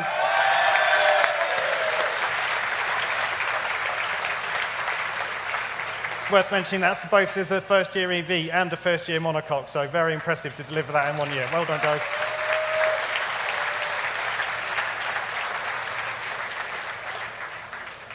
In second place, UAS Zwickau with 152 points.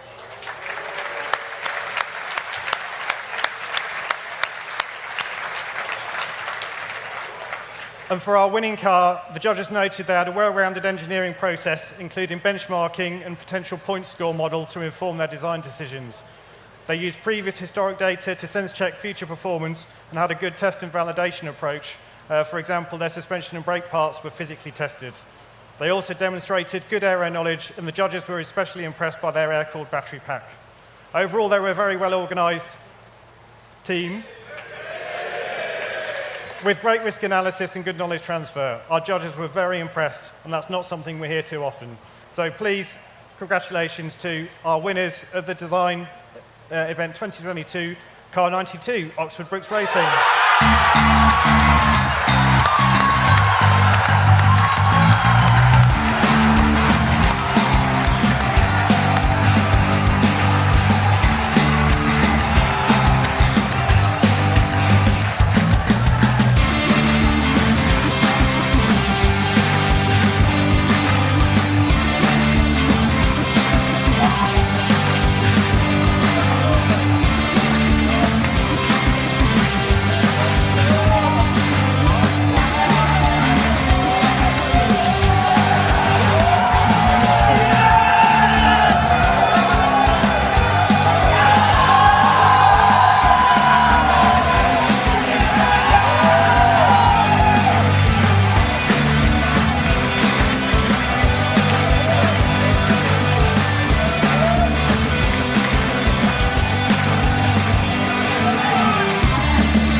We can safely say we've tested the stage now. So we now move on to our Foreman Student Overall Static Events winner. I'd like to invite Rob Wild, our Head Business Plan Presentation Judge, up to the stage, please.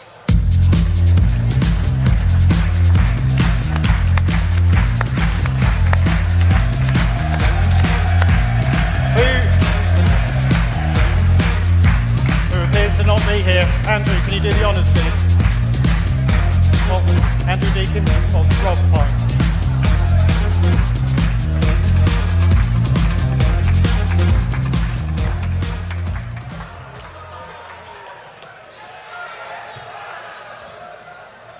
Thanks, Naomi, for stepping in.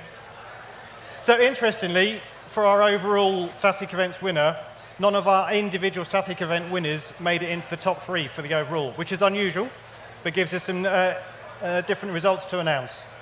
So in third place, with 311.3 points, car 125, University of Hertfordshire.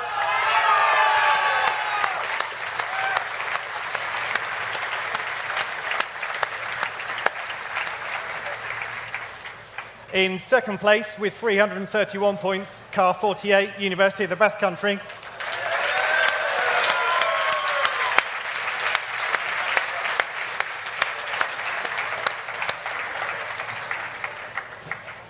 And our winner with a grand total of 343.3 points, car 5, University of Southampton.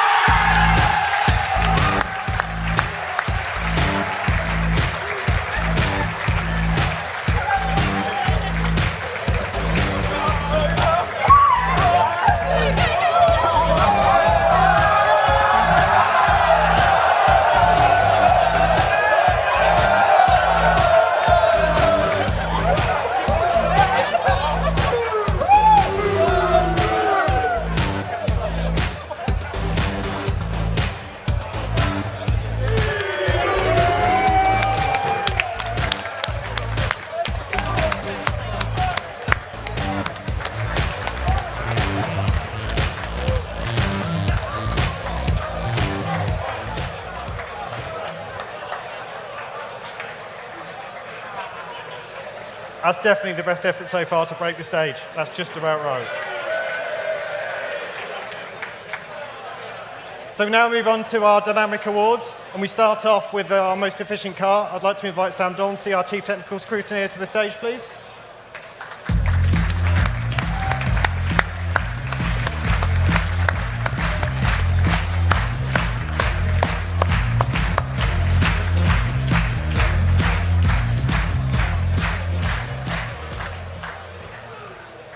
Our winner in this category with an impressive 21 grams of CO2 average per lap through the endurance, car 39, Ion Racing, University of Stavanger.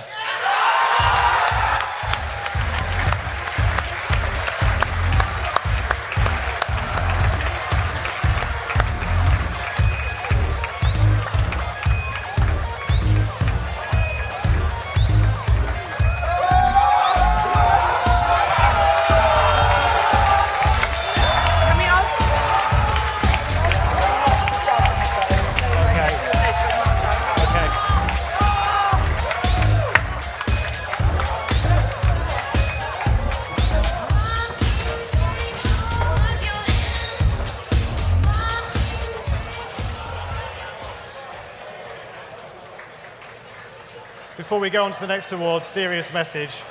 When you do come to the stage, please don't jump. Our apologies for goading you into it. My fault entirely.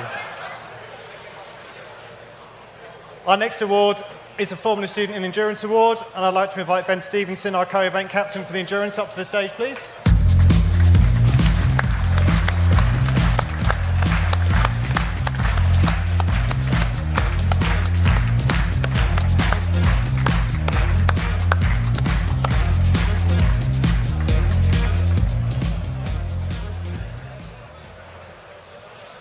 So in the endurance today, in the heat that we had, the dropout rate that we had on the cars was still similar to previous years. So to everyone who managed to make it to the end of the endurance today, or painfully close at the end, so sorry for those guys who dropped out on the last lap. But it's the come back next year and get that over the line.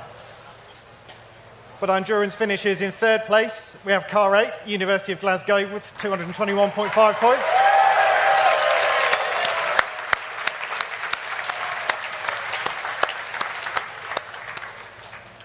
In second place with 232.7 points, car 2, Staffordshire University.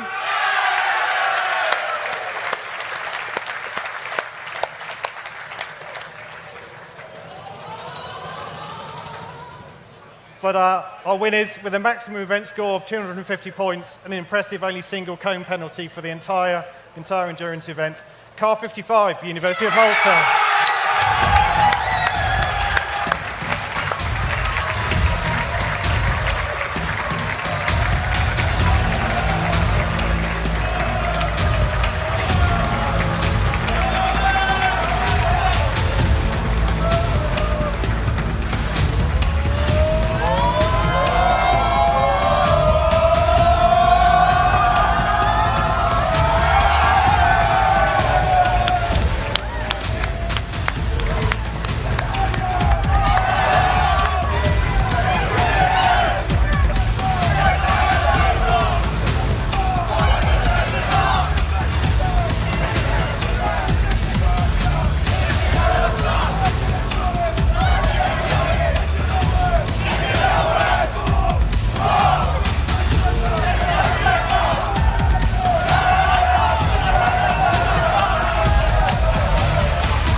August celebration also goes to Malta. That's not an invitation for any of the rest of you. Our next award is the Bentley Overall Dynamics event winner. Bentley are a new partner for Formula Student this year, and I'm delighted to welcome Dr. Karen Lange to the stage. She's a member of the board for Human Resources at Bentley Motors.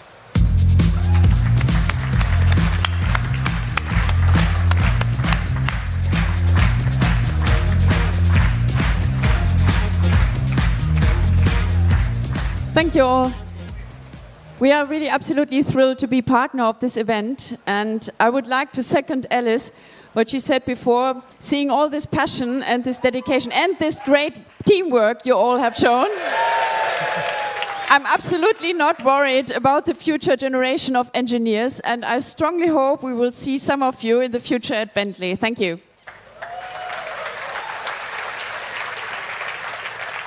Thank you very much, Karen. So, for overall dynamics winner, in third place we have Car 55, University of Malta, with 456.6 points. In second, Car 2, Staffordshire University, with 461.7 points. But our overall dynamics event winner, with a grand total of 493 points, Car 8, University of Glasgow.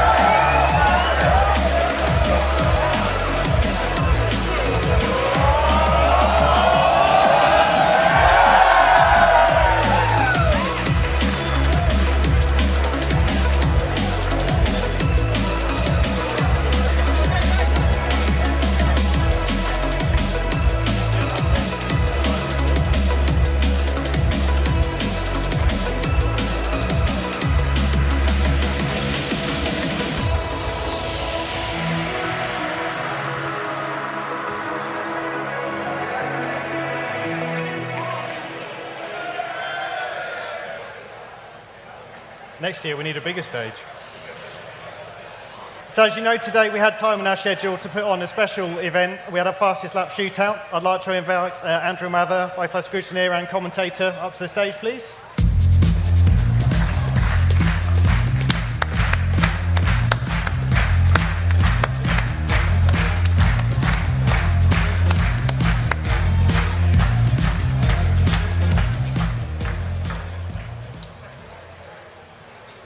And the winning team with the fastest clean lap of 102.85 seconds is Car 2, Staffordshire University.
So the last of our three awards in the dynamics section are around the drivers, one of which you want to win, two of which you don't really want to. Starting with the one that you do want to win, can I invite Jake Wallace, co-event captain for Endurance, up to the stage, please?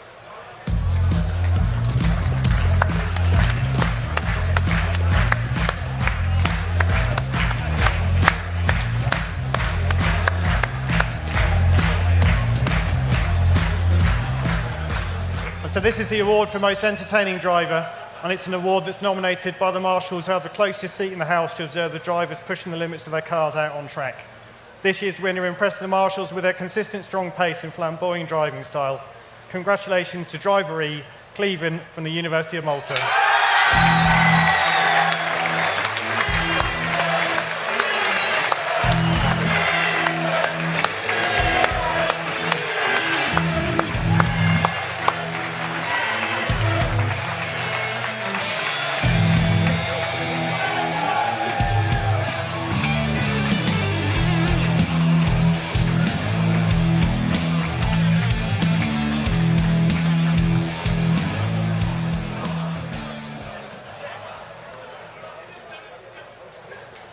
So for our next award, most cones hit, can I invite Ed Jenkins, Acceleration Event Captain, up to the stage, please?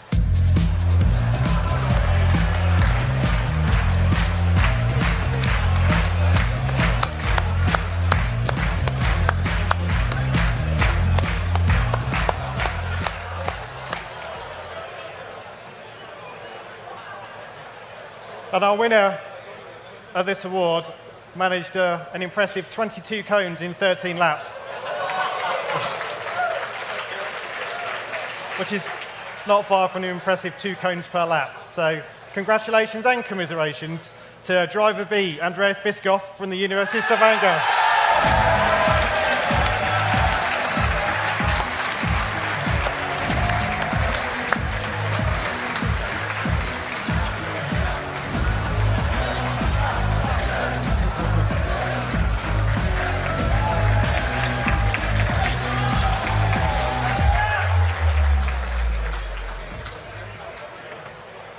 And can I invite Chris Slevin, our Head of Dynamics, up to the stage for the final award in our Dynamics section, please?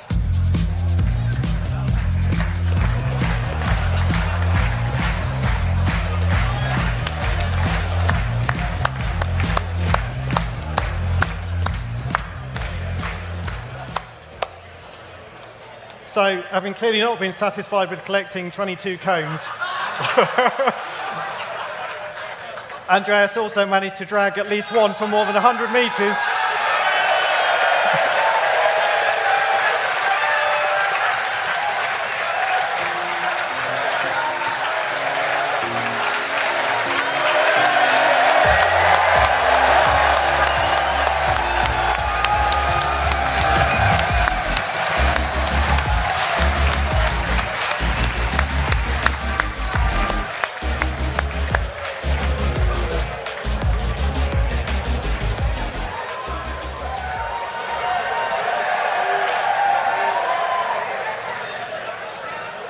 I think as the saying goes, if you're going to do it properly.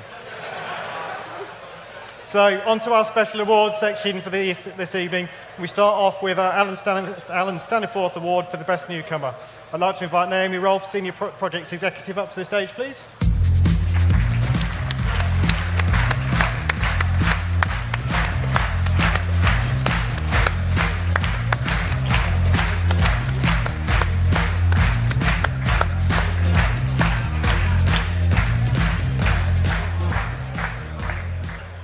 And as I'm sure you're aware, this has been Naomi's first year as a project manager for Formula Student, so please join me in giving her a round of applause for a job very well done.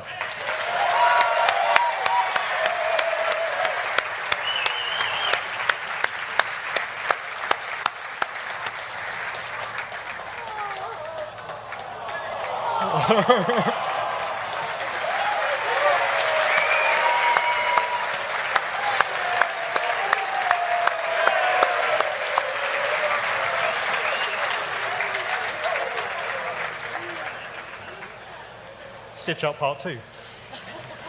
So in FS class, there were no rookie teams who qualified for the award this year, but there was a clear winner within the FSAI category.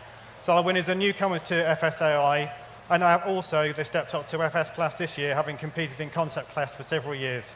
Congratulations to our winners, car 110, Trinity College, Dublin.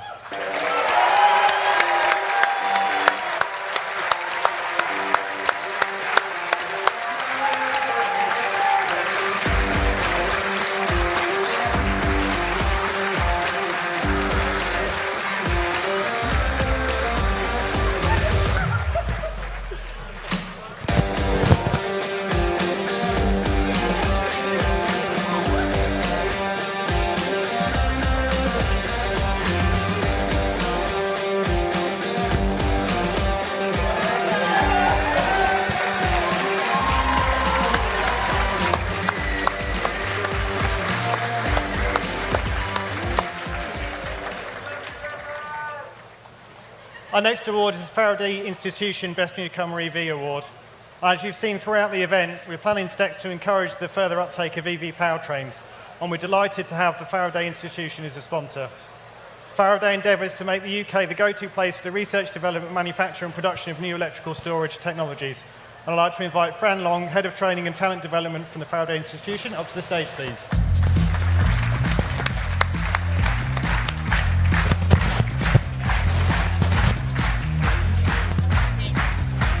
you.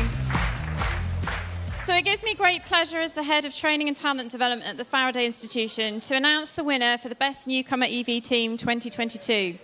The team in question demonstrated the motivation for changing to the electric vehicle category. There was a clear plan to realise it with lots of forethought. The team showed resilience to overcome challenges and continue to learn. They knew what was appropriate for their level of expertise, and this informed their decision-making.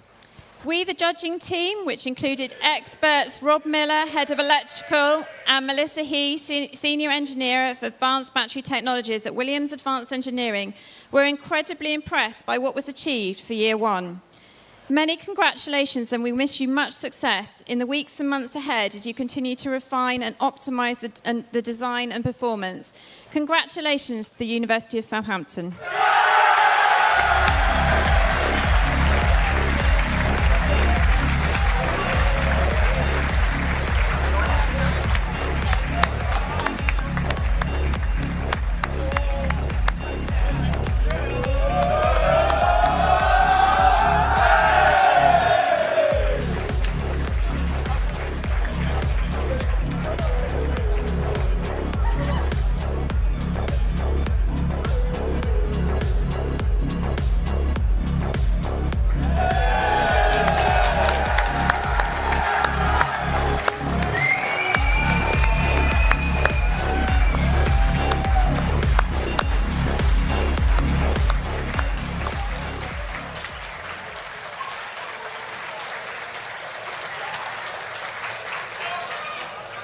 Our next award is the Faculty Advisor Outstanding Contribution Award, and I'd like to invite Howard Ash, the academic representative from the Formula Student Organising Committee, up to the stage, please.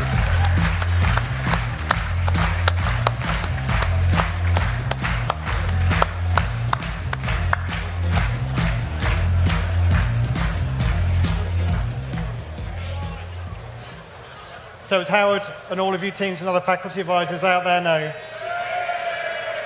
the faculty advisor plays a vital role in Formula Student, supporting their teams, providing continuity over the years, acting as a liaison with the university, and ensuring that you, the students, have the best opportunity to do well for both yourselves and the university here at the competition. The award is nominated by student team members, and this year we had many submissions, and it was a difficult choice with many, many worthy submissions to choose from. But there has to be a winner, and our winner has a broad depth of knowledge spanning both professional motorsport and Formula Student, has set high standards for the team, but remained approachable at all times, despite Formula Student being one of 5 different university teams that he advises. Congratulations to our winner, Tim Baker from University College London.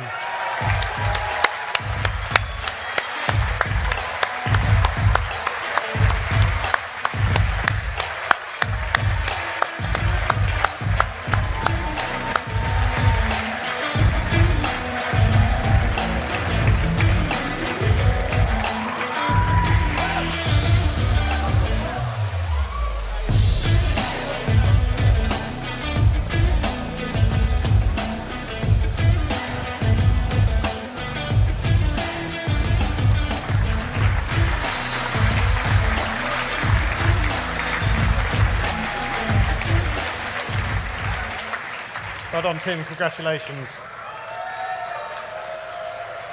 And so now we have a special award. We don't always give these out each year, and we've invented a new one for this year that is the Outstanding Dedication to the Progress of Formula Student. Our winner joined the FS team as project manager in October 2016, delivering 5 stellar Formula Student events, including navigating through the challenges of a global pandemic with a virtual event in 2020 and a hybrid online and live event last year, which, believe me, was a nightmare.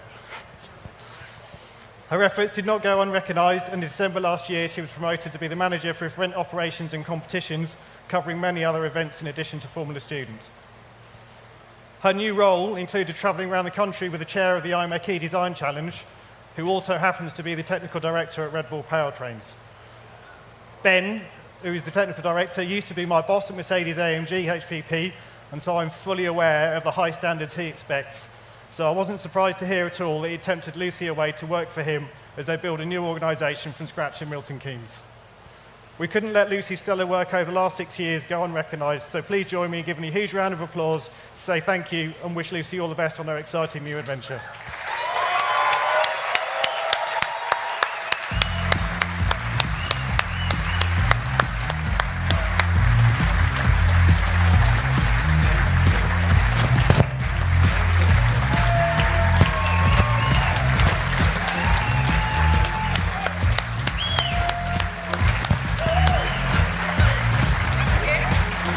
Very well deserved.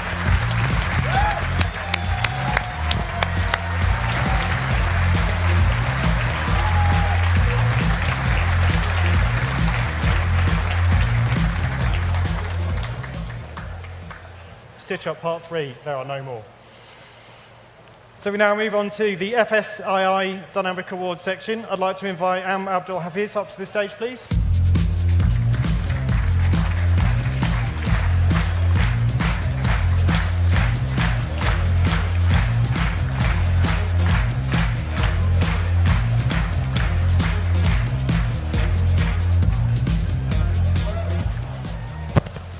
I think as Andrew mentioned at the start, so this is the first year that we've had in the DDT class a number of teams complete all of the dynamic events. It's great to see the progress, and we're sure it's going to be built on year by the current entrants and those new teams joining. Starting off on the acceleration, in third place with a time of 34.4 seconds, Oxford Brooks.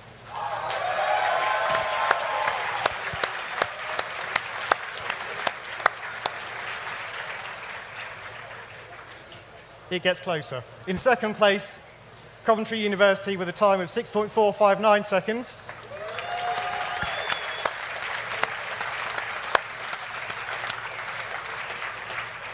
But our winners with a time of 6.107 seconds, Edinburgh.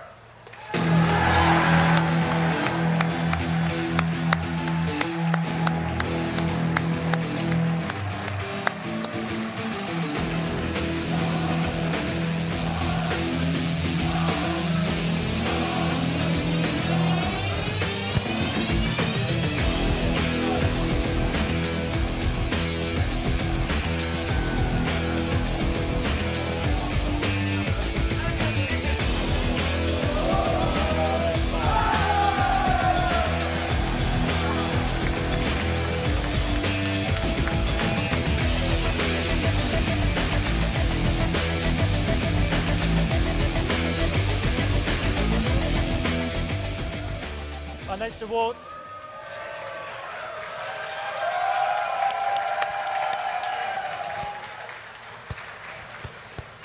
Our next award is the skid pad winner. In this event, we only had 2 finishes. In second place of Edinburgh with 19.808 seconds.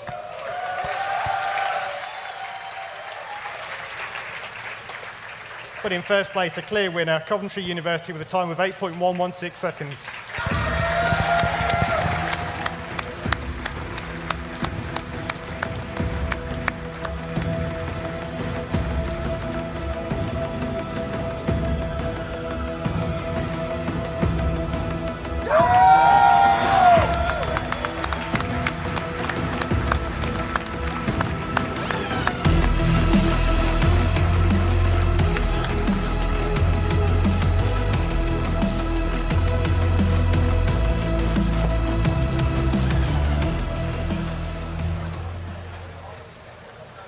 For the sprint event, in second place, we have Coventry University with a time of 139.13 seconds.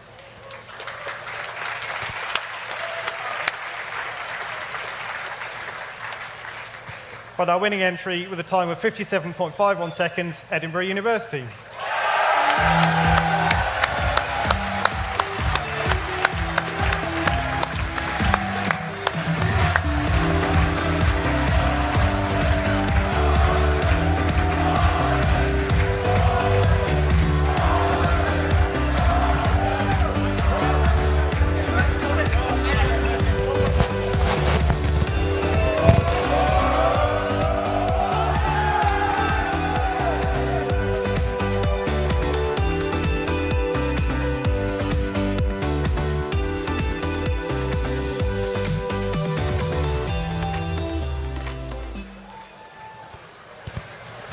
And then on to our winner for the track drive.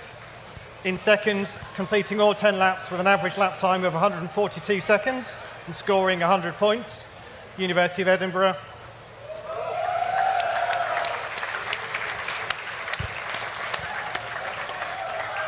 And our winner, again completing all 10 laps, but with an average lap time of 63 seconds and scoring 250 points, Coventry University.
So we've somehow got all ones and zeros the wrong way around on that one.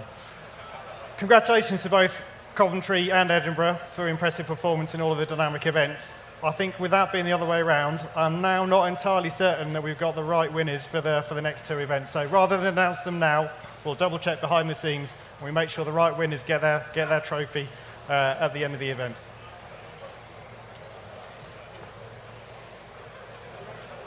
Moving on to the main concept class award, I'd like to invite Andrew Deacon, Chairman for Formula Student, up to the stage, please.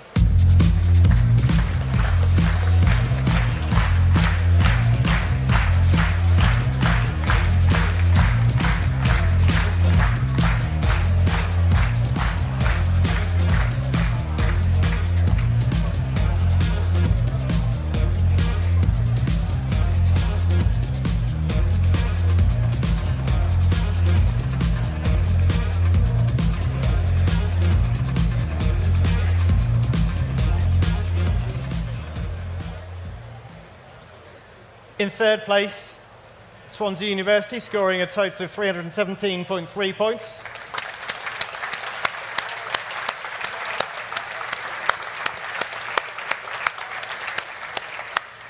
And it's very close between second and first. So second place with 340.1 points, Queen Mary University.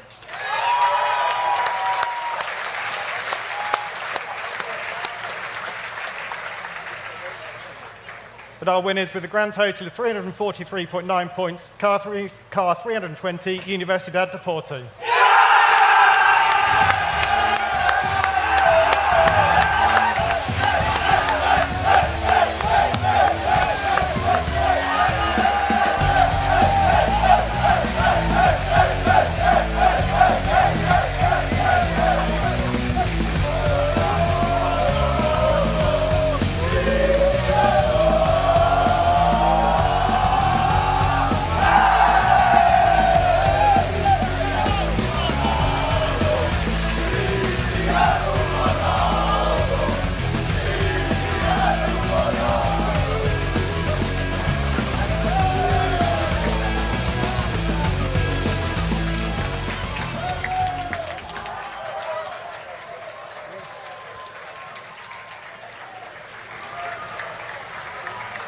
Before we move on to announce our third place runner-up and overall winner of Formula Student 2022, we've got a short video, highlights of the event for you to watch.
Before we present the award for third place, we have to give an honourable mention to Staffordshire Uni, who came in fourth place with 658 points.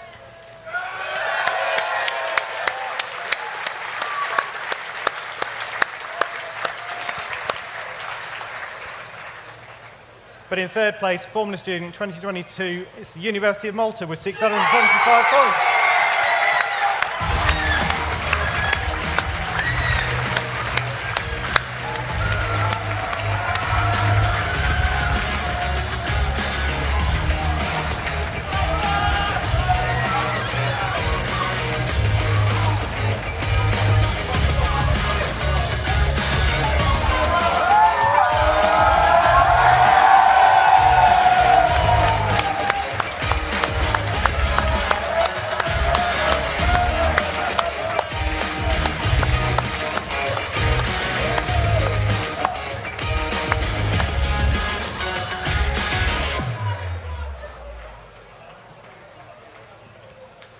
If you thought it was close between fourth and third, our second place finisher with 676 points, so 1 point in it, Car 121, University West of England.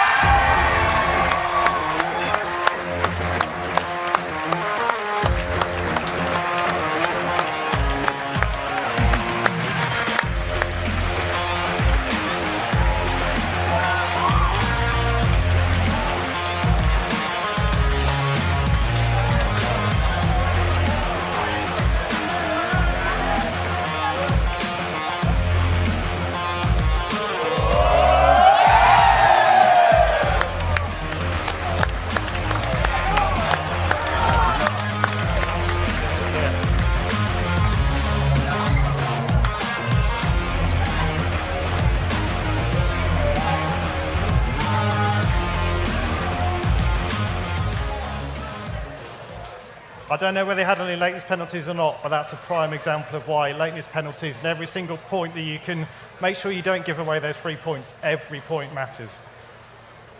And so for announcing our overall winner of Formula Student 2022, I'd like to invite Alice back up to the stage, please.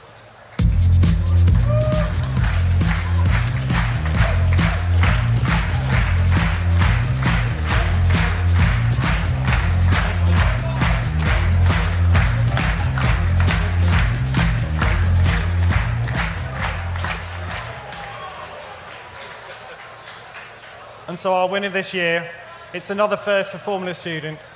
It's our first Scottish winner. Congratulations to the University of Glasgow.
Many congratulations to Glasgow, well-deserved victory.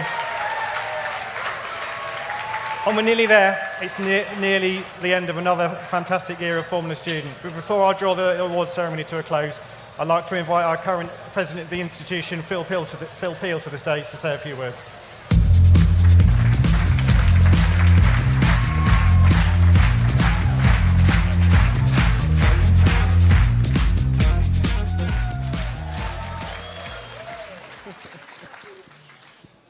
Wow, what a fabulous, fabulous event. I'm so proud that the IMechE has sponsored such a fantastic event here.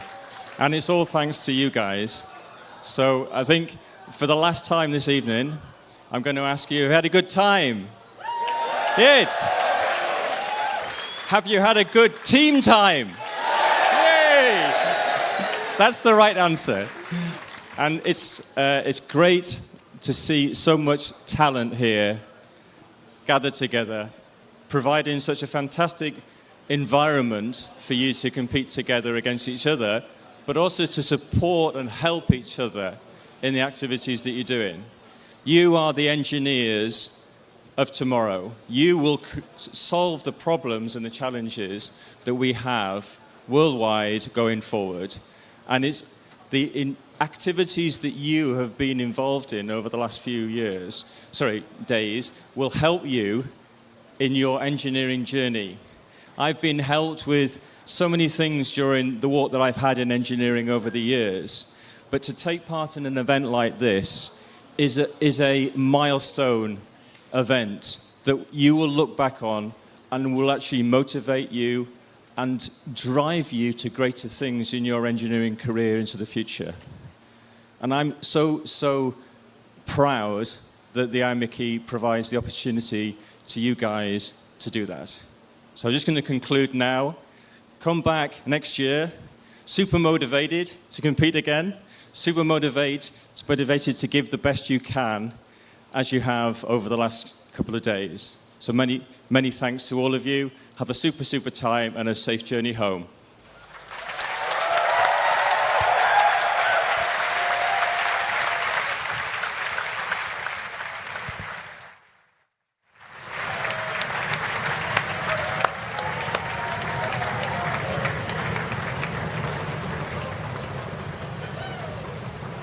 I'm not sure what you're expecting. Thanks to everyone for giving me a nervous tick every time we hear the T word now.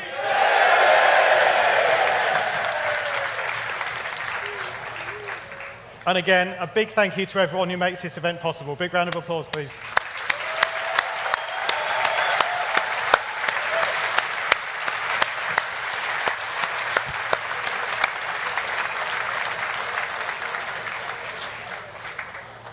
Leaves me not much else to say, but if you're graduating this year, please remember that you can stay involved with Formula Student as a volunteer. Look out for the entries opening around January time. We'd love to have you back to help out, continue to run the event year on year. Otherwise, we look forward to welcoming you back next year for FS 2023. It'll be here before you know it. Thanks, everyone. Good night.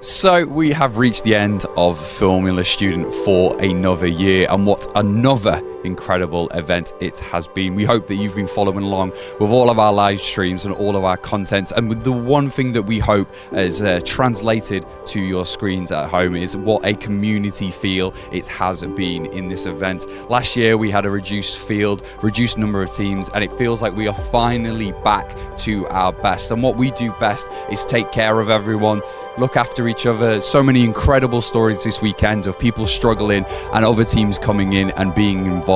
We obviously love the competition here, but the biggest and most important part is being part of the Formula Student family.